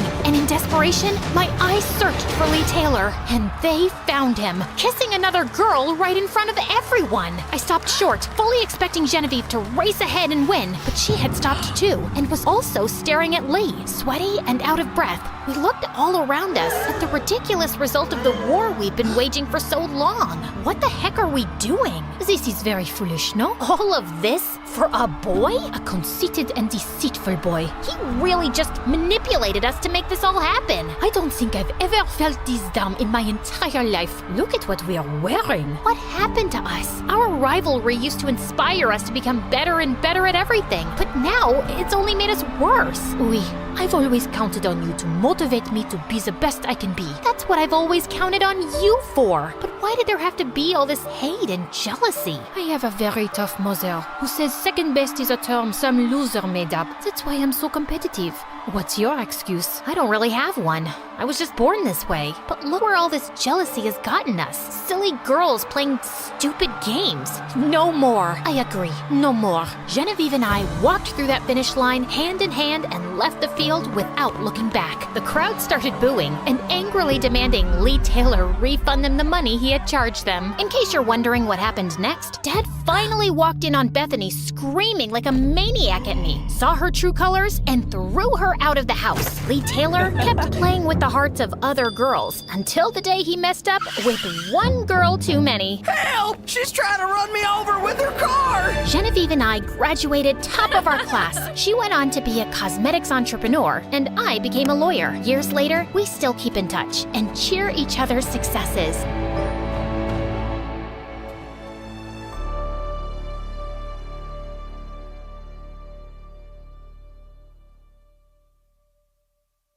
I stared down at my beautiful white gown and the giant rock on my finger. I couldn't believe I was marrying the most handsome man in the world. Then suddenly, the door burst open. I turned around to see my worst nightmare. Wait. Before we get into all this, let's circle back around to the beginning. I'm Jordan from California. Please like and subscribe to hear my story. I grew up with a single mom who was a high school teacher. We didn't have a lot of money, and my older sister Cass was always a huge brat about it. My friend Becky got the newest iPhone at school, and I need it. I'm sorry, sweetie. I can't afford it. And you just got a new phone 2 years ago. 2 years? Mom, do you know anything about phones? Geez, your phone works fine. And no new camera is gonna fix that ugly personality. Ugh, this family sucks. Mom always felt guilty that she couldn't provide us with the best things, so I never asked for anything expensive. But when I started 7th grade, I went through a crazy growth spurt. Mom took me shopping, but she kept looking worriedly at the price tags. Mom, I don't mind getting secondhand clothes. Oh, sweetie, no. We can make it work. Really, it's fine. I like thrifting anyway. Jordan, you're an angel. One day the universe will give you everything you ever wanted. Later that night, when Cass saw my clothes, her eyes popped out of her head. Wow, how could Mom afford all these nice brands for you? These are secondhand, genius. Ew, gross. You better not tell anyone at school. It'll completely ruin my reputation. You're committing social suicide, girl. Is something seriously screwed up in your brain? I'm not letting Mom go broke so you can impress people who don't even like you. One day in 9th grade, I was walking back home when I saw a girl going bonkers on a guy, hitting him with her purse and screaming while he tried resisting her blows. Can you please stop? Hey, ow! Listen to me, miss. I'm not a thief or pervert. Ow! She smacked his head one last time and walked away, and the boy brushed himself off. Then suddenly, he caught me looking at him. I swear, I didn't do anything wrong. What happened? I'm an idiot. A pen fell out of her bag and I just wanted to return it. I kept calling her, but she didn't hear me because of her stupid headphones. Then I thought I'd just slip it into her bag, but that's when she noticed me and lost her mind. Anyway, you want it? We started talking, and it turned out his name was Zach, and he'd just moved into my neighborhood. And soon, we were hanging out almost every day. We had a ton in common, like our love for hiking and video games. Even Cass got along with him and sometimes joined in for movie nights. Once in 11th grade, the three of us were going to a party, and Cass came down in a cheerleader's outfit, and she wasn't even a cheerleader. Why are you wearing that? There's a new guy in my class who'll be at the party, and he's the most genuine person I've ever laid eyes on. It's time to introduce myself. So, you haven't even spoken to him yet? How do you know he's genuine? I wasn't talking about his personality, idiot. I was talking about the brands he wears. Not a single knockoff. And you know your girl can tell from a mile away. He's the real deal. Cass wasn't kidding about getting that guy's attention. He was surrounded by a bunch of girls, and somehow she thought it would be a good idea to enter the room doing a cartwheel. Except she didn't know how to do one and smacked straight into the glass door. Everyone gave her the weirdest looks, and Zach and I nearly died trying not to laugh as we carried her out of there. She fractured her arm and had to wear a cast for 2 months. A few weeks later, the town's power went out on a really hot day. Zach just got his driver's license and asked if I wanted to drive a few hours away to a beach for a swim. Of course, but I can't really ask my mom for money. She works all the time, huh? Yeah, she knows I want to go to med school, and I swear, my first paycheck is going to her. You're so amazing and selfless, Jordan. That's why I love you. Love me? I mean, as a friend, obviously. Right, of course. Come on, let's go. I'll pay for gas and food. It'll be fun. Are you sure? Sure, I'm sure. I just like your company. And that's kind of how it went from there. Zach's parents gave him a hefty allowance every week, and and we started going out often, to the movies, theme parks, and even concerts. I wanted to get a job to pay for things too, but he insisted it was fine, and it was kinda nice having someone take care of me. I knew you were just like me, sis. You pretend to be better, but your little boyfriend spoils you rotten, and you love it. OMG, Zach is not my boyfriend. He just pays for my things sometimes. Oh, so you're a gold digger. I'm so proud of you. I'm not a gold digger. We're just friends. Oh, really? Is that why you talked him out of dating my friend Ashley? What? You know about that? Ashley heard you tell Zach that she was dumb and high maintenance, and he deserved better. Look, if you want him all to yourself, fine. But if you don't like him that way, then let him date someone else. It's not nice to lead people on. Oh, did the Tin Man suddenly grow a heart? Mind your own business. Ashley was dumb, and I had to protect Zach. He was too naive, and girls like her would totally take advantage of him. But I was only looking out for him as a friend. It wasn't exactly my type. I wanted to be a surgeon, and Zach wanted to teach high school social studies. Not that there's anything wrong with it, but I'd seen my mom struggle a lot as a teacher. I didn't want that for my future. Besides, Zach and I were both fine with our relationship. We went to prom together as friends and had the best time ever. Soon college started, and Zach and I lived across campus from each other and met often. One day, I was sitting in the library, and I needed a book from the top shelf, but the little step stool under me wobbled and brought down a pile of books with me. Just then, someone came to my side. It was Sean, the mysterious and most handsome guy in my class. He always sat in the back, but blew everyone out of the water on tests. I think you may have dropped this, mon chéri. Oh, thanks. Come now, you're in my class, yes? Maybe we could be study partners? Yeah. Sounds great. When I say Sean was amazing, this guy was amazing. He was brilliant and explained things to me in ways my professors never could. He brought me delicious French pastries and laughed at all my jokes, and let's be honest, I'm not that funny. His parents owned an airline company, and he was going to medical school only because he got bored one day and decided to apply. Everyone wanted to be around Sean, and for the first time in ever, I was popular by association. Only one person didn't like him. He's a total jerk. You're blinded by his swoopy hair and fake accent. I saw him yelling at the teacher the other day for giving him an A instead of an A+. Come on, don't be like that. He's sweet. You can't be serious, Jordan. Zach made it so obvious he couldn't stand Sean. Whenever we hung out together, he sat in a corner and sulked. What is wrong with the little boy, eh? Nothing. He's totally fine. Then why is he crying in the corner like an injured duck? Walk, walk. Now waddle away and let me enjoy my beautiful view. Excuse me? Jordan, aren't you gonna say something? Sean, come on, don't tease him. But Zach, maybe we'll just catch up later? Zach stormed off, and I felt kinda bad. But Sean started feeding me chocolate strawberries, and everything else left my mind. I hoped Zach would warm up to Sean soon, but he started acting crazy. On one of my dates, I spotted him wearing a stupid disguise and glaring at us from across the restaurant. Another time, he just happened to be at the movies where Sean and I were, and he took the seat between us. Zach fed me popcorn and wiped my face every time I drank soda, and I wanted to punch him. Then one day, Sean arranged a rugby match, and Zach said he wanted to join too. Are you crazy? Do you know how intense it gets? You think I'm not strong enough or man enough, huh? Yeah. They're gonna mash you like a boiled potato. I can play it rough, Jordan. You don't need to worry about me. And then he let out a weird war cry and jumped into the field. Oh man, this was gonna be painful to watch. And of course, he got injured within minutes, and I had to take him to the ER for stitches. We started drifting apart, and I missed him, but I was really busy with studies and Sean. After graduation, Sean asked me to marry him, and of course, I said yes. I couldn't believe how amazing my life was turning out. Mom threw a little engagement party for us, and Sean's parents even flew in from France. But when I went to introduce myself, I overheard them talking. This place smells like poor people. I thought Sean said she was becoming a doctor. Don't eat anything here. They don't even have chefs. The girl's mom made everything herself. I turned to leave, and of course, Zach was right behind me, and he'd heard everything. Is this really the type of family you want to marry into? I can't do this right now, Zach. I pushed past him and left. I was planning on confronting Sean about his parents' comments, but wedding planning took over. Cass was my wedding planner, and she was a nightmare to work with. but she did take care of all the arrangements just in time. On my wedding day, I felt anxious. I hadn't really forgotten what Sean's parents had said, or Zach's disappointed face. He'd stopped answering my calls soon after the engagement. Hey sis, what's wrong? You're marrying a freaking prince. Look a little happier. It's just that I am doing the right thing, right? Is this about Zach? I just thought he'd show up is all. I bit back my nerves as the music started playing. Mom and Cass walked me down the aisle together,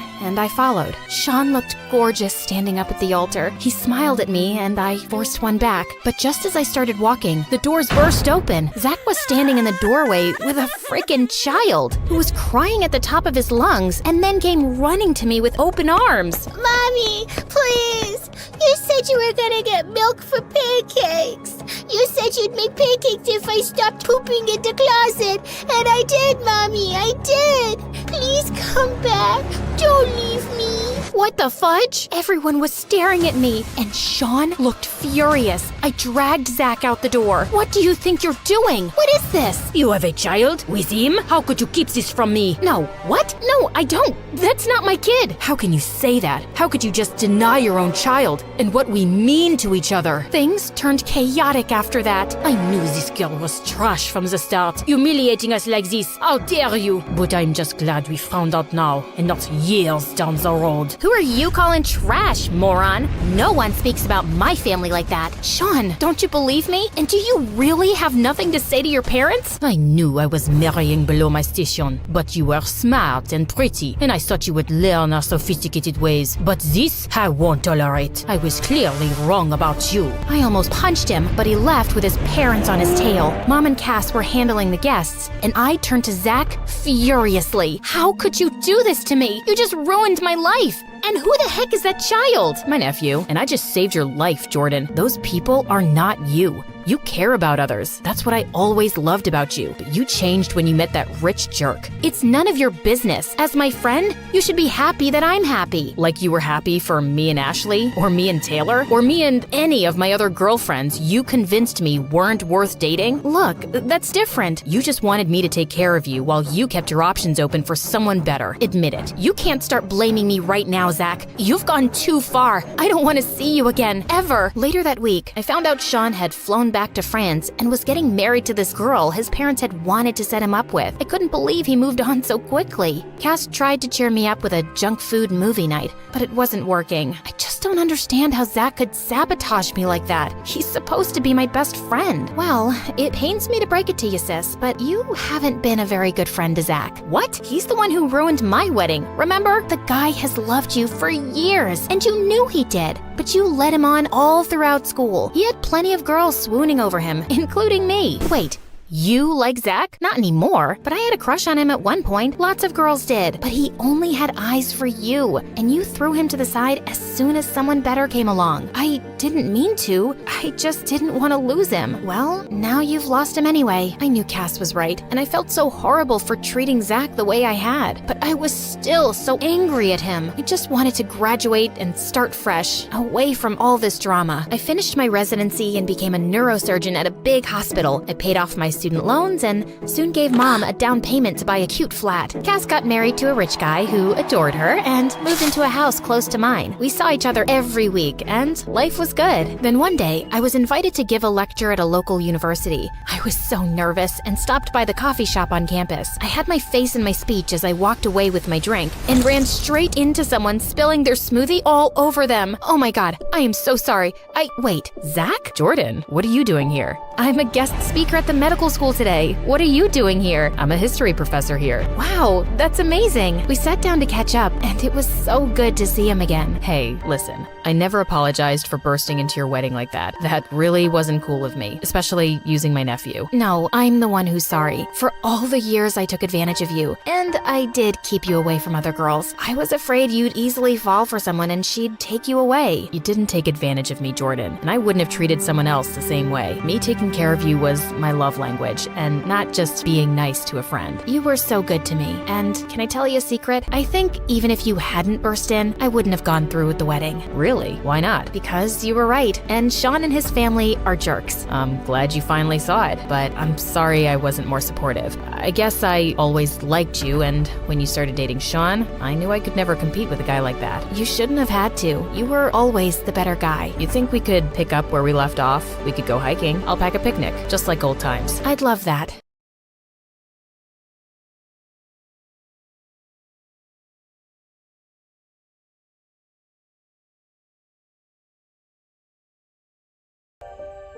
My 6-year-old sister opened the classroom door during my exam and started crying.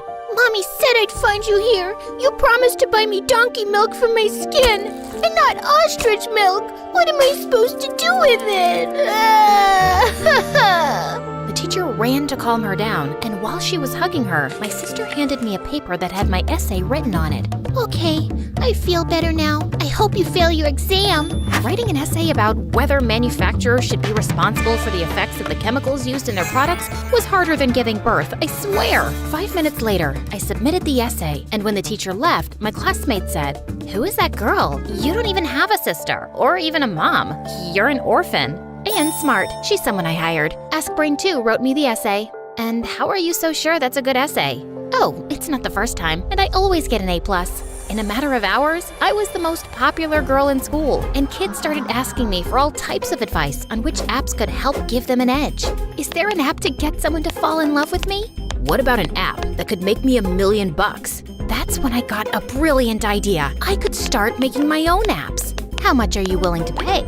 Oh, by the way, my name's Paige, and I live with a family of gangsters. Before I continue my success story, please like and subscribe. Technically, we're not really a family. That 6-year-old girl I hired, her name is Spot. Yeah, weird, I know. Me, Spot, and my best friend Felix met in an orphanage. I'm the smart one. Like Einstein smart, but when I was younger, I was really small for my age, so the other kids used to pick on me. Hey, Shrimp McNugget, get out of my way! They'd push me down in the playground and take all my toys. I quickly figured out that I needed some muscle. That's when I found Felix. Felix was dumb as dirt, but strong as an ox. So we made an arrangement. I taught him everything I knew, and he took care of the bullies. A few years later, some stupid family wanted to adopt me, but they refused to take Felix. There was no way we were gonna let them separate us, so I came up with a plan. I found this really old couple online. I mean, like dinosaur old. They lived in this huge house and had a bunch of money. They would have been the perfect parents, except... What's that you say, honey? You want a mop?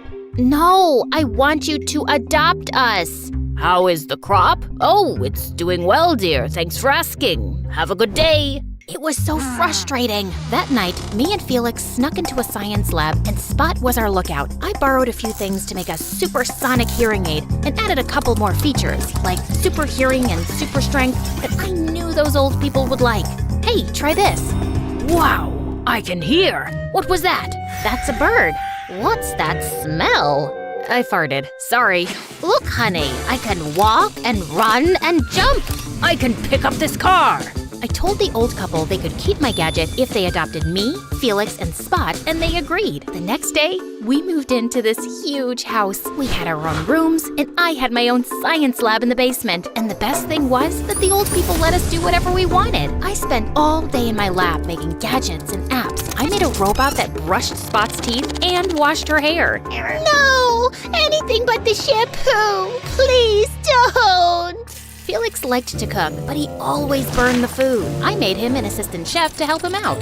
This is unacceptable! This chicken tastes like poo! It flipped over a couple of tables and sent Felix crying to his room a few times, but the food was delicious. My new parents invested a ton of money into my gadgets. Come to find out, they weren't just a sweet old couple. They were leaders of a notorious underground gang that... Hold on, editor. Cut that out of the video, please. I'm not supposed to talk about that. You won't tell anyone, right? If you do, you'll end up sleeping with the fishes. Okay, they get it. Don't scare them, guys. We're watching you. And listening, too. Anyway, moving along, after a while I got bored and enrolled in a fancy high school. Felix and Spod weren't interested in school. They liked to sleep in all day, go on shopping sprees, and run other errands for our parents. My first day of school was pretty lame. I was smarter than the teachers, and the kids didn't like me much. They even made fun of my green hair. What? Green's my favorite color. Then I caught this boy named Lucas checking me out. He was popular, captain of the football team, super smart, class president 2 years in a row, and even volunteered in a food kitchen on the weekends. That is, when he wasn't doing a photo shoot. Did I tell you he was a teen model? Yuck, I could barf. Did he walk out of an MSA video or something? Lucas was so not my type, but he didn't get the hint. During lunch, he sat beside me. I mean, seriously, there were a dozen open seats. Hey, Paige, is this seat taken? Yeah, I was saving it for Nunya. Who's Nunya? None of your business. He eventually cornered me in science class. Somehow, he convinced the teacher to pair us up for a project. Lucas and I started spending time together. He was almost as smart as me. His sparkling brown eyes, his perfect hair, and handsome face were nice to look at. But there was one thing that really annoyed me. He was such a goody two-shoes. I'd never met anyone so honest. One time we went to a coffee shop and the barista gave him change. We were all the way across town when he realized that she'd given him an extra penny, so he insisted that we walk all the way back to return it. It's a penny, it's no big deal. Plus, I'm tired and my feet hurt. But he couldn't rest until he returned it. On my birthday, Lucas bought me a shirt, but it was the wrong size, so we went to the store to return it, and we ran into this woman who had on a hideous dress, and she caught us staring. Young man, what do you think? Does this dress look good on me? You look wonderful. The moment we left the store, Lucas started freaking out. I shouldn't have lied to that poor woman. That was wrong. I should go back and tell her the truth. And Lucas, being Lucas, found the woman and told her the truth. I'm sorry, ma'am. That dress is horrible. It makes you look like a cow. The woman punched Lucas in the face and stormed off. Later, when I put a cold bag of peas on Lucas's eye, I asked him why he was so obsessed with being honest. I just think it's the right thing to do. Speaking of honesty, I really like you, Paige, and I was wondering, maybe you liked me too? By then, Lucas had grown on me. He was less annoying than all the other kids at school, and he made me laugh. You're cool, I guess. Cool enough to be your boyfriend? Out of nowhere, Lucas held my hand. He took the peas off his face and stepped close to me. I mean, our faces were inches apart. And then, I don't know how, but suddenly we were kissing, and to my surprise, I liked it. After that, we were officially dating, and life was pretty good. But then everything turned upside down. Felix, Spot, and my parents came home from one of their vacations. Paige, it's terrible. We lost all of our money. I was in shock. Just a week earlier, we had at least $2 million in the bank. My parents explained that they spent all of our money investing in my gadgets. They stored my gadgets in a bunch of warehouses downtown. But someone burned them all down, and we lost everything. All of the warehouses caught fire? How is that possible? What about the insurance? Did you report it to the police? There's no insurance. And the police, well, Just 1 second. Hey, editor, we'll need a bit of privacy. It's about the family business. No problem. I guess they can hear the rest. Gotcha. So we're gonna lose the house? And the cars? And a bunch of bad guys are after us. We kind of owe them too. Always so much excitement. I forgot how much fun it is being a businesswoman. What am I supposed to do about it? You're the brains of this operation. Save us! And that's when I decided to make a new app called P-Mind Soup Juice. Yeah, that's not the real name and the app doesn't exist anymore, but it was awesome. I cleverly designed a game where kids had to keep paying money to play the higher levels. And when they reached level 7, they got a ticket for the $1 Million National Lottery. Of course, no one ever wins that thing, right? But the kids were hooked. They were using up all their pocket money and even stealing their parents' credit cards to keep paying and playing. And I was getting richer by the day. Wow, Paige, this is awesome. This is almost enough to pay off our debts. You're my hero. You're the best. But things got a little complicated with Lucas. One day after school, he showed up at my house. You have to shut down P-Mind Soup Juice. Why? It's unethical. No, it's not. Yes, it is. Don't be such a goody two-shoes. Paige, everyone's getting addicted and it's driving all the kids crazy. I need my P-Mind Soup Juice. You can't take it away from me. It's just an app. It's not my fault they're too dumb to turn it off. You have the highest IQ, and you could use it for good, but you're using it to ruin people's lives. Plus, if the principal finds out you're making money off of these kids, you'll get expelled. Everyone loves pea mind soup juice. No one's gonna tell. The principal doesn't ever have to know. I know. What's that supposed to mean? I love you, Paige, but what you're doing is just wrong. If you don't shut it down tonight, I'll have to tell the principal. I tried to convince Lucas to change his mind, but he just stormed off. And to make matters worse, I caught Felix and Spot listening from the upstairs window, and that's when the war between Lucas and my family began. We can take care of him for you. I can punch him in the nose. I can hit him with a rock. He'll never remember a thing. Or I can bake him a special pie. No, you're not doing any of that. Lucas is my boyfriend, and I think I love him. Love? Yuck. He's not even your type. Oh, honey, that boy doesn't love you. He wants to rat you out. You'll get suspended, and he won't stop there. He'll try to bring this whole family down. Believe me, we know. I told my family I'd take care of it. The last thing I wanted was Lucas hurt. I went over to Lucas's house, and his parents' car wasn't in the driveway, so he was all alone. I tapped on the window to wake him up and accidentally broke the glass. Help! Help! Intruder! He was so scared. It could have been because I had a mask covering my face, but it was really cold outside. And what else are you supposed to wear when you're climbing into someone's window at night? I mean, duh, it's practically a uniform. Lucas grabbed a fly swatter and started waving it around. Lucas, it's me. What the heck are you doing climbing through my window at midnight? I needed to talk. Please don't tell the principal about pea mind soup juice. I've made my decision, Paige. My family needs it to pay our bills. Can't your parents borrow the money from their friends? What about their savings? That's easy for you to say. Your family's rich with dozens of rich friends. Then the craziest thing happened. I spotted Felix's robot chef in Lucas's driveway, and it started pounding on the door. What is that? I got a FaceTime call from my family. What's going on? We all discussed it, and we decided that RoboChef, that's what we're calling him now, can take care of our little Lucas problem. What do you mean, take care of? Then RoboChef broke down the front door. Ooh, that's loud. What's that noise, honey? It's RoboChef. Oh my, get out of there. My phone lost its signal, and then RoboChef smashed through a couple of walls, then charged up the stairs. We have to go, now. I grabbed Lucas. We climbed out of the window and hopped on my bike. I rode as fast as I could. RoboChef was on our tail. What is that thing? It's a robot I made. Can you turn it off? RoboChef, shut down. RoboChef, slice and dice. It's gone crazy. What do we do? I had to think fast, and then I remembered. I had an emergency remote in my bedroom drawer that could shut RoboChef down. Hold on. Lucas held tight as I turned a corner. My heart pounded and my legs throbbed as I rode faster and faster. Then, the worst thing happened. My front tire hit a rock, and Lucas and I flipped over. I sprained my ankle, and Lucas scraped his knee really bad. Lucas held me in his arms as the crazy robot drew closer. This is it. He's gonna turn us into Lucas and Paige puree.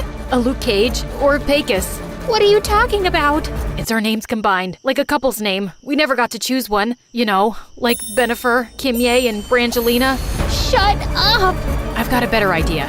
Lucas pulled me close and kissed me. Then he climbed to his feet and glared at the robot. Come on, you stupid robot. Let me introduce you to my little friends. Lucas showed the robot his fists, and the robot couldn't stop laughing as it marched towards us. I knew we were gonna be goners, but out of nowhere, my family appeared. Get away from my sister, you crazy bot! Spot threw a rock at the robot's head. Felix body slammed it and then gave it the people's elbow. My mom smashed a pie in its face, and my dad picked it up and threw it so far that it landed in a trash heap a couple of miles away. My dad still had his super strength, by the way. My family was impressed that Lucas had risked his life to save me. And Lucas was so thankful that my family saved both of us that he decided not to tell the principal about pea mind soup juice. I won't tell, but you still have to shut it down. But what about my family? They still need money. I have an idea. My family met with Lucas's dad, and after he saw the footage of them kicking that robot's butt, he hired my family to run security for his company. After a couple of years, my family made so much money that they started their own security business and started traveling the world protecting celebrities and famous politicians. As for me and Lucas, I agreed to shut down pea mind soup juice and live an honest life.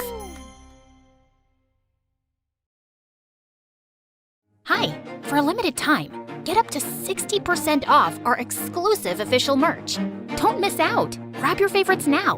Visit our Amazon page through the link below and score these deals before they're gone. Hey people, I'm Danielle, and this is my story. Please like and subscribe. Growing up, I thought my mom was the coolest. Dad was always traveling for work, and we'd never gotten close. But I loved being with Mom because she was so unpredictable and fun. She didn't fuss over balanced meals or strict routines, and bedtime was always flexible, depending on how far our living room fort was coming along, or if we hadn't finished our movie. She was all about letting me explore and being creative without caring about a messy house or dirty clothes. It's like she crafted her parenting style from a child's wish list, and it was awesome. A child needs some discipline. We don't want people thinking she's being raised by wolves. I don't think a lot about what other people are thinking, and a child needs to enjoy their childhood. You only get it once. But nothing topped the birthday party she threw me when I turned 10. She turned our backyard into a carnival with swings, food stalls, bouncy castles, and a petting zoo. The whole neighborhood was invited, and everyone was having a blast, till things turned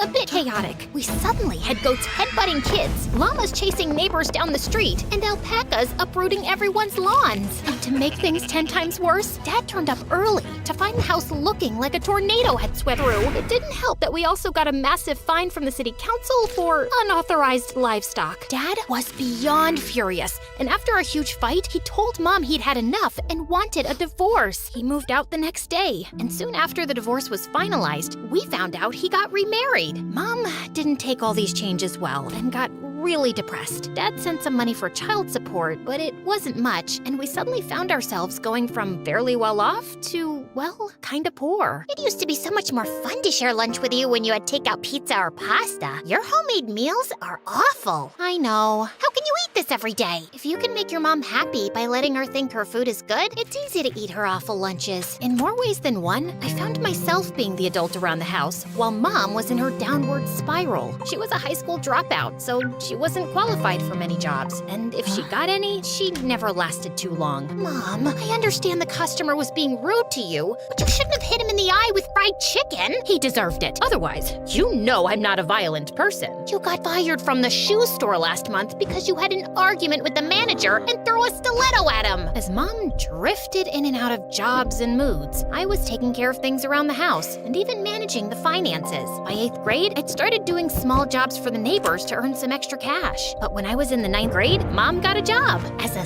singing telegram.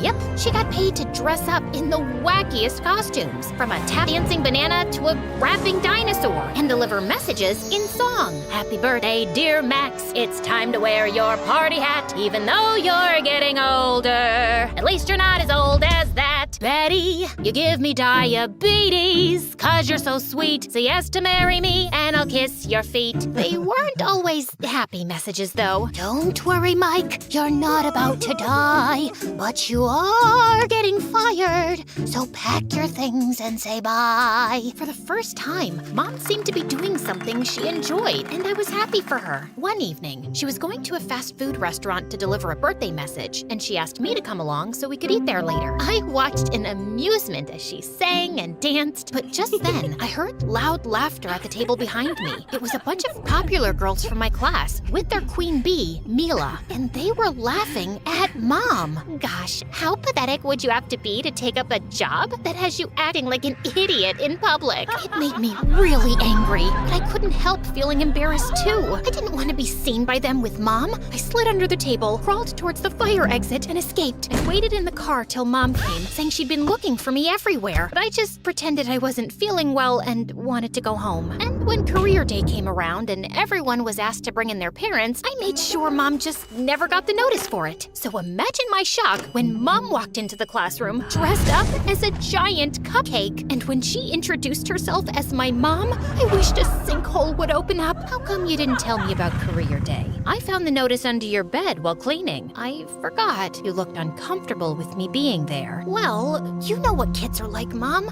They can be mean. If you were planning to come, you could have said you'd do something else. Why? I know some moms who came are lawyers and doctors, and their jobs are really important to them. But I also like mine, and it pays the bills. That's all a job is supposed to do. I don't define my worth by it. I was almost annoyed with Mom for choosing this moment to sound so wise and mature. Why couldn't she understand that high school kids were judgmental and wouldn't let me live it down? Which, of course, they didn't. Wow, you got the lowest grade in the math test. If you keep up like this, you'll end up failing high school and become a singing telegram too. You're signing up for dance club? Danielle, if you dance anything like your mom, don't even bother. One day, I was walking into class when I tripped on a school bag and face planted to the floor. Oh, wow, girl. You're just as embarrassing as your mom. I'd had it. I was about to pounce on her when the door suddenly opened and the teacher walked in with the most gorgeous boy I'd ever laid eyes on. He introduced himself as Antonio, and everybody swooned over the mysterious exchange student. Antonio, you can sit here. She pushed her minion right out of the chair next to her, then smiled at him innocently. But to my shock, the teacher insisted Antonio sit with me. As he walked over, he ran his fingers through his blonde hair, and his bright blue eyes mesmerized me as he gave me a smile. Oh, was I kidding? He'd never be interested in me. So I just got on with the day and watched the really pretty girls fall over themselves to talk to him, which was so embarrassing. Hey, Antonio, please zip up my lab coat. Oh, silly me. It has no zip. Can I touch your hair just for 1 second? It's for science. To my surprise, Antonio walked past all the other girls at lunch and asked if he could sit with me. And he actually seemed interested in talking to me. Back home, I don't have any friends. Really? You look like the sort who would have loads. It's hard to trust people. It seems like most of them want to be friends for all the wrong reasons. Even here, I don't know how many of these people actually care to know the real me. You seem different, though. Oh, I blushed and got so nervous that I spilled my milkshake all over myself. Rather than laughing, he coolly handed me a napkin. When our hands touched, we both pulled away nervously. So, tell me about the real you. He talked about how much he missed his country and his family. We're really close, so it's hard to be away. How about your family? Oh, well, it's just me and my mom. We're pretty close. What does your mom do?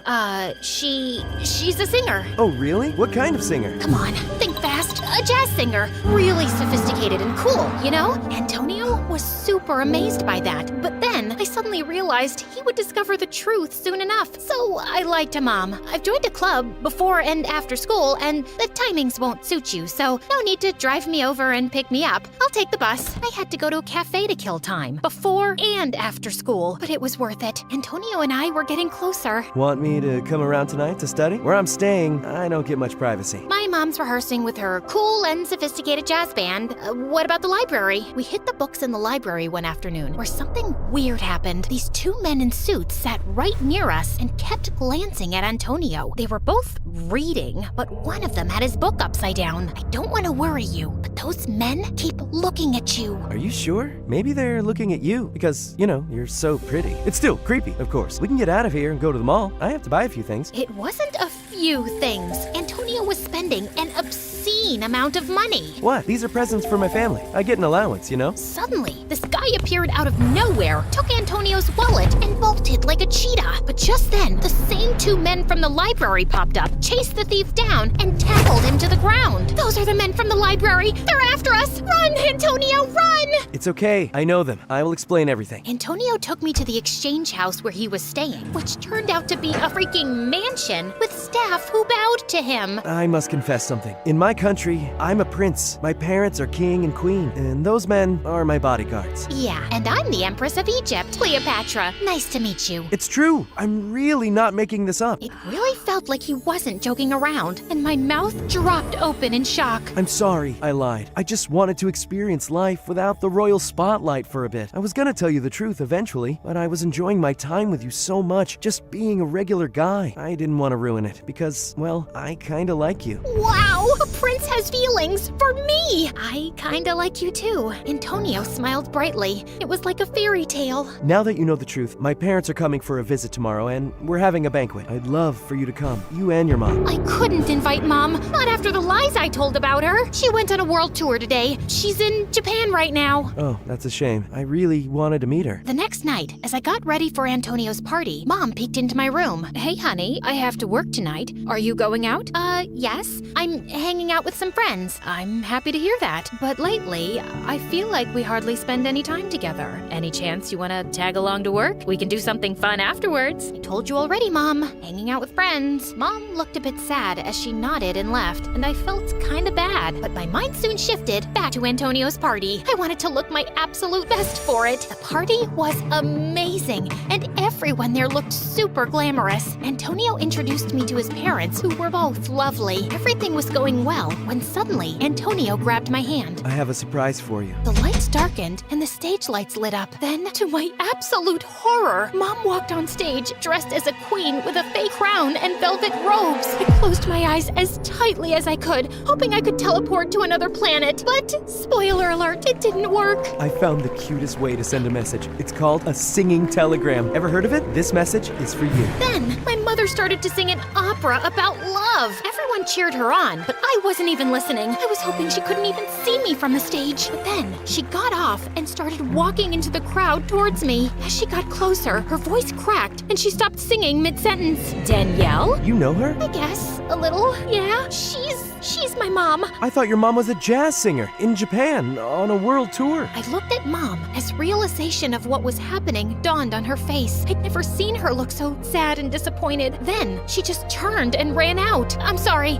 I have to go. I ran after her as fast as I could, but she'd already left, so I took a cab home. When I got there, she had already changed out of costume. Mom, I'm sorry. You are that embarrassed of me that you pretended I was in another country? I know, it was awful, and That was my last job as a singing telegram. It's over. Mom, You don't have to save it, Danielle. You got what you wanted. A normal mom. I'll never embarrass you again. She wasn't the only one angry at me. Antonio was ignoring me in school the next few days too. And eventually, I had to climb the rope right behind him in gym class to get him to talk to me. What are you doing? I just wanted to apologize about that little mix-up. Little mix-up? You lied to me. Hello, Mr. I'm a secret prince? Lying about that is different. And I told you the truth eventually. I liked you because I thought you were genuine, unlike the others, but I was clearly wrong. His words hit me so hard that I fell off the rope. Ouch. I know I shouldn't have cared what people thought of my mom. A part of me just wanted to have a stable parent with a normal job. But what was so bad about the one who didn't? Growing up, I'd loved that she wasn't like other parents. Mom had just picked up a waitressing job at her friend's cafe, and I decided to dress up and apologize to her publicly as a singing telegram. But when I got there, I found her in a cat fight with her friend. Why won't you believe me? Why would I lie about my daughter dating a prince? If he's a prince, he could literally date anyone. Why Danielle? You're saying my daughter isn't good enough for a prince? What's wrong with my Danielle? She's pretty and smart and the picture of grace. I couldn't help smiling. She really was one of a kind. Mom, I've been a jerk. We both know it's true. I'm really sorry that I made you feel blue. You deserve the best day and night. Please quit this job. Let's make it right. As Mom and I went smiling outside, I pulled her into a hug. You always let me do whatever I wanted. I'm sorry I wasn't as supportive. I know I haven't been the ideal parent at times. You're the parent I want. Let's go eat something, shall we? Any chance your prince boyfriend would join us? He's not my boyfriend. And you aren't supposed to go around announcing he's a prince. I don't think anyone believed me anyway. Yeah, that's true. And I guess we'll have to see if he'll give me another chance. Either way, tonight I'd rather just hang out with you, Mom. It's been a while.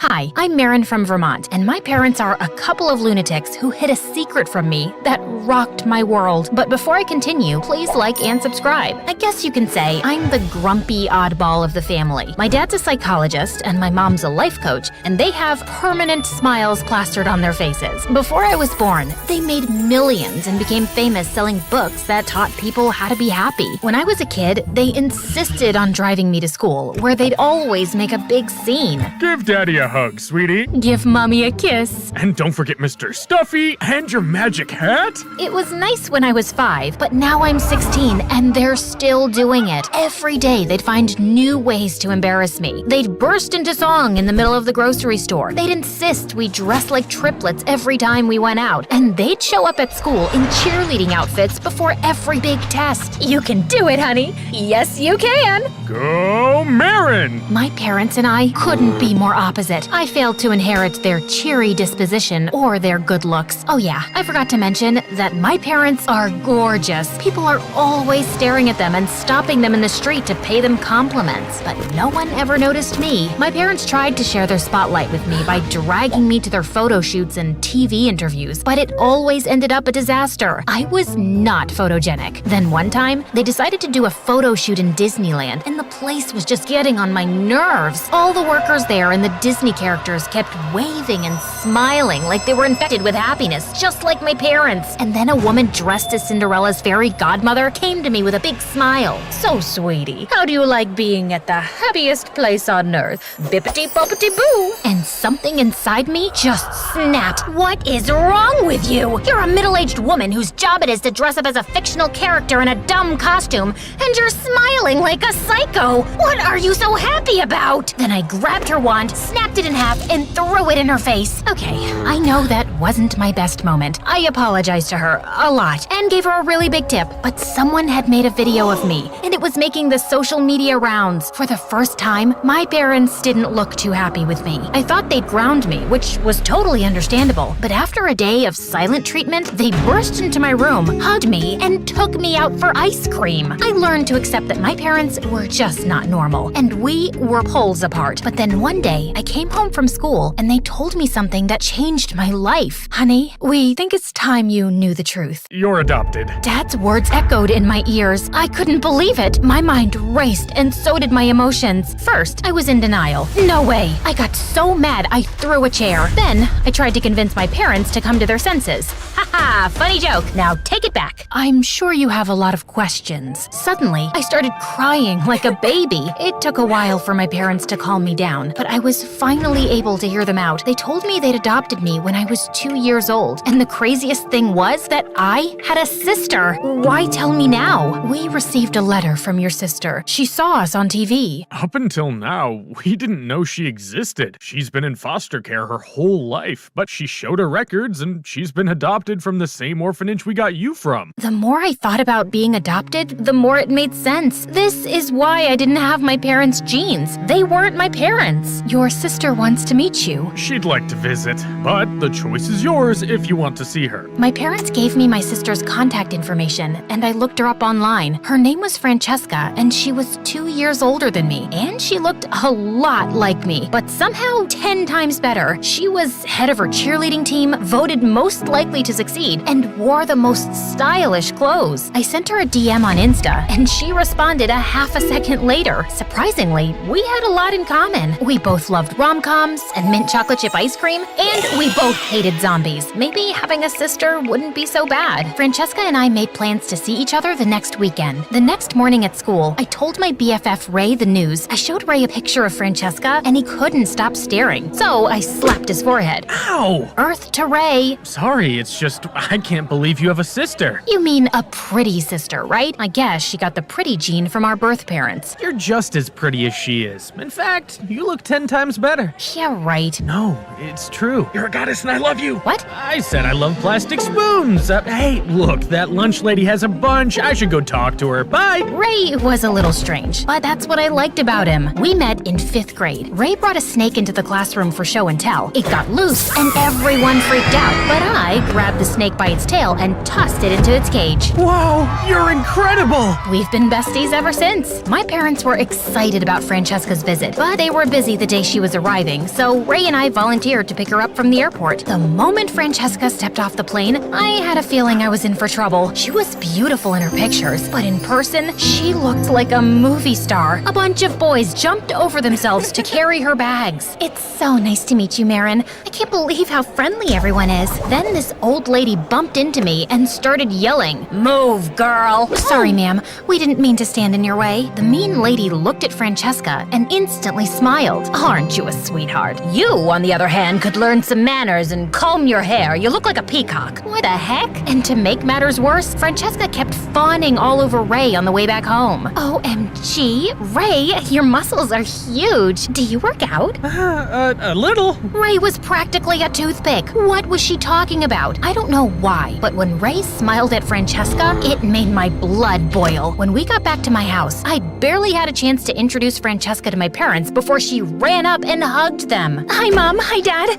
Is it okay if I call you that? How about no? Don't be rude, Marin. She's our guest. That whole night, my parents and Ray couldn't get enough of Francesca. Francesca had apparently read all my parents' books and could even quote them by heart. She laughed at Dad's stupid jokes, sang show tunes with Mom, and geeked out when Ray showed her his comic book collection. She even volunteered to cook and made the most amazing 5-course meal. You are just wonderful. Extraordinary. Unbelievable. I'm not saying I was jealous, but come on! Francesca made herself right at home. My parents gave her a room down the hall from me, and that night, I felt so relieved that the day was over. But just as I turned out the lights to sleep, I saw Francesca in my doorway staring at me with a creepy smile. What are you doing? I'm sorry. I didn't mean to scare you. I just wanted to say goodnight. Okay, thanks. Well, good night, and don't let the bedbugs bite. It can get pretty bad if they do. You could get an infection or have an allergic reaction. I've even heard that a bug bite can drive you insane. Oh my god, is that a bug on your pillow? Huh? I was so scared I hopped out of bed. Francesca turned on the light and glided over like she was Wonder Woman. Oh, my bad. False alarm. It's just a piece of lint. Sweet dreams. Francesca skipped out of my room with that stupid smile on her face. Thanks to her, I didn't sleep at all that night because I kept dreaming of creepy bed bugs. 48 hours later, I was so relieved because Francesca's visit was almost over. But when I came downstairs for breakfast, I found my parents and Francesca giggling with excitement. Guess what, sweetie? Francesca's decided to stay for another week. Oh, God. I couldn't take much more of Francesca. She was ruining my life. I swear my parents liked her more than me, and so did Ray. That's not a good idea. Don't you need to go back home? You have school tomorrow. You'll miss all your classes. You could fail a test. You could flunk school. The decision could destroy your life. Don't worry, Marin. I'm actually going to stay so I can check out your high school tomorrow. Francesca and my parents were so excited about the possibility of us going to the same school. I tried to keep my frustration to myself, so I avoided them the best I could. I made up some excuse that I wasn't feeling well. I locked myself in my room and watched MSA videos to cheer myself up. The next day at school was as bad as I'd imagined. The moment everyone saw Francesca, they fell head over heels in love. Even the popular kids ran up to me asking me about her. Hey, Mavis, does your sister have a boyfriend? My name is Marin, and I don't know. Can you give Francesca this invitation to my party? What about me? Sorry, cool kids only. Francesca may have been perfect, but there was one thing about her that was a little weird. Every time anyone asked her about her foster parents, she'd tell a different story. Once, my parents asked to speak with them. Oh, they can't be reached. They're marine biologists and they're in the middle of the ocean studying whales. A few hours later, I overheard her talking to the principal. My foster parents can't answer any calls. They work for the government and they're on an undercover mission. It's a matter of national security. She even told the popular kids that her foster parents were in a heavy metal band on tour in Thailand. I don't trust Francesca. She's a liar and I think she's up to something. Not Francesca. She's the nicest, sweetest, and kindest person I've ever met. That's what she wants you to believe. She's got everyone under her spell. You have to help me expose her. Well, of course I'll help you. I adore you and I would do anything for you. What? I said I love helping my friends. We should spy on her like in those spy movies. She's smart. What if she catches us? Believe me, she won't. Ray and I bought a bunch of spy equipment online, like binoculars, hidden cameras, listening devices, and these cool camouflage outfits so we could sneak around without being noticed. We spied on Francesca at school, when she went out for a run, and when she got groceries, but she didn't do anything weird. Till one day, we were spying on her while she was cooking, and we heard her on the phone speaking in a strange coded language. What? Oh, I know. That's Pig Latin. Latin. You keep adding A to the end of each word or something like that. My parents have been talking like that since I was a kid. Okay, so what is she saying? I don't know. I've never been able to crack the code and figure out their secrets. Oh my god, do you think they're hiding something really big from me and— Focus on my problems, Ray. Yours can wait. Then one day, I caught Francesca sneaking out of school. I followed her to the park across town, where she met this shady couple. I hid in the bushes and used my spy equipment to listen to their conversation. What's the holdup, Francesca? I've changed my mind. You can't back out now, we had a deal. You break into their safe, steal their money, and then you're free. You'll get your share, then you can go to that fancy college you're always yapping about. I said no, I won't do it. The mean woman grabbed Francesca's arm. You don't have a choice. We could always tell them about your past. You think those rich people will love you after they find out you're a thief? Suddenly, my allergies started to kick in, and I sneezed really loud. Francesca and the shady couple looked in my direction. I panicked. Then I saw a bird on a tree, which gave me an idea. Caw, caw, caw, caw. Okay, my bird impression was a little lame, but I had to do something. What the heck was that? Sounded like a bird dying, but forget about that. You're out of time, Francine. We'll make our move tonight. The shady couple got into the car and drove away. Once they were out of sight, I jumped out of the bushes and confronted Francesca. No, Francine. Geez, this is getting confusing. I'm just gonna call her Francesca, okay? Like I said, I jumped out of the bushes. I knew you were up to no good, you thief. I heard everything. You're going down. Suddenly, Francesca burst into tears, and man, did she look ugly. Her eyes got puffy, snot ran down her nose, and her face looked like a newborn's wrinkly butt. I'd never seen anyone look like a hideous troll when they cried. Can you please give me one chance to explain? Yes, anything that stops you from crying. Francesca told me all about her awful childhood with her conning foster parents, who always made her part of their schemes. I've been waiting to turn 18 to get away from them. Then one day, they showed me you and your parents on TV and told me you were my biological sister. They said if I stole money from you, they'd give me my share and I could go to my dream college. I just wanted out really badly, so I agreed. But soon after I met you and your family, I knew that I couldn't go through with the plan. You're my sister, my only friend in the world, and I love you. Francesca hugged me tight and cried some more. I hadn't thought of her as a friend before, and she was getting snot all over my shirt, but it was okay. I started to realize how silly I was for being jealous of her. I was the lucky one. Even though my parents were annoying, there was no doubt that they loved me. That night, Francesca and I told my parents everything. They told the police, and Francesca's foster parents were arrested the next day. I asked my parents if Francesca could live with us, and they said yes. After that, Francesca moved in for good, and we became a happy family. One day, I was hanging out at the pool with Francesca and Ray. Hey sis, I've got one question. Why did you say your name was Francesca? I wanted something fancy. Francine was too plain. Now it's my turn to ask one. When are you gonna admit that you're in love with Ray? I spat out my juice. I'm what now? You heard me. And he's always looking at you like an infatuated cow. I am not, and that doesn't even make any sense. I'm as thin as a toothpick. Jeez, just shut up, admit it already, and work it out, losers. And with that, she pushed us into the pool and ran off cackling. Maybe it wasn't gonna be so fun to have a sister after all. Hey guys, I'm Kaylee from LA. Please like and subscribe. Ever since I was a little girl, I've always loved to sing. My grandma was a professional singer. She sang around the world with the most prestigious orchestras and operas. I miss her and her voice so much. When I got to 10th grade, I became the singer of the family. I went to the most prestigious performing arts school on the West Coast. My favorite class was music, of course, and my favorite club so far was show choir. We had been the best in the state for 14 years, with the trophies to prove it. My best friend Addison is also in show choir with me. He and I met in kindergarten and have been inseparable ever since. He's the funniest guy I've ever known. He's also gotten pretty cute over the years too. Or at least, that's what all the girls in school think. But I just don't see him that way. Hard to see someone that way when they used to sneak over from next door and put frogs in your bed. Yuck. One day, our show choir teacher, Miss Conrad, had big news for us. We've been asked to compete at this year's National Show Choir Competition. All right! Yeah! But to ensure we get top scores, the soloists will have to be chosen very carefully. Miss Conrad told us that we were going to have to audition for the big solo right in front of each other in 1 week. My nemesis, Heidi, started bragging in front of the whole group. We all know who's going to get it. Me, of course. Everyone knows I have the stage presence of a star. I don't know. I think Kaylee might give you a run for your money. She's got star power and the voice to match.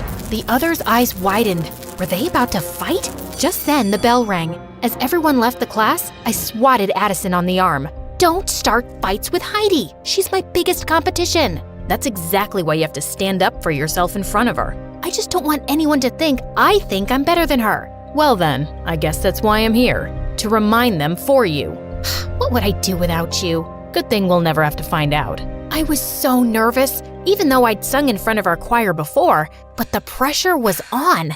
The whole week leading up to auditions, I practiced. In the shower, in the car, between classes. I really wanted to beat out Heidi for the big solo at the end of the show. Finally, audition day arrived. I woke up, put on my cutest outfit, curled my hair, and took extra time with my makeup. After all, if I'm gonna be a big star one day, I might as well start dressing like it now. When I stepped out of my house to walk to school with Addison, his cheeks turned super red. What's wrong? Nothing. You, just look different is all. Your hair is... Oh no, does it look bad? Maybe I should have worn it up. I'll just go change. No, leave it. You look good. Great. When I arrived in class, Heidi was sitting in the front row looking totally perfect. What was I thinking? With her shiny hair, big eyes, and as much as I hated to admit it, her beautiful voice, why would anyone ever look twice at me? But I just tried to remember what my grandma would always say. It's not about who sings the loudest or looks the prettiest. As long as your song comes from your heart, people can't help but listen. So I took a deep breath and sat down next to Heidi, right in the front row. She gave me a once-over and rolled her eyes. Who cared what she thought? I knew I looked great. Miss Conrad sat down at the piano and called Heidi up first. After she finished singing, I applauded politely, along with everyone else. Then, it was my turn. I stood confidently and turned to face everyone. Addison gave me a thumbs up from the back row. Such a good friend. Miss Conrad played the opening notes for my song when suddenly, the door to the classroom burst open behind me. I turned to look, and standing in the doorway was the most handsome boy I'd ever seen. Tall, with long brown hair that fell perfectly into his eyes. He looked just like a fairy tale prince. My jaw dropped. He handed a note to Miss Conrad. Class, this is our newest addition, Patrick. He waved to everyone, then put his hand on my shoulder, looked deep into my eyes and said, I'm so sorry I interrupted your audition. Knock 'em dead. Then he took my seat right in the front row. I gulped. Oh, now I was nervous again. I shook off my nerves, took a deep breath, and nodded to Miss Conrad. As she played, I could feel the music filling me up, all the way to the top. I opened my mouth to sing and let my song come from my heart. When I finished, the whole class burst into applause. I felt like I was walking on air. Patrick got up to sing something last minute. He was so good. The next day, Miss Conrad put up the list, and I had gotten the solo. And she'd even added a duet in the middle of the show for Patrick to sing with me. Looks like it's you and me, Kaylee. I'm so honored to be singing with someone as talented as you. I felt my cheeks turn red, and he grinned. You're so cute when you blush like that. Be careful, or I might just fall in love. He walked away with a wink at me. I couldn't believe he'd just said that, and neither could Heidi, who'd been listening around the corner. Don't get too comfy with that solo. Once Miss Conrad figures out that you'll cave at the first sign of pressure, I'll be ready to step in. Eavesdrop much? Jealousy isn't your color, Heidi. The next day, we started rehearsing for nationals. Everyone was working so hard, and Patrick and I sounded great together. But when it came to our dance, it was like I'd suddenly grown a second left foot. No, Kaylee, no. Once more from the top. Miss Conrad, I'm happy to come up front and show Kaylee how it's done. Not necessary, but thank you, Heidi. Just here for the team. After I knocked Patrick over by mistake for the third time, Miss Conrad called it a day. Kaylee, please go home and practice. Ugh, I could have wiped that smug look off of Heidi's face. Everyone went to start packing up their bags, and I started to head backstage to get my bag when Patrick came up to me. Hey, gorgeous. Want to stay and practice a little with me? Then it'll be perfect by tomorrow. Oh, I wouldn't want to impose. Your toes must be all bruised. That's okay. I really don't mind. And I wouldn't mind spending a little quality time with my co-star. Well, if you insist. Just then, Addison came up to us. Hey, Kaylee. Ready to go? That's okay. I should really practice a little longer. I can practice with you. I could use a few run-throughs myself.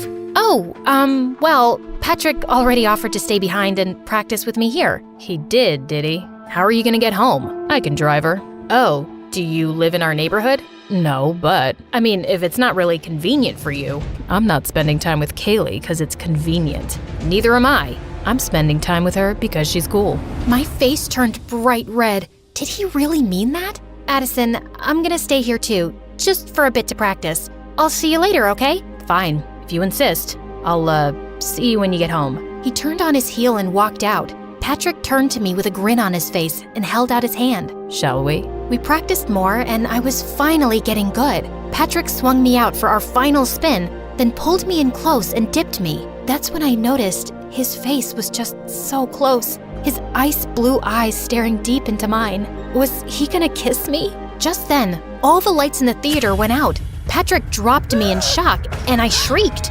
All of a sudden, the lights came back on, and Miss Conrad stepped back on stage. Oh, hey kids. I'm so sorry. I didn't realize you were still here. Ugh, I couldn't believe she'd interrupted our moment. Still, we waved goodbye to her and headed out. A little while later, when Patrick dropped me off, he got out of his car to open my door. Such a gentleman. It was nice hanging out tonight. I'll see you tomorrow, superstar. Then he wrapped his arms around me and gave me a big hug. Is this what heaven smelled like? Then I headed up the front walk to my door.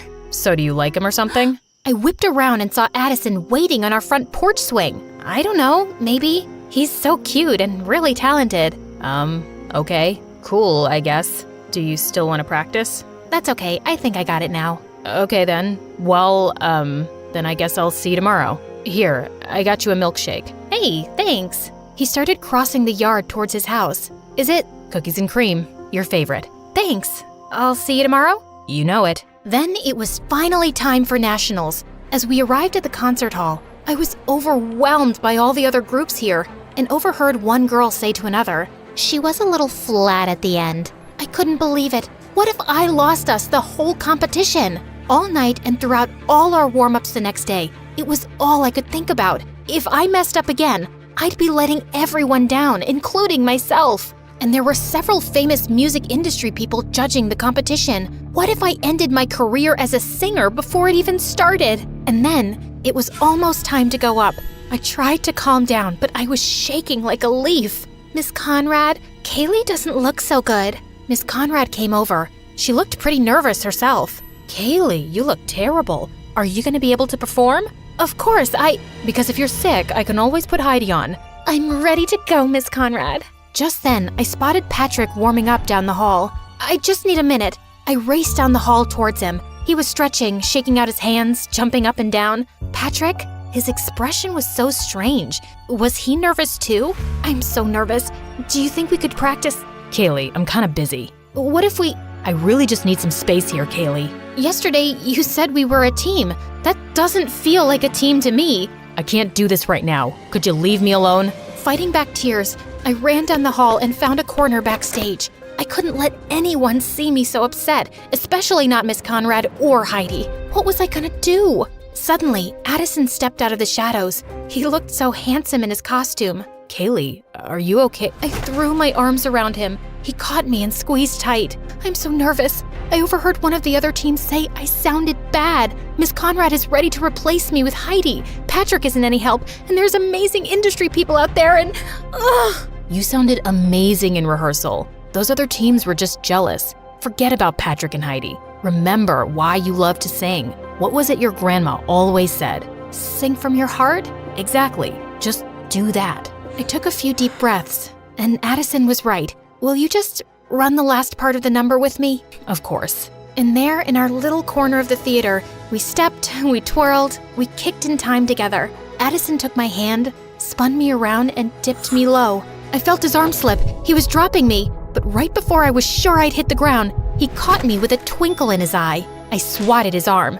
You tricked me. I'd never drop you, and even if I did, I'll always be here to catch you. Thank you, Addison. Then he smiled at me so genuinely, and my heart fell into my stomach. What was that? Places, please, students, places. Kaylee, are you ready? Yes, Miss Conrad. As we all rushed to take our spots to start our number, Addison shot me a wink. Knock him dead, superstar. You too! As soon as the lights came up on stage, I felt a little thrill of excitement. We danced, we sang, we twirled. Everyone had brought their A-game. When it came time for my duet with Patrick, we totally nailed it. But any spark that had been there was gone. As the opening chords of my solo began, the lights shined down on me, and I opened my mouth, and the music poured from my heart. I knew my grandma was right there with me. I hit my final note and held it out forever as everyone finished their steps behind me. As we struck our final pose, the crowd erupted into applause, a standing ovation. I beamed. We totally nailed it! That night, after all the points had been tallied, all the teams gathered on stage behind the judges. Addison reached for my hand and I squeezed back. Thanks for the pep talk. I could have never done it without you. Of course you could have. I'm just here to remind you. You're always there for me. He leaned in close, and I felt a flutter in my stomach as he whispered in my ear. And I always will be, if you let me. I turned to look directly in his eyes. Kaylee, I have to tell you. Just then, the announcer started announcing the winners. Second place, runner-up. Our whole team clasped hands and took a deep breath together. And the grand prize for this year's National Show Choir competition goes to... As they said our name, the crowd roared. It was so loud I could hardly think. Confetti rained down on us as Miss Conrad stepped forward to accept our trophy. I threw my arms around Addison and he picked me up, swinging me in a circle. We did it! We did it! As we packed up our things in the dressing room and said goodbye to the new friends we'd made at the competition, one of the judges knocked on our dressing room door. He was an exec for a record label back in LA. I was so impressed with you. Your vocals were so clear, and you've got some real presence up there. Give me a call if you think you'd be interested in recording a single. He handed me his card, and I shook his hand, totally awestruck. Maybe dreams really do come true. I felt so relieved. Not only had I not let everyone down, but I'd made myself proud. On the bus, Addison dropped down in the seat beside me, running a hand through his hair. When he saw me watching him, he grinned, and the butterflies were back. I'm totally beat, aren't you? Definitely. I, got you something. Oh yeah? I pulled out a bag of gummy worms. Your favorite. You're the best, Kay. He ripped open the bag and dug in. Hey, Addison, what was it you were gonna tell me earlier? I don't know. I don't remember. Well, I have something I want to tell you. Yeah? I like you. Really? Really. I like you too. I have for a while now. Really? Really. He took my hand, and I know my cheeks turned pink. I got something for you too. Ooh, okay. I love presents. And then he put his hand on my cheek, leaned in close, and kissed me. It was the perfect end to a perfect day.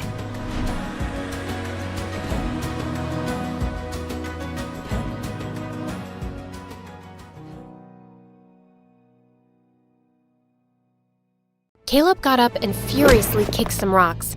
Fine, I won't do it. I'll think of another solution then. As Natalie's tears dropped, Caleb sighed and sat down. Okay, I'm sorry. Don't cry, please. Let's talk this over. You'll just be acting, and it's only for a month, right? And are you sure he's paying you a huge amount for it? Yes, I'll just be a fake girlfriend. I'll never fall in love with that jerk, ever. Okay, fine. I'll agree on it now, but on one condition. What is it? There should be no touching. Natalie was surprised at how jealous Caleb could be. But he wants me to convince everyone that we're really dating. How can we do that if we can't even hold hands? I just realized that I sounded ridiculous. Never mind. It won't mean anything, Caleb, I swear. And I'll give you a part of the payment for your mom's expensive treatments. Nat, no. You're the one who'll work for this, not me. We promised to protect and help each other, remember? Just support me on this for a month and we'll get you some money for your mom.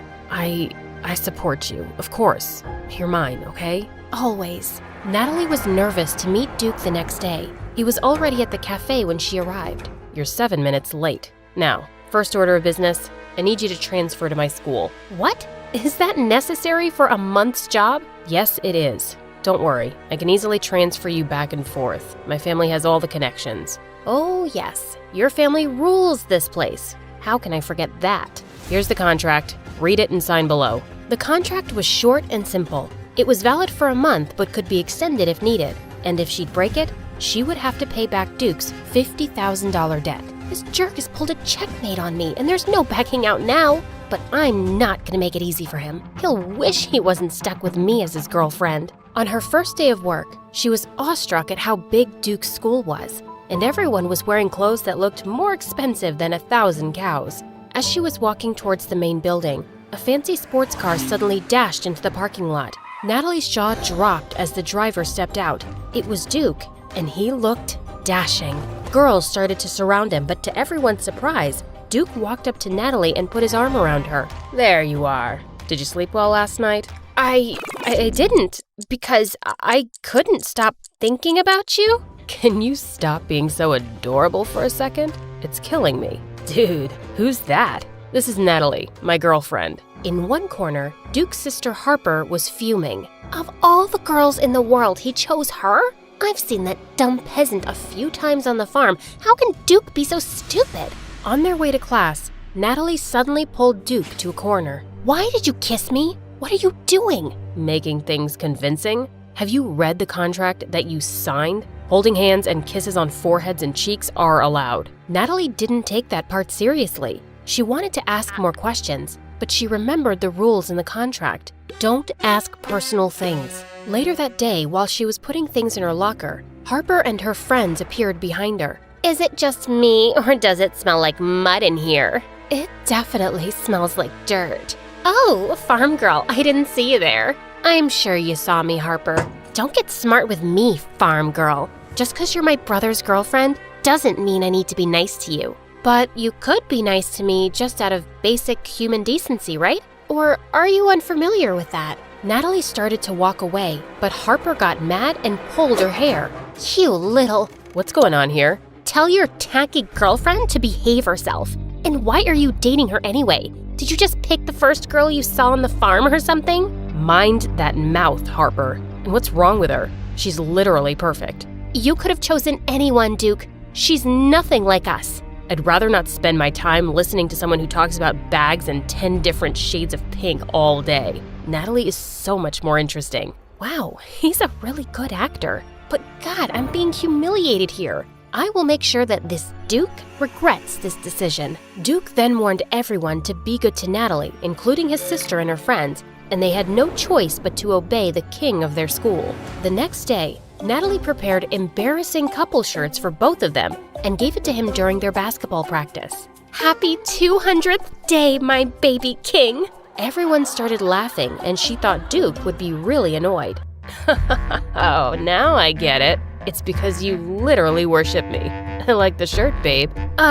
Yeah, okay. So let's wear the shirts now? Suddenly, Duke accidentally tripped and spilled his bottle of juice over the shirts. Oh no. Too bad they've become dirty. Maybe next time, but I appreciate the gesture. Natalie felt mad because her plan of embarrassing him had completely backfired. Maybe she needed to try harder. So later that day in the canteen, she just stared at him intensely. I can't believe I'm dating the most handsome man in the universe. Just look at his eyelashes. They have the perfect length and curl, and don't even get me started with his beautiful nostril hair. Natalie didn't care if everyone thought she was an obsessed girlfriend, as long as she was pissing Duke off. Duke is very private. So, any exclusive info? Oh, he's a screamer, especially around 8-legged living things. What? Don't be shy, Dookie. We all have our fears, right? Actually, I have a collection of spiders at home. See? Sorry, guys. She really loves to joke around sometimes. That happens when she forgets to drink her meds. You know, for her crazy problem. Natalie kicked his foot under the table. Just crazy for you, baby king. But she really went overboard a few days later when Duke was part of a school play. He was playing the role of a prince, and just when he was about to kiss his princess, Natalie screamed from the audience. My baby king, please, don't kiss the witch. Your lips only belong to me. Everybody stared at her in shock, including Duke. He tried to resume his acting, but forgot his lines and became embarrassed. He then turned to leave and tripped over something that sent the whole set crashing down on the princess. Oops. And right after, Duke came marching to her angrily. What do you think you're doing? Who asked you to act like some crazy melodramatic girlfriend? You just embarrassed me in front of everybody. We've been working on this play for months, and you ruined it. What is wrong with you? Okay, I'm sorry. I didn't think I'd have such a strong effect on you that you'd forget your acting. I was just trying to be convincing, like you said. Don't play these stupid games with me, Natalie. I know what you're trying to do, and it's not gonna work. You agreed to be my girlfriend, and unless you have $50,000 suddenly, you'll act like a normal girlfriend or you'll go to jail. And trust me, I won't feel bad about your poor butt rotting in there for a second. You better behave. I don't need people to think I'm dating an obsessed psycho. Fine, I got it. Can you let my arm go now? He did, and she pushed him away as she left. Duke was still really mad at Natalie when he got home, but he started feeling bad for the way he'd spoken to her. And to make matters worse, he instantly had his mom breathing down his neck. Where's this girlfriend you've been telling us about? It's been a week.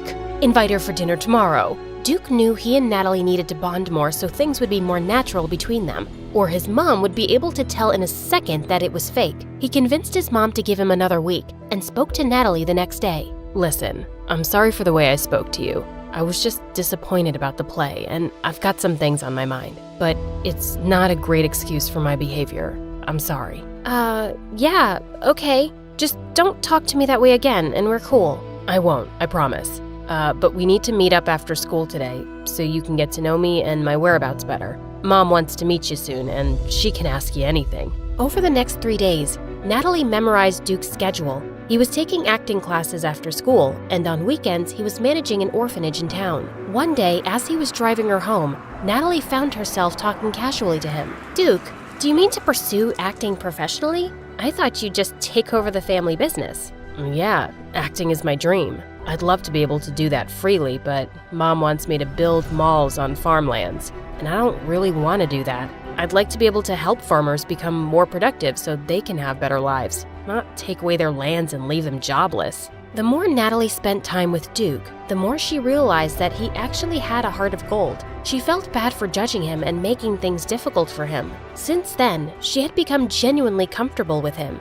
He was just so good at acting, and there were times when she'd forget that it wasn't real.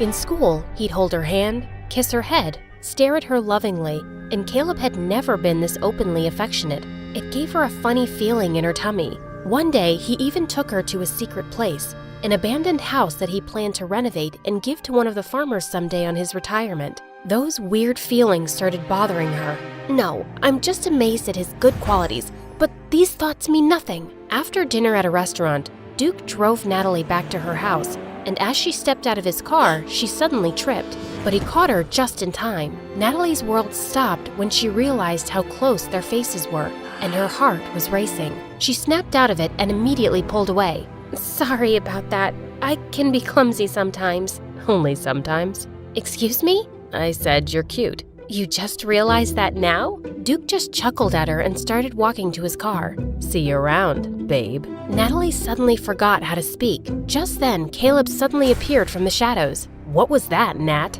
Jeez, you startled me. What was what?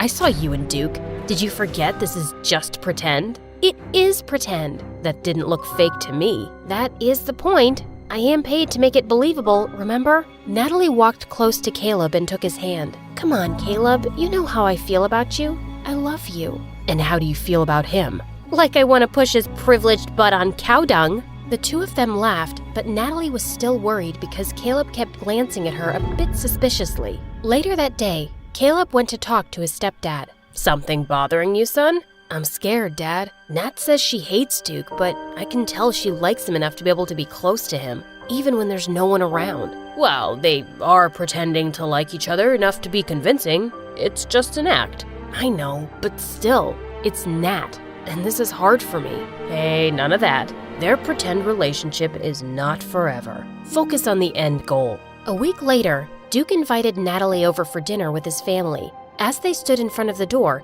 he noticed how nervous she was, so he reached for her shaking hand and smiled. She felt a lot better instantly, and they walked in. Harper and his parents were all waiting for her in the living room, and they all looked so sophisticated and intimidating, especially Mrs. Harrison. It's a pleasure to finally meet you, darling. You're even more beautiful than the way Duke described you. I heard your mom sells root crops in the market and used to work for one of our ranches. Yes, sir. Oh gosh, I feel sorry for us the way we have such a low-class guest. Harper, behave yourself, please. Whatever. As they had their dinner, Mrs. Harrison kept asking about their love story and relationship, and their answers thankfully matched. The Harrisons were surprisingly nice, except for Harper, who kept throwing death glares at her. After their dinner, Mrs. Harrison walked up to Natalie and took her into the kitchen. I want to give you something, my dear.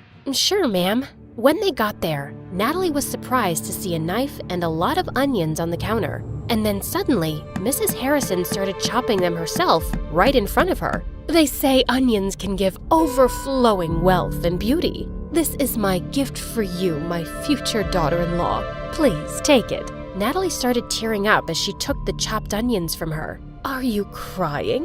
You look so pretty with those tears in your eyes. No, it's just because of the onions. It's okay to be emotional, darling. Let it all out. Natalie was now freaked out at Mrs. Harrison's creepy behavior. She excused herself and headed back to the living room where Duke and his dad were talking. She told them that she had to go, and Duke volunteered to walk her home. Mrs. Harrison and Harper watched them from the balcony. I don't know if you remember, but I think she's that little girl who ruined your birthday, Mom. I remember her, and that just gives me another reason to get rid of her. Did you manage to scare her away? Oh, darling, why do you think she left so early? And I've just started. The next day, Natalie went to the bleachers expecting to find Duke there, but she didn't. He had asked her to come meet her there so they could discuss the next course of action after meeting his family. She went looking for him when she heard familiar voices behind one of the school buildings. She silently walked closer and peeked around the corner. It was Duke and Caleb talking. Do we have a problem? You're getting too close with Natalie. Well, she is my girlfriend. Fake girlfriend. Remember the part where it's not real? What's your problem anyway? You told me she's just a friend. Are you interested in her? Not at all. But I still care about her and don't want her getting involved with someone like you. Okay, in that case, you can stop acting like her worried dad. I'm not interested in getting involved with her. Good, because that's not part of the plan. Neither is you cornering me and telling me unnecessary things, dude. It wasn't easy staging the whole statue thing and making sure Nat was there at the right time to take the blame for it. You owe me for that, don't you forget it. I'll pay you the exact amount after this, as promised. But I didn't ask for your opinion on how I'll be handling my plan from there. So buzz off with the attitude. Duke stormed off, and so did Caleb, while Natalie stood there reeling in shock. What? They set me up? Caleb helped me set up some deal with Duke?